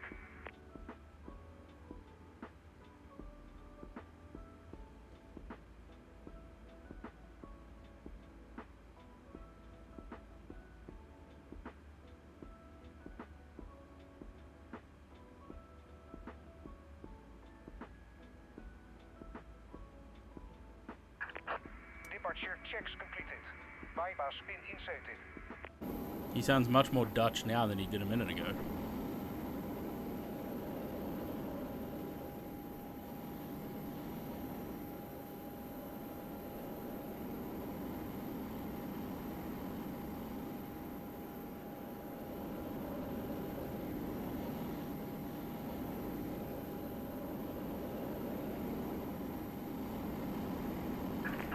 Locking gear.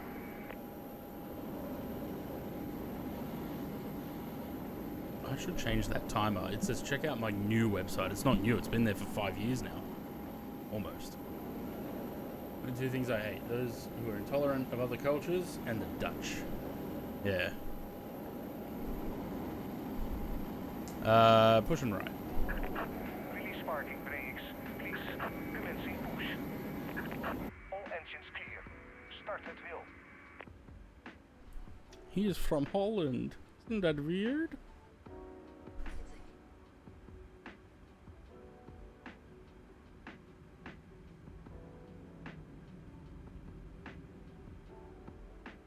Right. That one.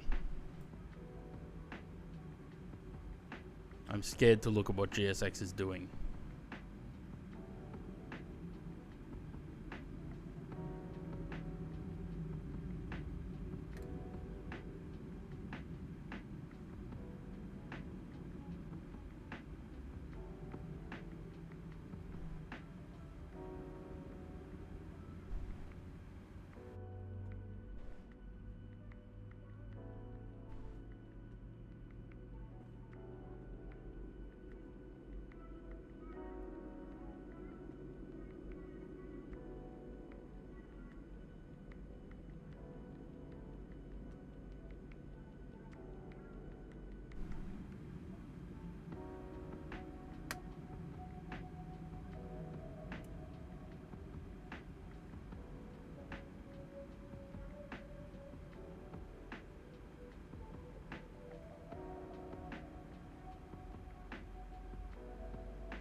understand in this world. People who are intolerant of other people's cultures. And the Dutch. The look that he gives him. Alright, Josh, have a good one. Cheers for sticking around.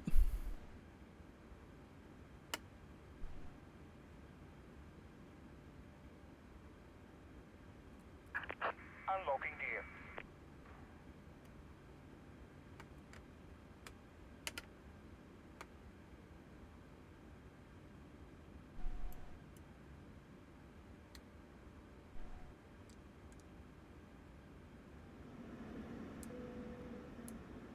Toll track disconnected. Bypass pin removed. Left is clear, right is clear.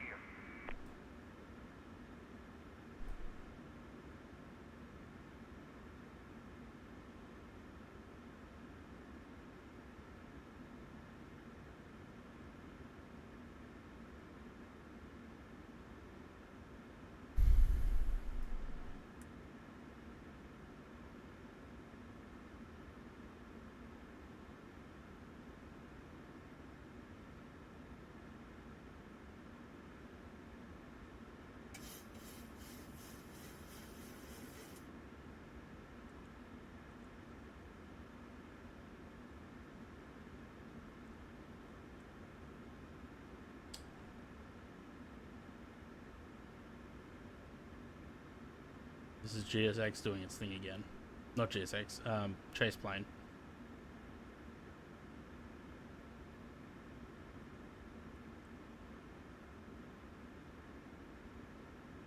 Because Chase Plane has some bridge thing that it needs to run in the sim. And every now and then, it just decides to lag like that.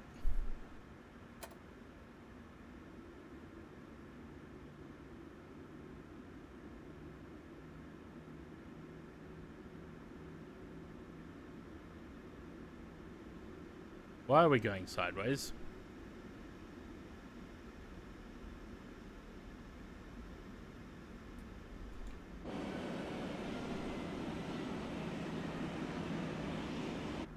Oh. Wonderful.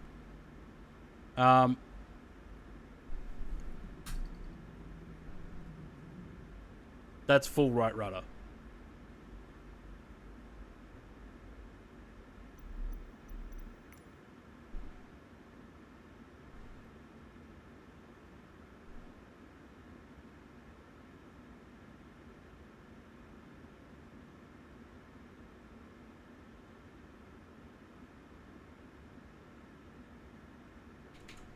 Enable disable chase plane, but it doesn't restore the settings. The view settings.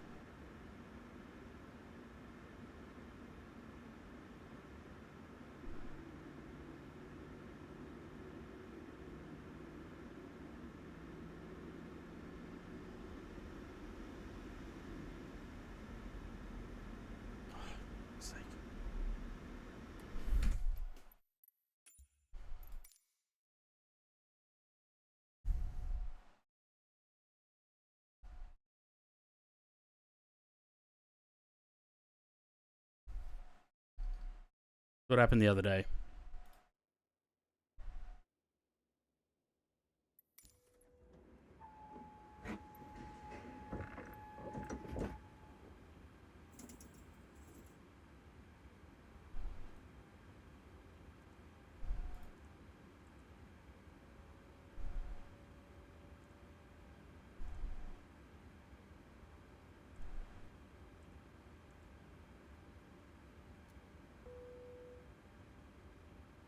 The thing is, I don't know if it's actually chase plane causing that problem.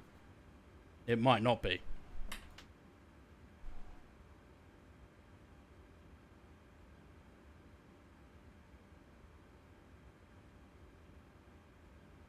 I think it's the plane itself.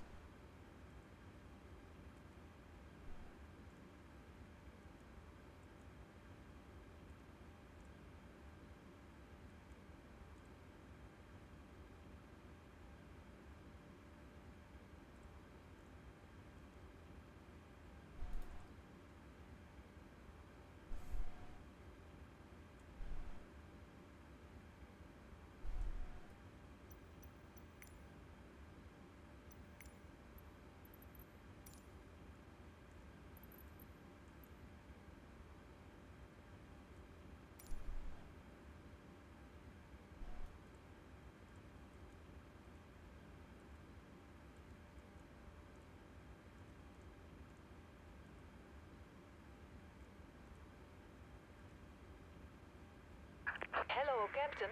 We are ready for pushback.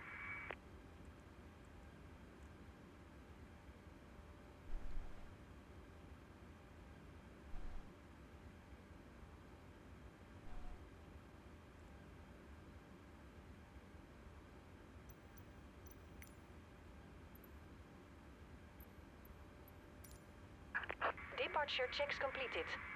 Bypass pin inserted.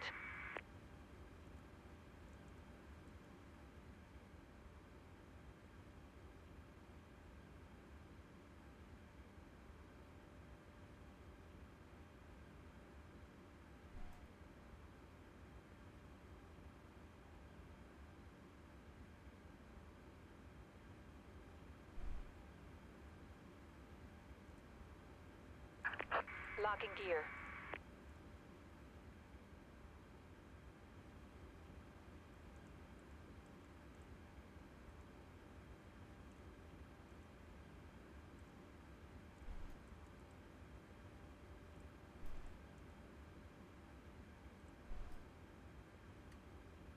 Jesus Christ.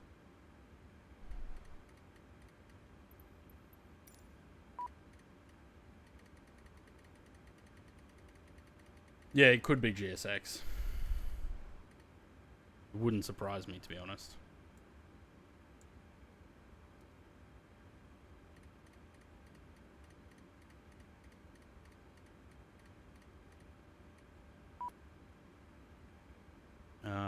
Right.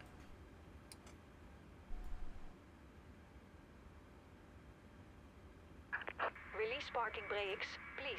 Yep, one sec, love. Let me just double check everything up here.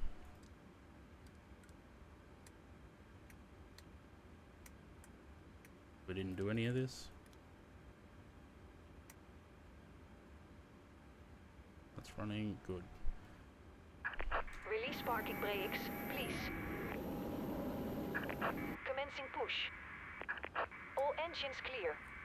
Start at will.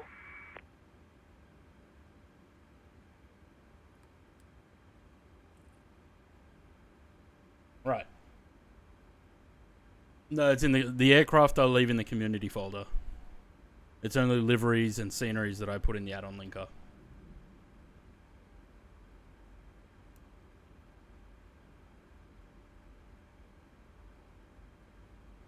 Yeah, I never bother with those.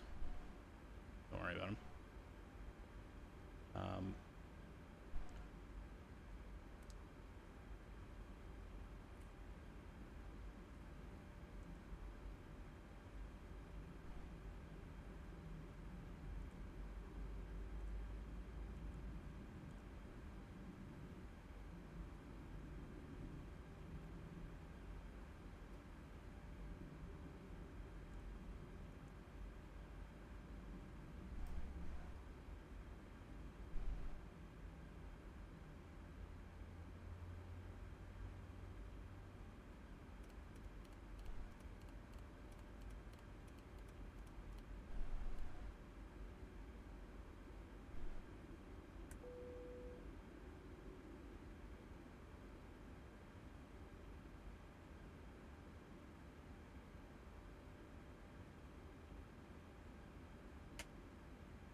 Please set parking brakes.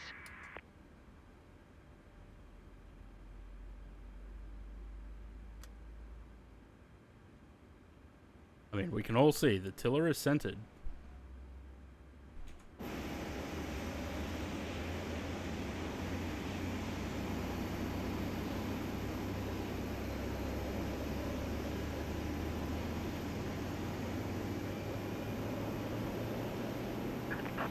Unlocking gear.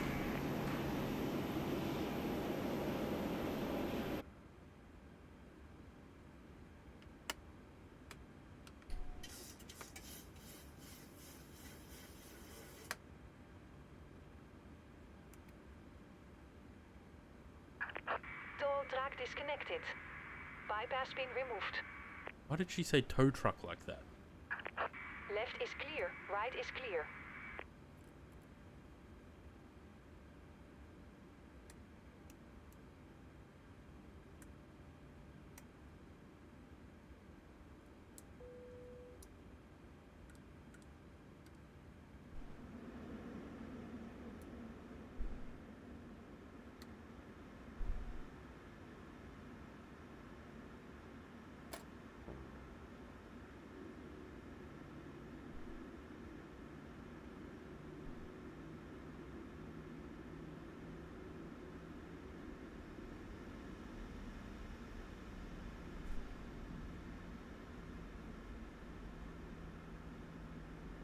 Right. We're good now.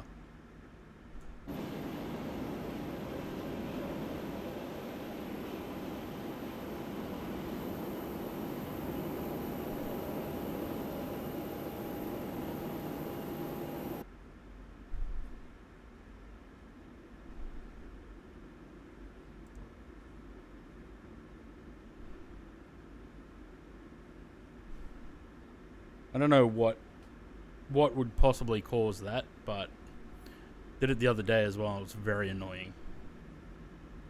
Problem is, I don't think there's any way for me to test whether it's doing that or not until we start trying to taxi.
How you doing there, Zaid?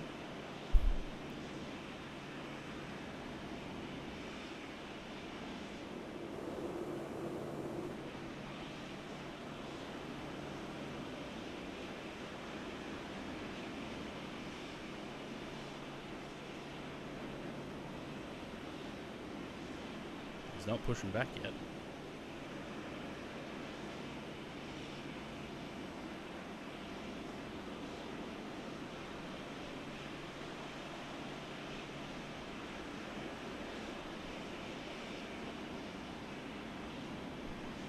Zaid?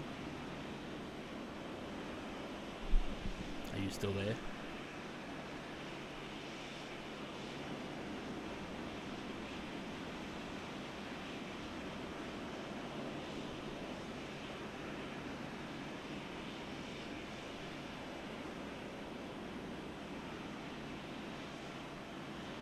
I don't know if he's still there. He'll catch up anyway.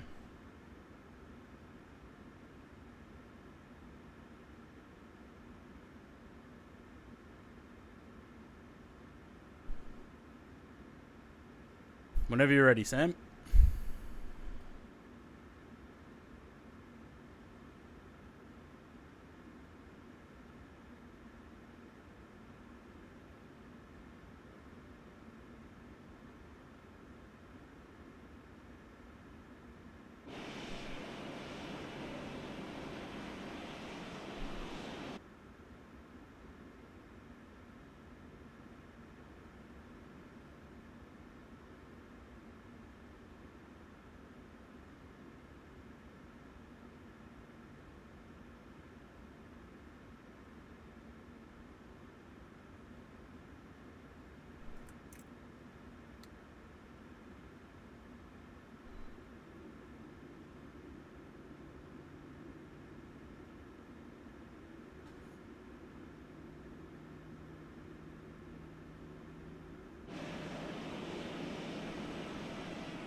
they'd still not pushing back.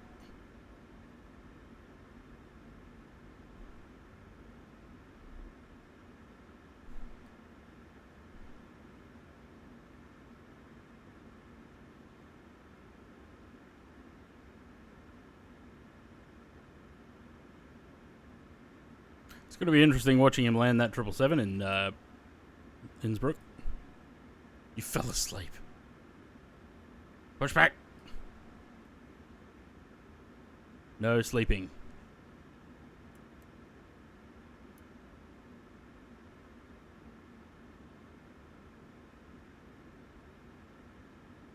I reckon 1 minute will be enough between Sam taking off and me going.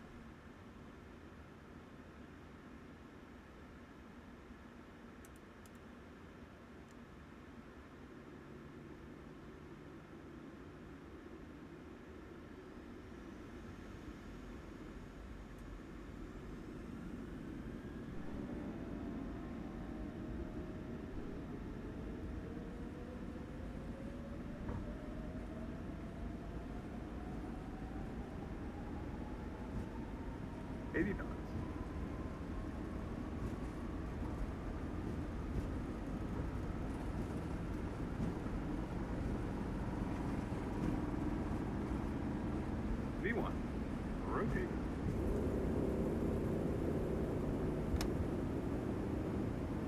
Positive brake.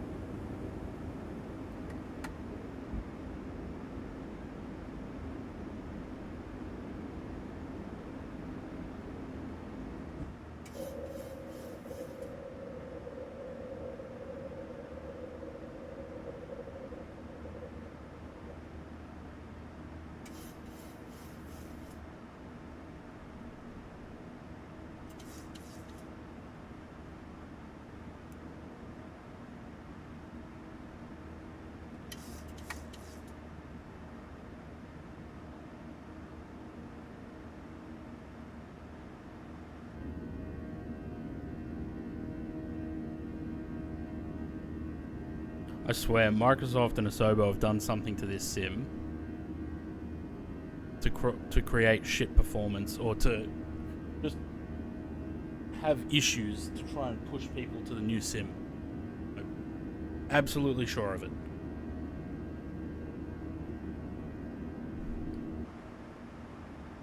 Because it just sucks so bad now.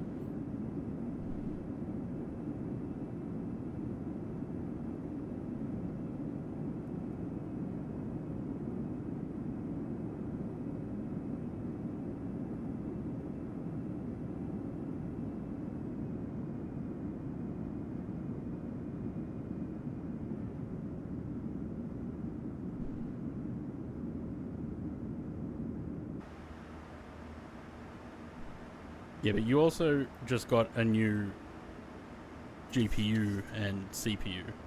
I could probably stand to update the CPU in mine, to upgrade it.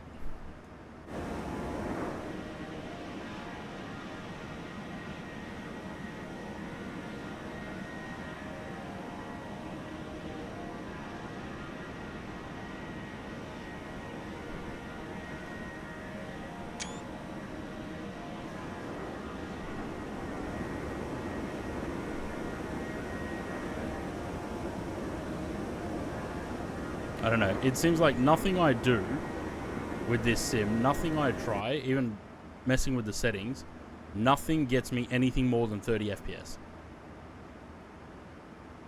And my frame rate's not limited either. Lava, hello. No, nothing happened. We're just the sim. This sim just doesn't perform well anymore. I'm convinced that it's Microsoft and Asobo are messing with the sim to try and push people to the new one. Same way that Apple does with their iPhones. You know, it slows them down so that people go get the new one.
We tried to move render.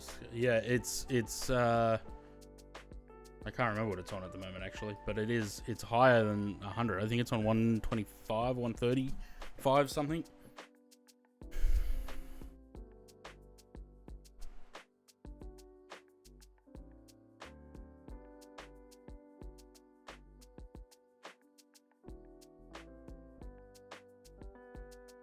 It's on 200 at the moment. Like if I try and fiddle with it, still only 33, 27 to 33 FPS.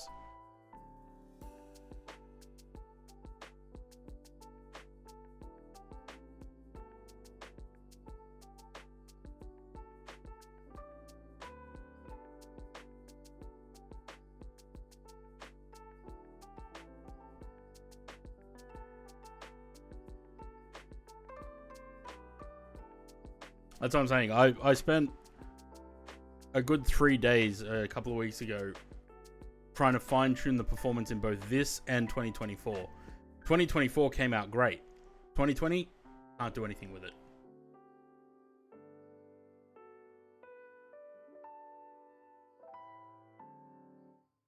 Nah, it's not Amsterdam, I'm telling you. Because look, we're not even at the airport anymore. Still, only 35 FPS, 37. It's not the airport.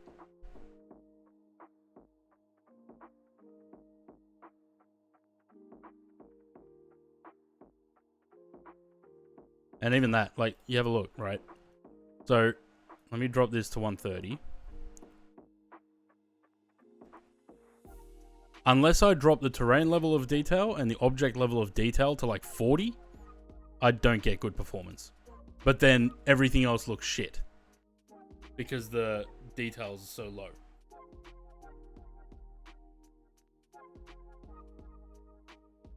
No, I don't think it's not GSX either. It's something graphical. But it shouldn't be that bad.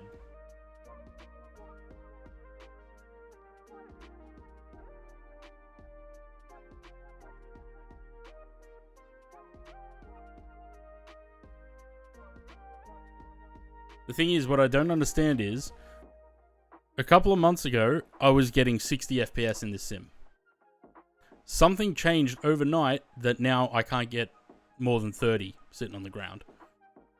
So I don't know what changed, but something changed.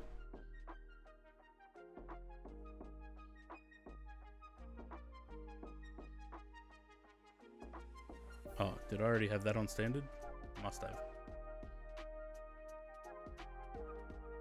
If you win this one, Louis, you get the standard €25 amount.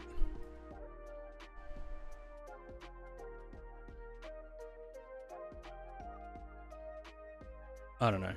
This sim just sucks. They both suck at the moment. 2024 still needs a lot of work. 2020 just doesn't work. So even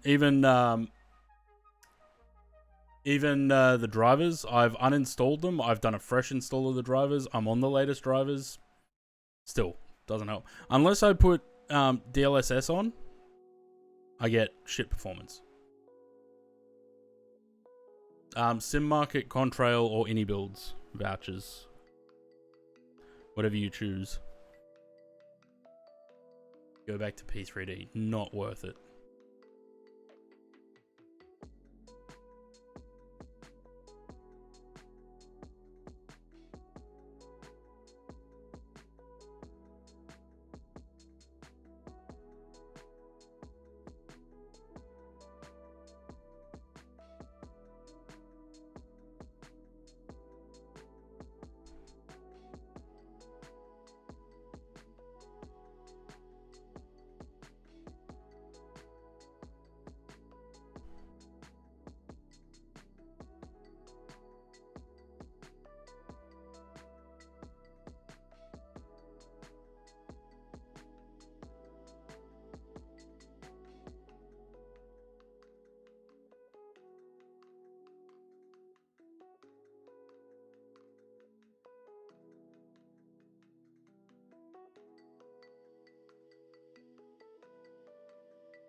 Clouds look interesting. The clouds look like shit. I'm telling you.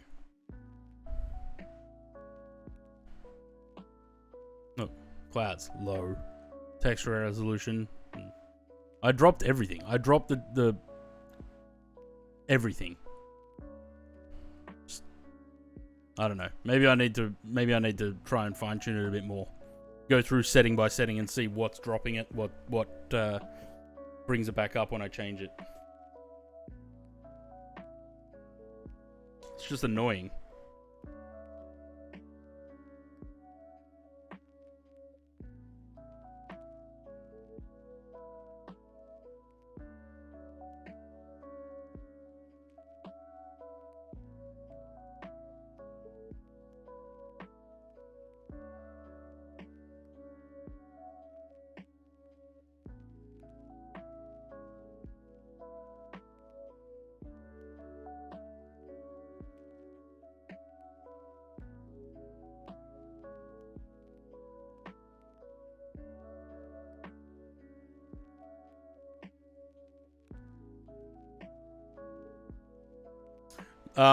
Every time I've tried using DX12, the sim just crashes. Like I get DXGI hung error, so I run VRAM just spikes, so I can't use it.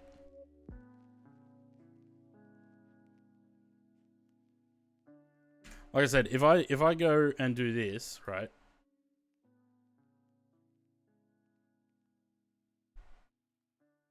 Straight away, it gives.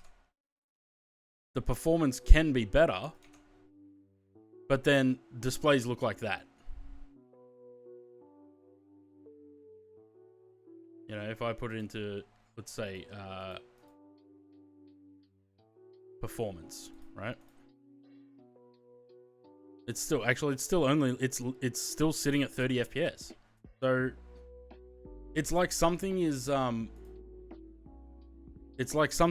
limiting my frame rate.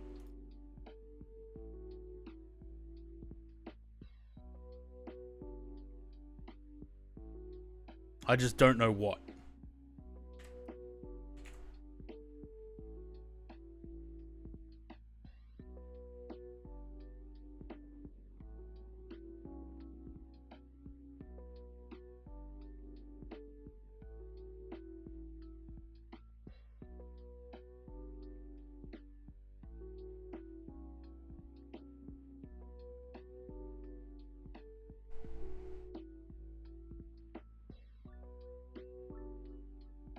I'm not reinstalling the sim.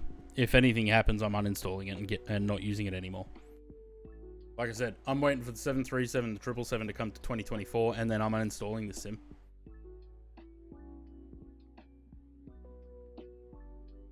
As soon as the 777, I'll even forego the 73. As soon as the 777 is in 2024, this is gone. Oh yeah, Louis, that's what I think they've done. I think they've done something to the sim that the performance goes to shit to try and push people to 2024. Like I said, before 2024, I was getting 60 FPS in this thing. And even just after 2024. But then somewhere around late December, early January this year, the performance just went to shit. And I can't get... It really, like, you can see the FPS counter up the top here. In the top left corner. It really looks like it's limited to 27 FPS.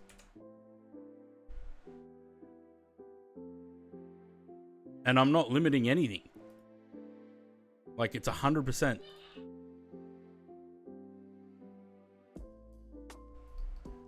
So, I don't know.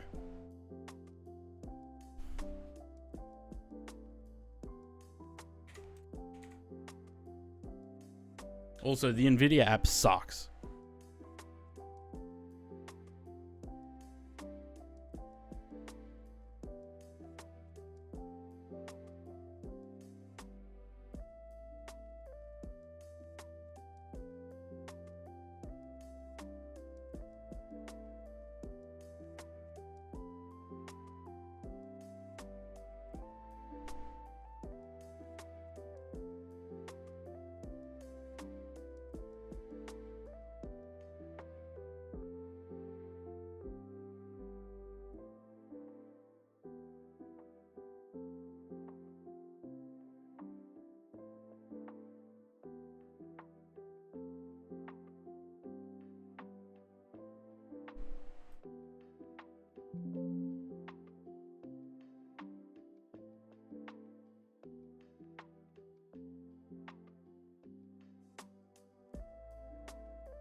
Oh shit.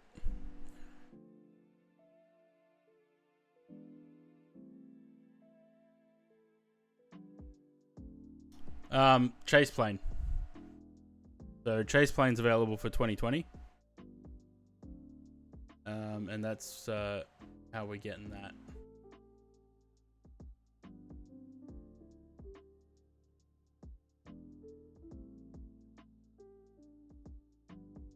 I'm just fiddling with display settings while streaming like an idiot.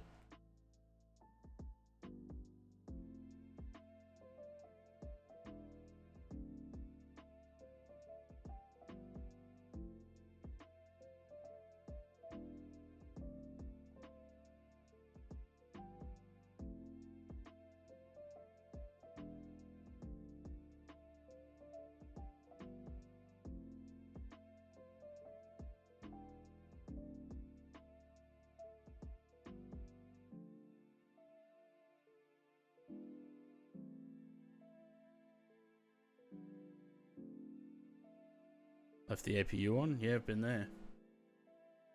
Done that many times.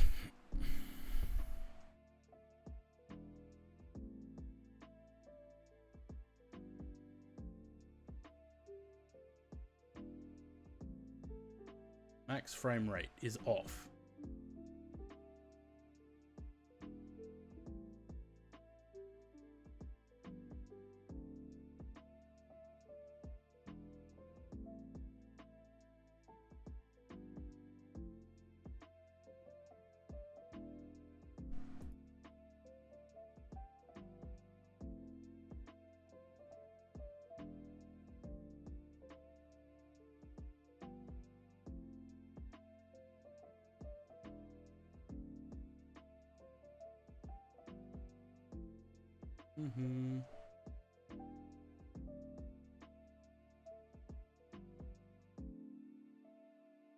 No.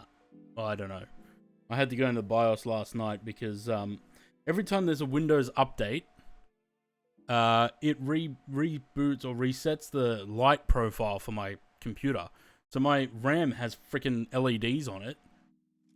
And every time there's a Windows update, it turns them back on, and they're so fucking bright. I'm like, yeah, I'm trying to sleep, computer.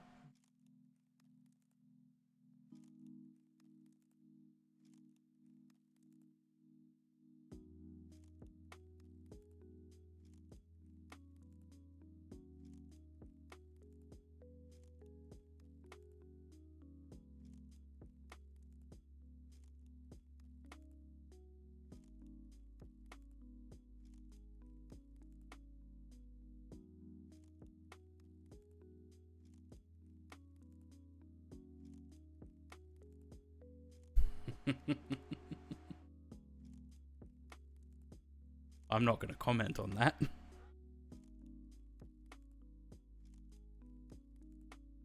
Anywho, I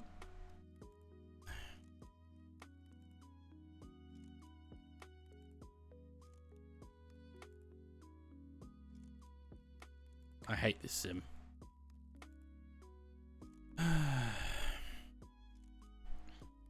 Right, Innsbruck, what's the weather like? Variable 1 knot. Good. Stuart 3600, broken 8000, 7 degrees, QNH 1018. Sounds like we're going to be able to do the circle to land for 08. Good for us.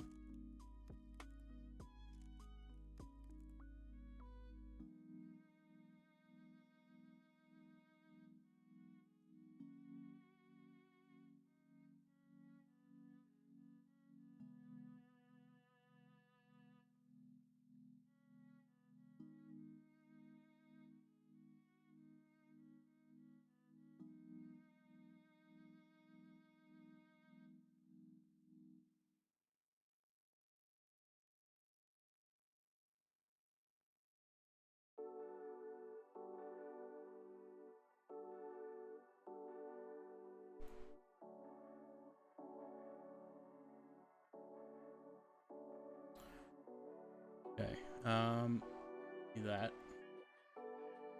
Well,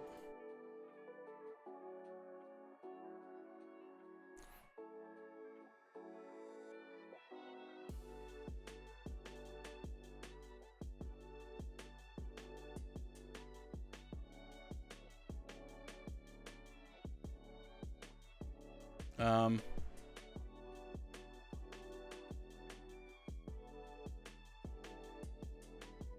got 0725, so we got a little bit of time. I will be right back.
Sorry, family stuff.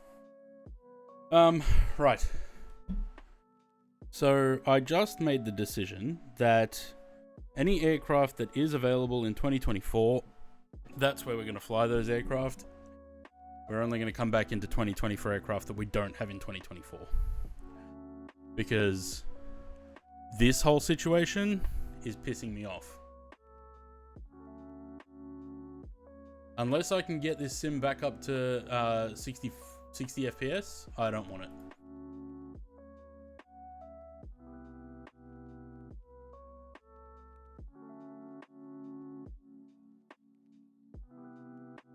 The multiplayer would work? Yeah, it would be nice.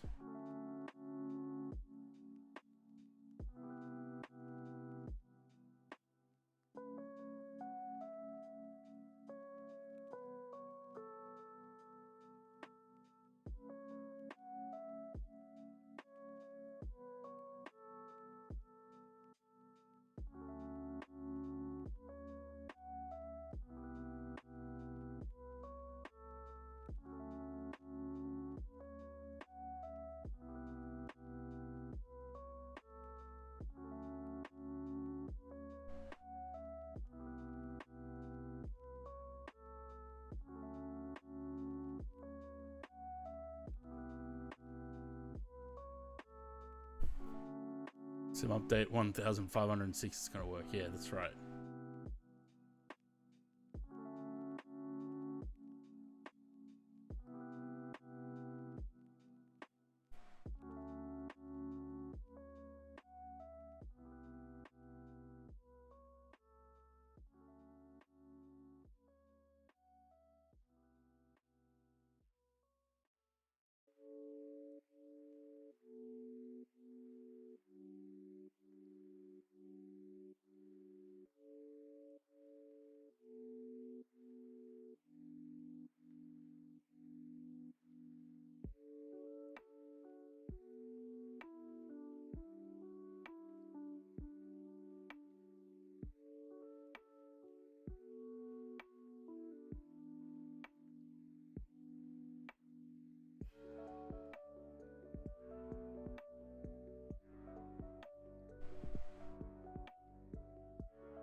Okay, we need to do the arrival planning, I guess. So,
okay, so it's already got the hold.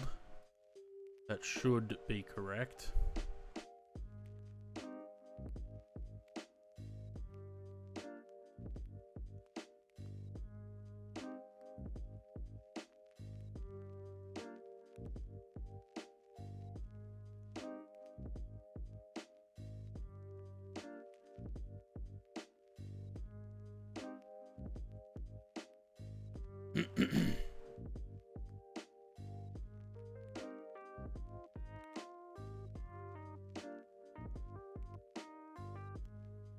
Been a while since I've done this. I actually don't quite remember.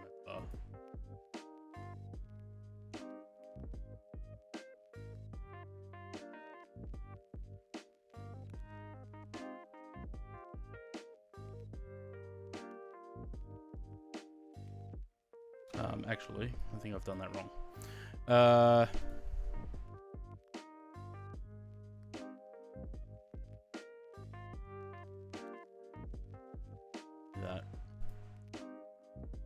No, I want to deselect that.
No,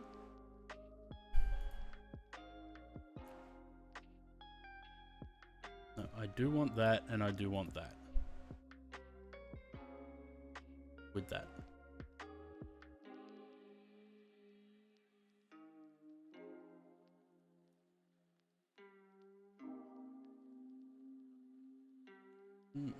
So the circle, it's a visual approach, circle to land. So it's chart 19-10. It's after you do the Loc DME East or the special Loc DME East, but that's obviously not in here. So we go from Medeb to Rattenberg. Well, not quite. We go Elmem, then Rattenberg.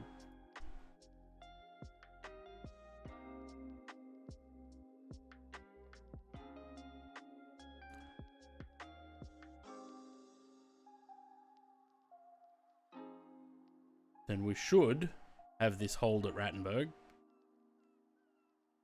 Because once we get into the hold, then we can start planning the arrival, which is to fly the localizer for 2-6, and when you've got the visual clearance, then you pull off to the side and follow the visual approach chart.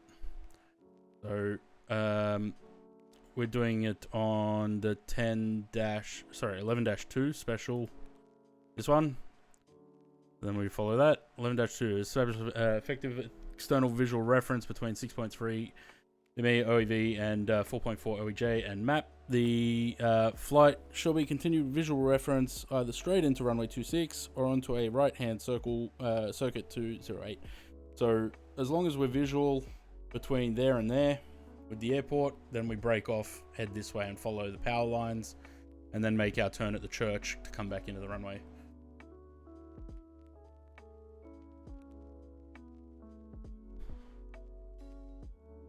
I want to check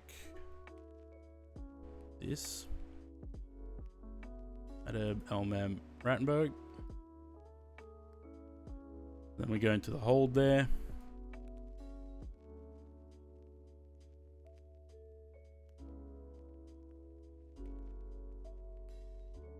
Yeah, okay.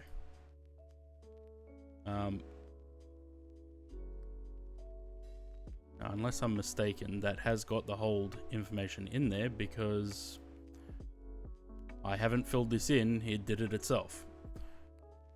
So we should go into a hold at Rattenberg.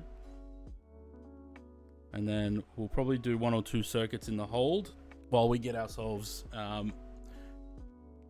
situated before we go to do the... Not sure why that came off VNAV. What's going on there?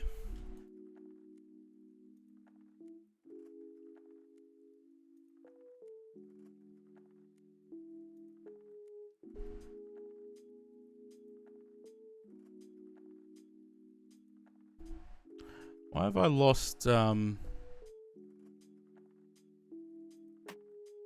as if the aircraft thinks it's in a descent?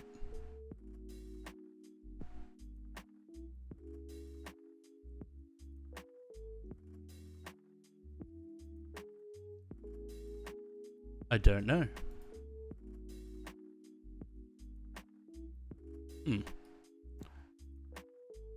No speed, no altitude.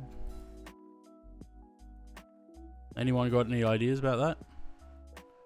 Because I don't.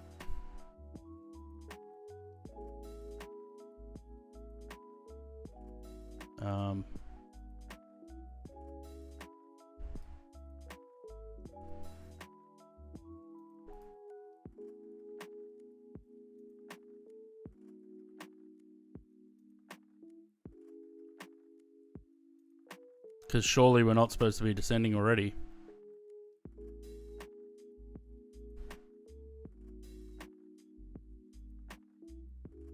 Yeah, it is. What's going on there?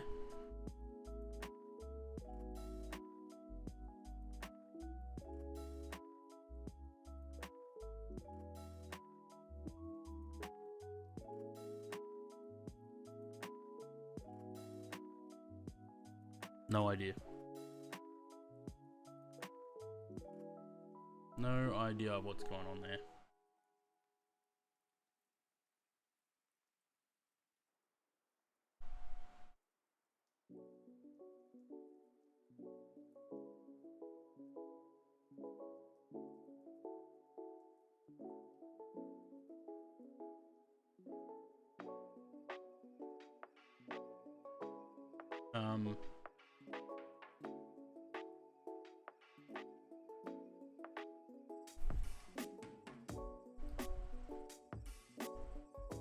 You know what's really annoying? I'm very annoyed at the performance. It bothers me so much. So I don't know what's going on with the with all of this, but I've got no top of descent marker. I've got nothing.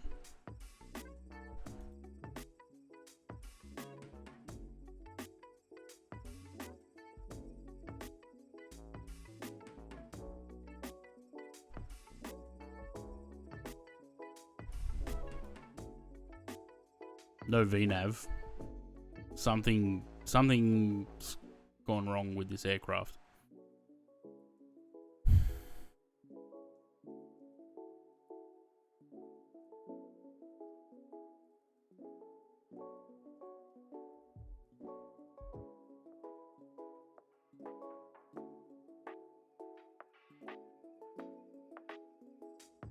There's nothing wrong with it.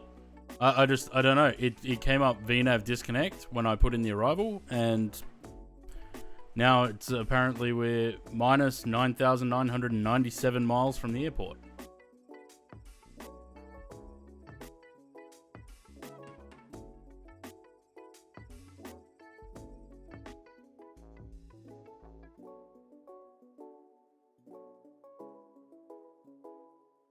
Don't know.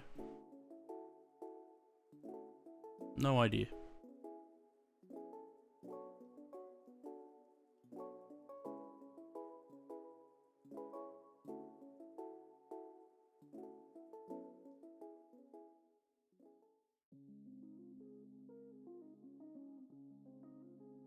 It's not trying to go into the hold now, is it?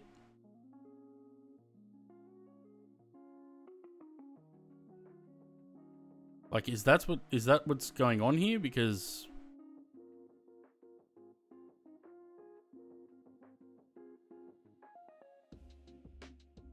can't even get rid of it.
There's no top of descent on here anymore. There was before. There's nothing now.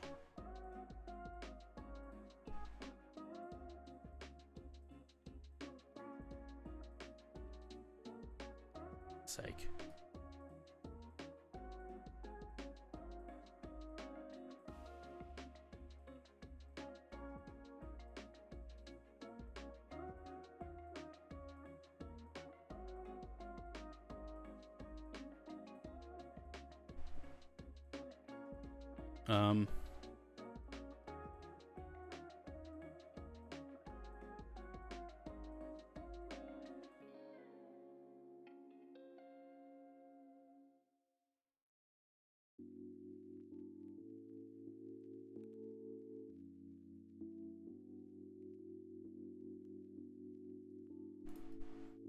I probably need it on that side, don't I? 111.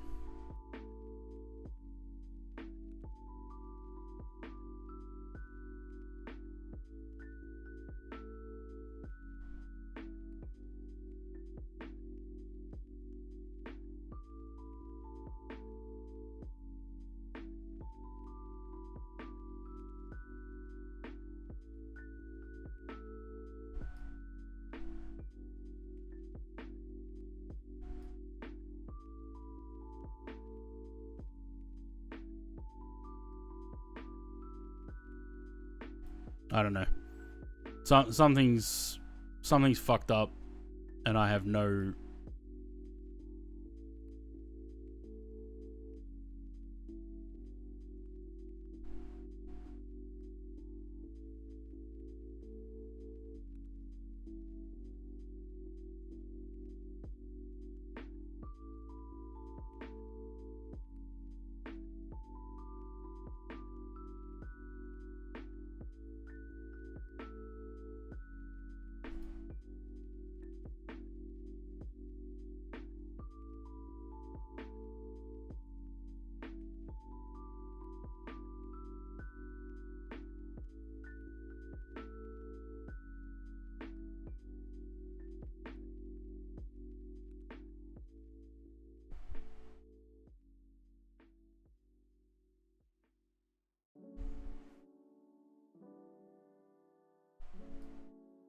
I don't know. To be quite honest with you, I'm a little bit over it actually. The performance in this fucking piece of shit of a sim has just pissed me off. And now this on top of that.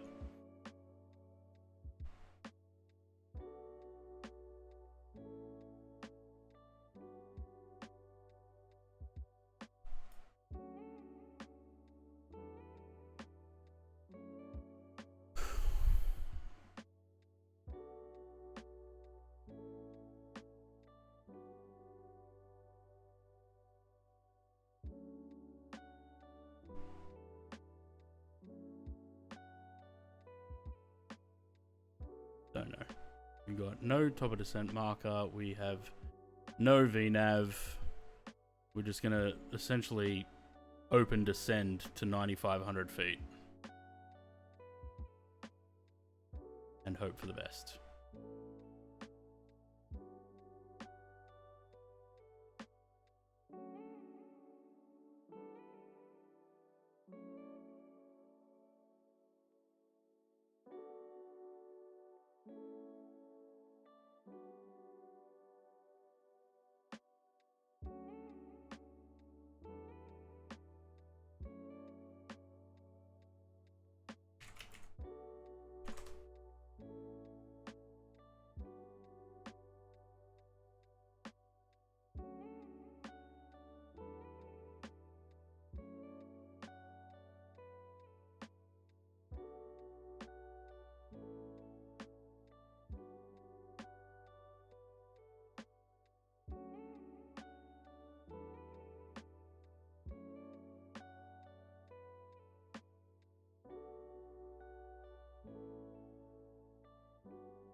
Well, that's good to know.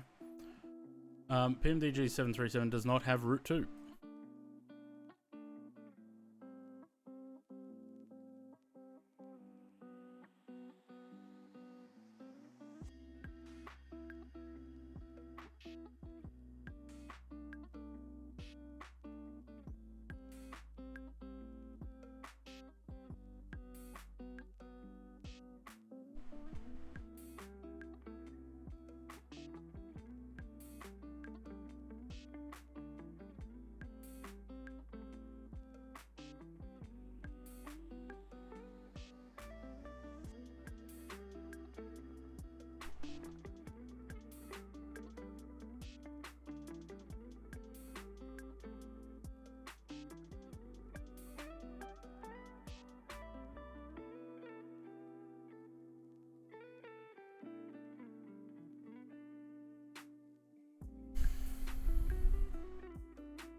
I think I need to reinstall the 737 to be honest.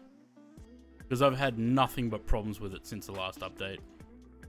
Every single flight I get that required navigation performance not available, whatever it comes up. Every single flight. Then there's the problem with the rudder, or the tiller. Now we've got this, where we're still showing that we're 10,000 miles away from the airport. Somehow.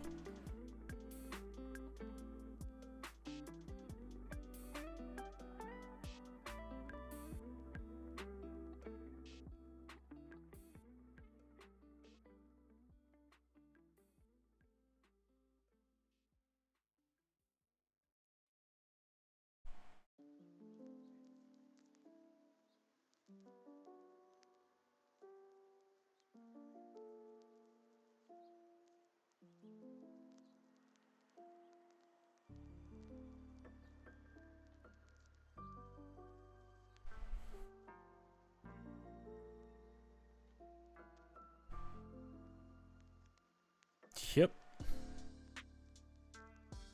Definitely a me problem.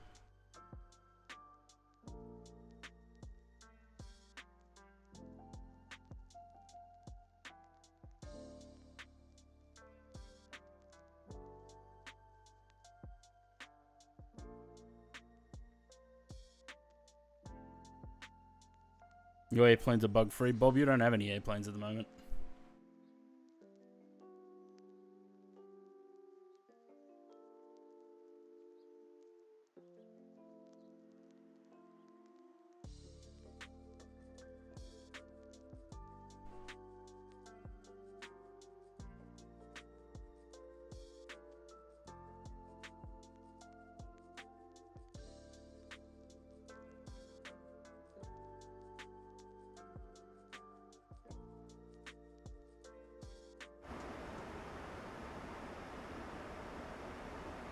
No, I don't really care about the iFly. I have no interest in flying it.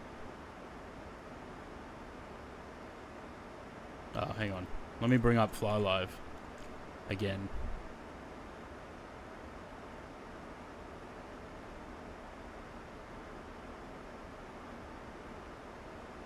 There you go.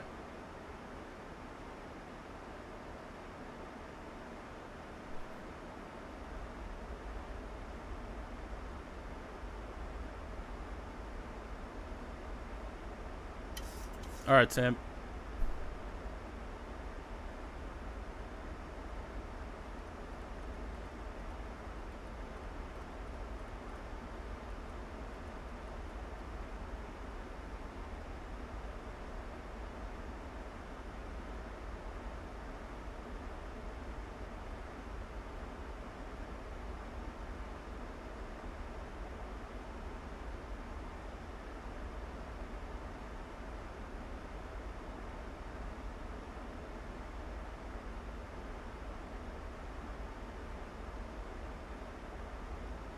We're certainly not getting to 13,000 at Elmem.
Should have just done this flight in 2024 with the 321 or something.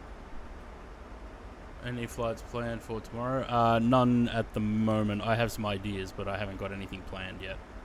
I'll sort that out later on.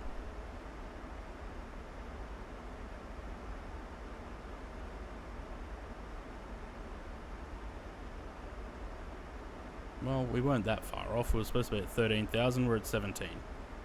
So we're only 4,000 above.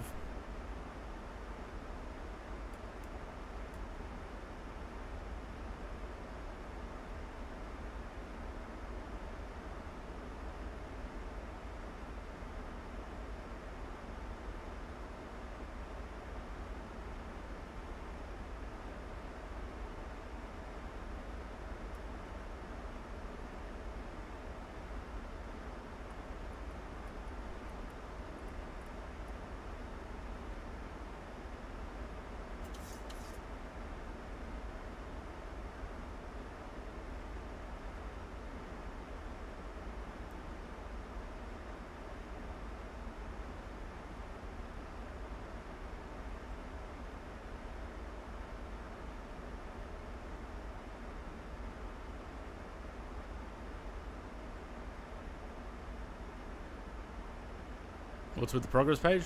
Your guess is as good as mine, Louis. Apparently we are 1,000,000 miles away from the airport. Somehow.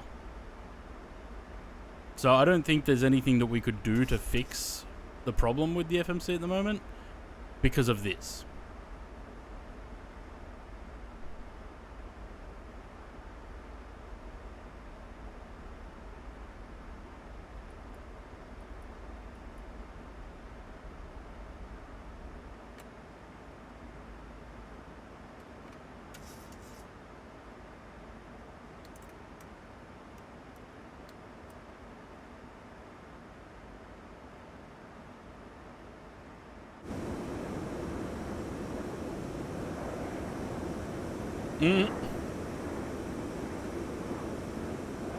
Bob's remote connected to my plane to stuff me up.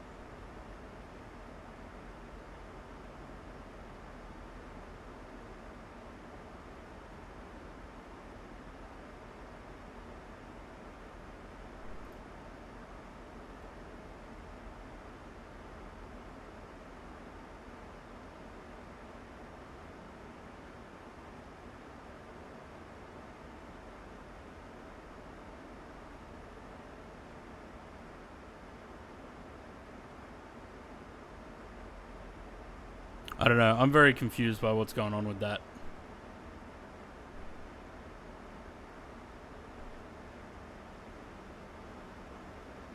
The only other thing I would think is to maybe just delete all the...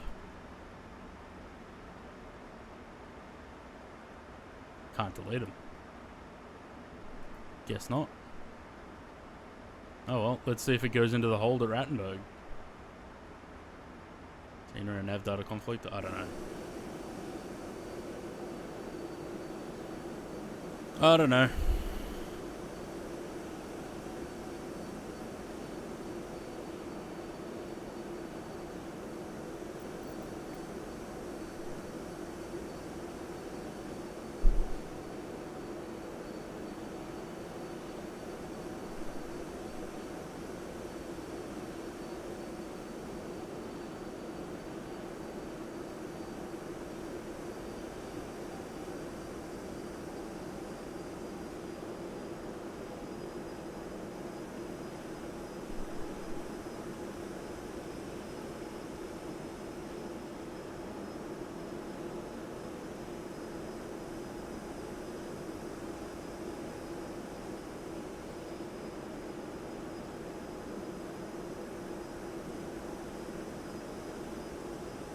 Getting ready for landing. Yep. We're just gonna see how we go. I don't know. I don't know what caused it. It seemed to fuck up when I put the arrival in. So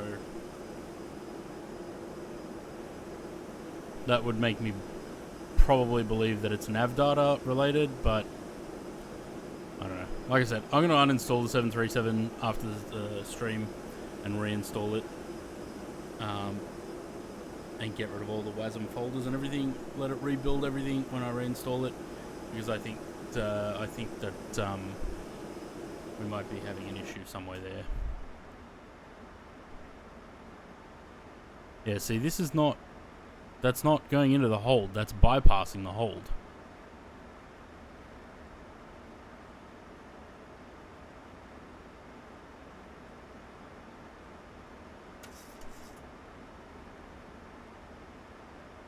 That's also not right.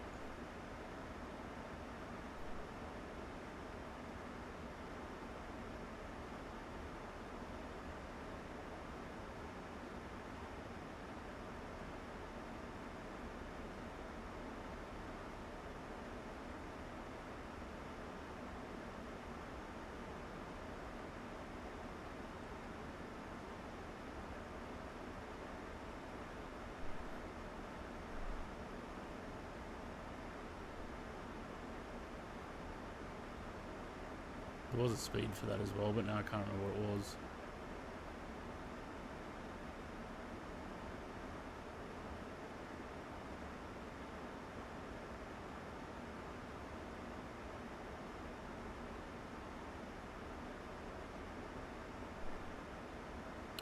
You know what?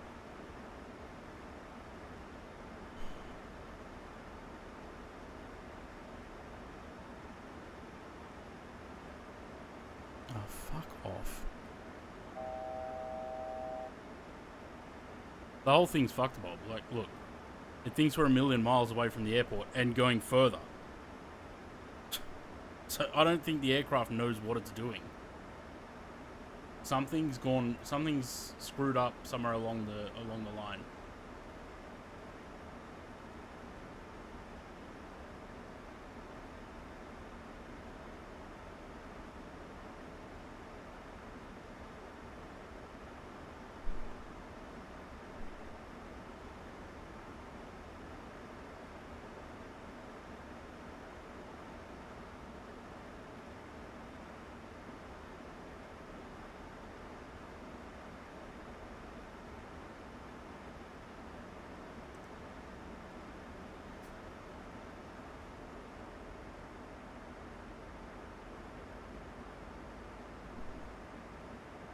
Yeah, pretty much.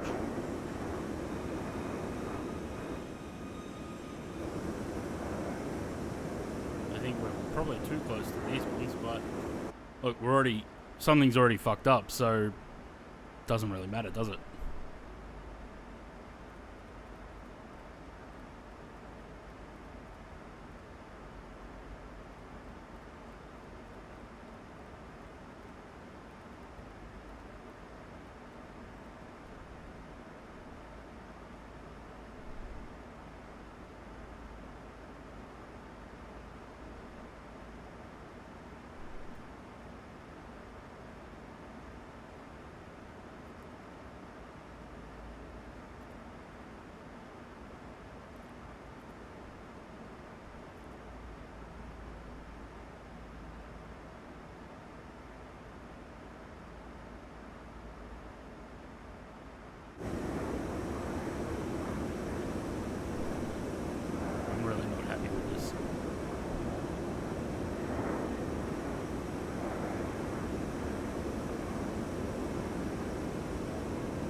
We should have been at 13,000 across here. This is the right path, but we should have been at 13,000.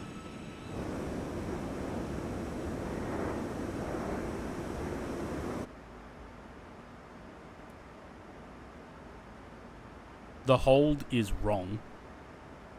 It's not. It didn't. I don't know. I'm not gonna say anything else about it. I'm just gonna fly it how I want it. I know how it's supposed to look, and we're just gonna go with it.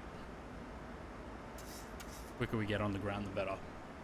Before I get more and more angry.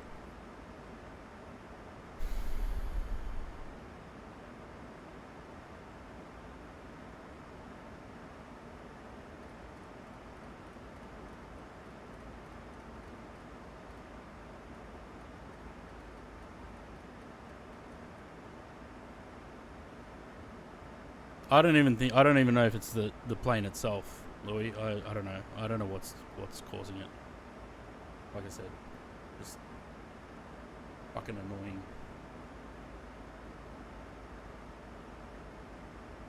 Back Ed, hello. Are you streaming?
That's a sharp turn.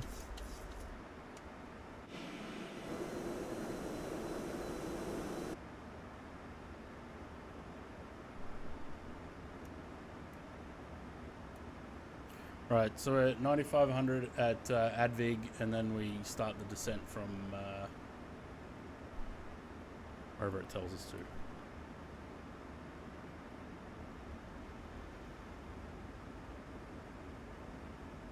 Probably a little bit slow.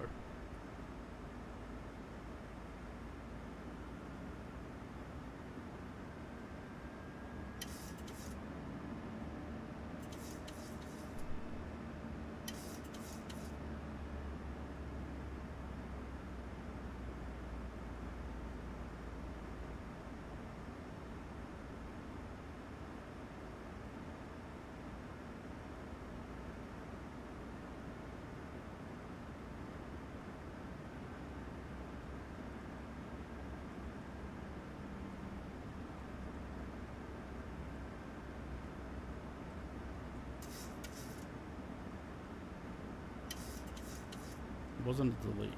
What was that? Hang on.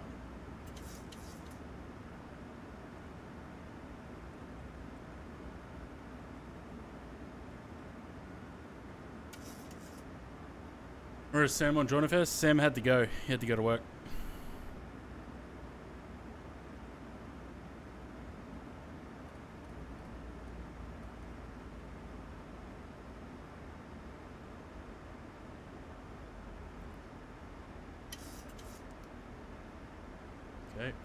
apparently we don't have an approach either.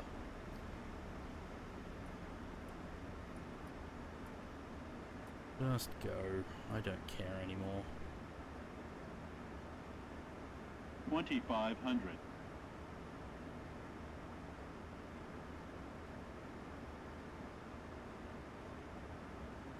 2500.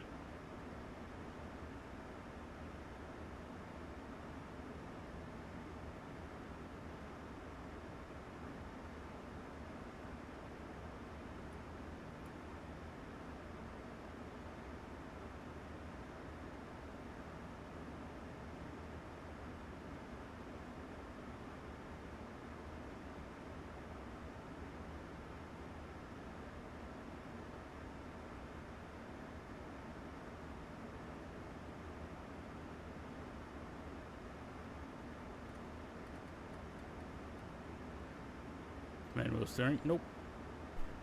Still on command. We're just following the needle with the VS.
Chase plane.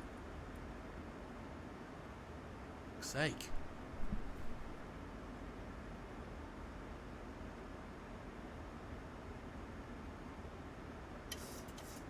Nothing's working, Louis. It's not. Nothing wants to work. I don't know.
Yep, flight directors are on. I'm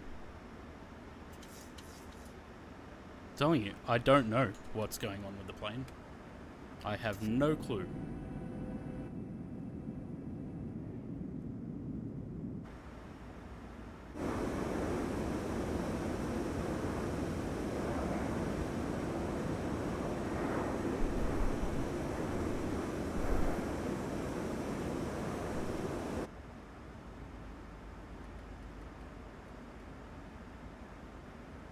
$2,500.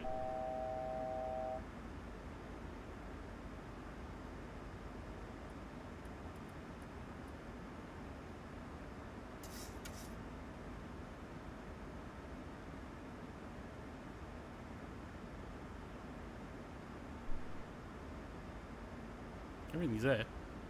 Don't know why it's not working, but everything's there.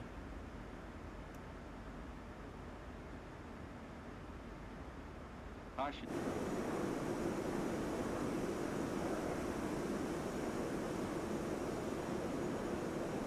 Caution, terrain. Caution, terrain. Caution, terrain. Caution, terrain. Caution, terrain.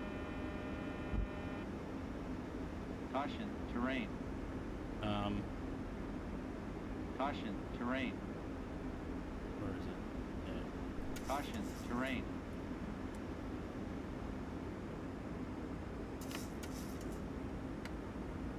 One thousand.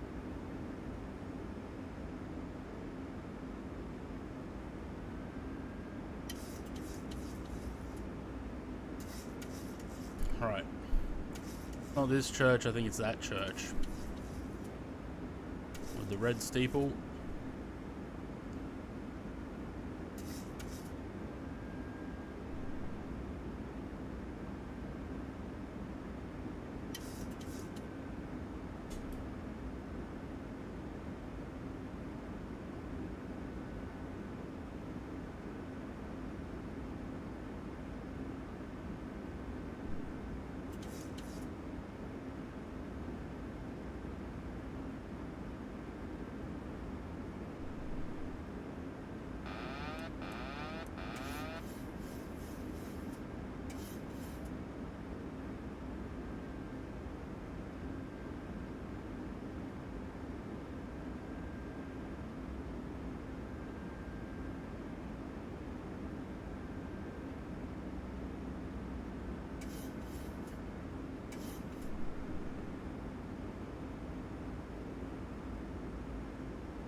Yeah, if you want to get your last minute predictions in, better do it.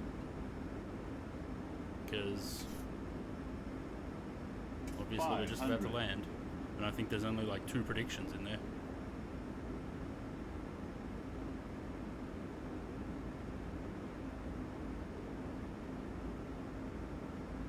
Orangutans are scary. Hello. Welcome to the channel.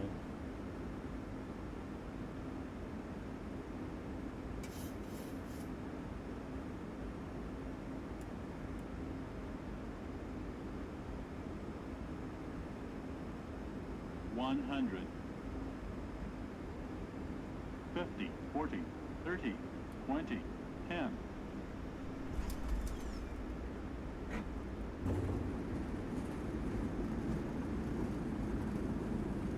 Oh, Louis, you're 85 feet off.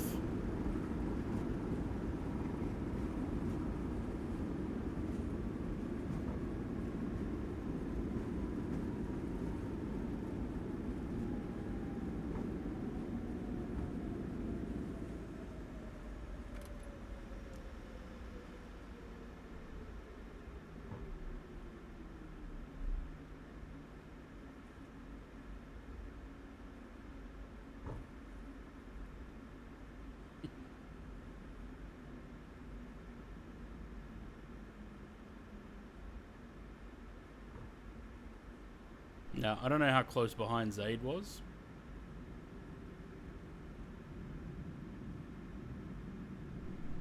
Hopefully he didn't have as much trouble as I did. But he's in a 777, so that should be interesting to watch.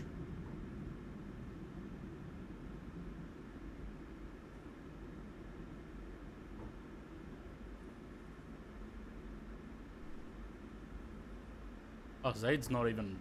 He hasn't even come over the top of the airport yet.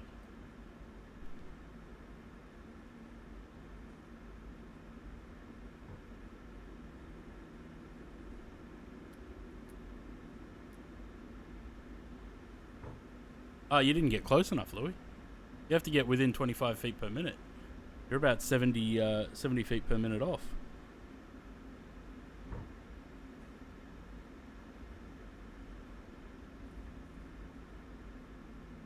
$60 off. You won at Paro. Well, you didn't really win there either, did you?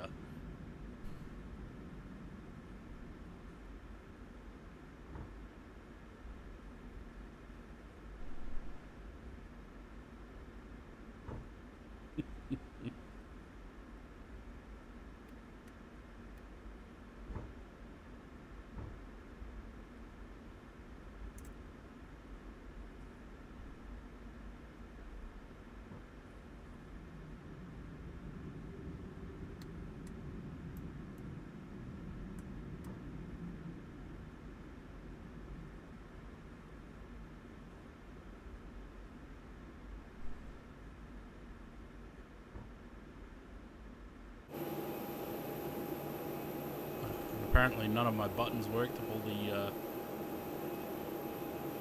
flaps and spoilers back.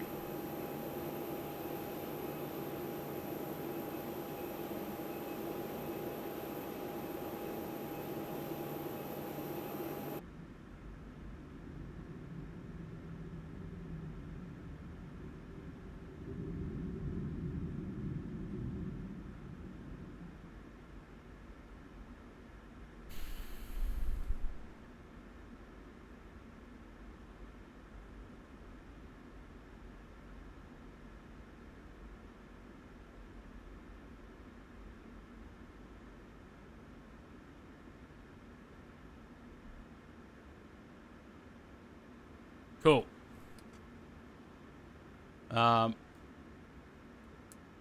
So, although it didn't go to plan,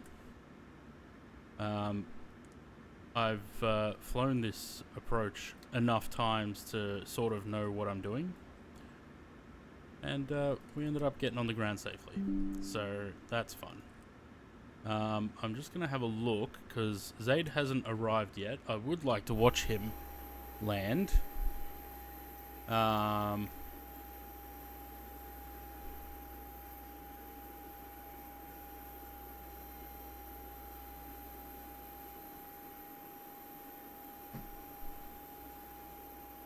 god, does the drone want to go any slower?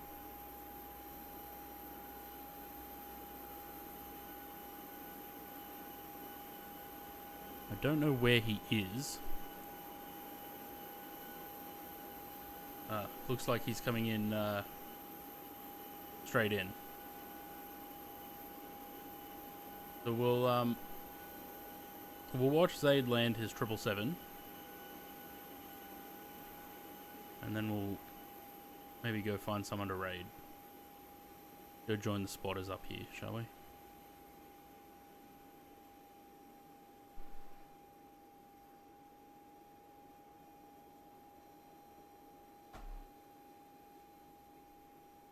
Yeah, through the valley is fun as well. You do have to manage your speed and descent through there too, because otherwise you will not keep to the restrictions. What did Valanta say? 411. Well, Valanta said the landing rate was harder than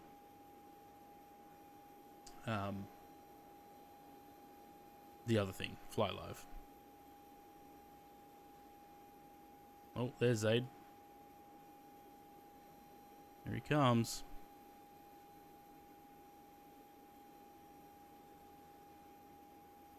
I don't think you'd have a problem getting a 777 into Innsbruck, but getting it out of Innsbruck might be another story.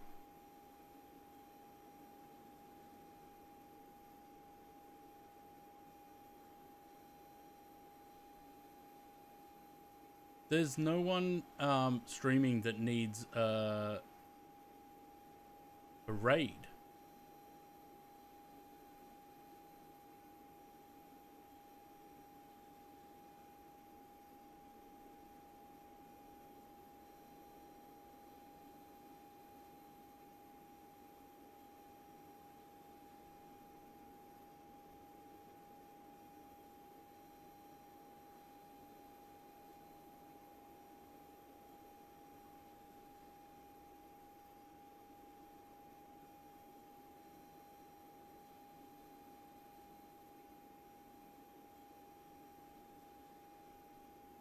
The turn's not what matters, it's the landing.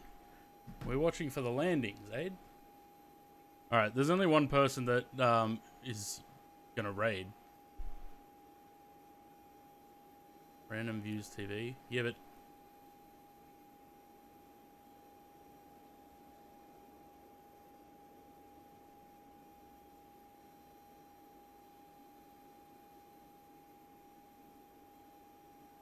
we'll go raid someone. He doesn't need the raid, but you know, may as well. I know him from a past life. Bit windy there, Zaid? Are we winning? Nah, no one won. Louis was close, but he was about 60 feet per minute off.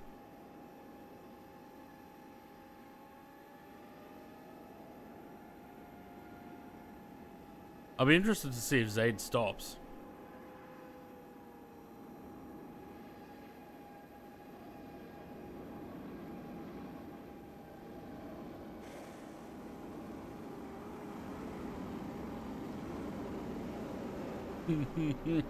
He's like slammed his feet down on the brakes.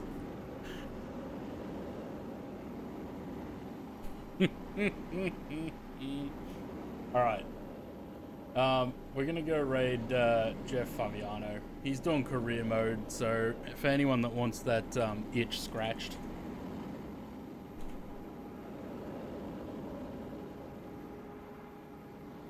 Like I said, I knew him in a past life. So let's go do that. Didn't help float it halfway down. Yep, noticed that. I'll be back tomorrow. Hopefully the CRJ update comes out. We'll go fly the CRJ. I also want to do an MD-11 flight, but I got to fiddle with the settings in this sim first. Let's go do that, and I'll catch you guys tomorrow. Thanks for sticking around, guys. It's always good to have you around. See ya.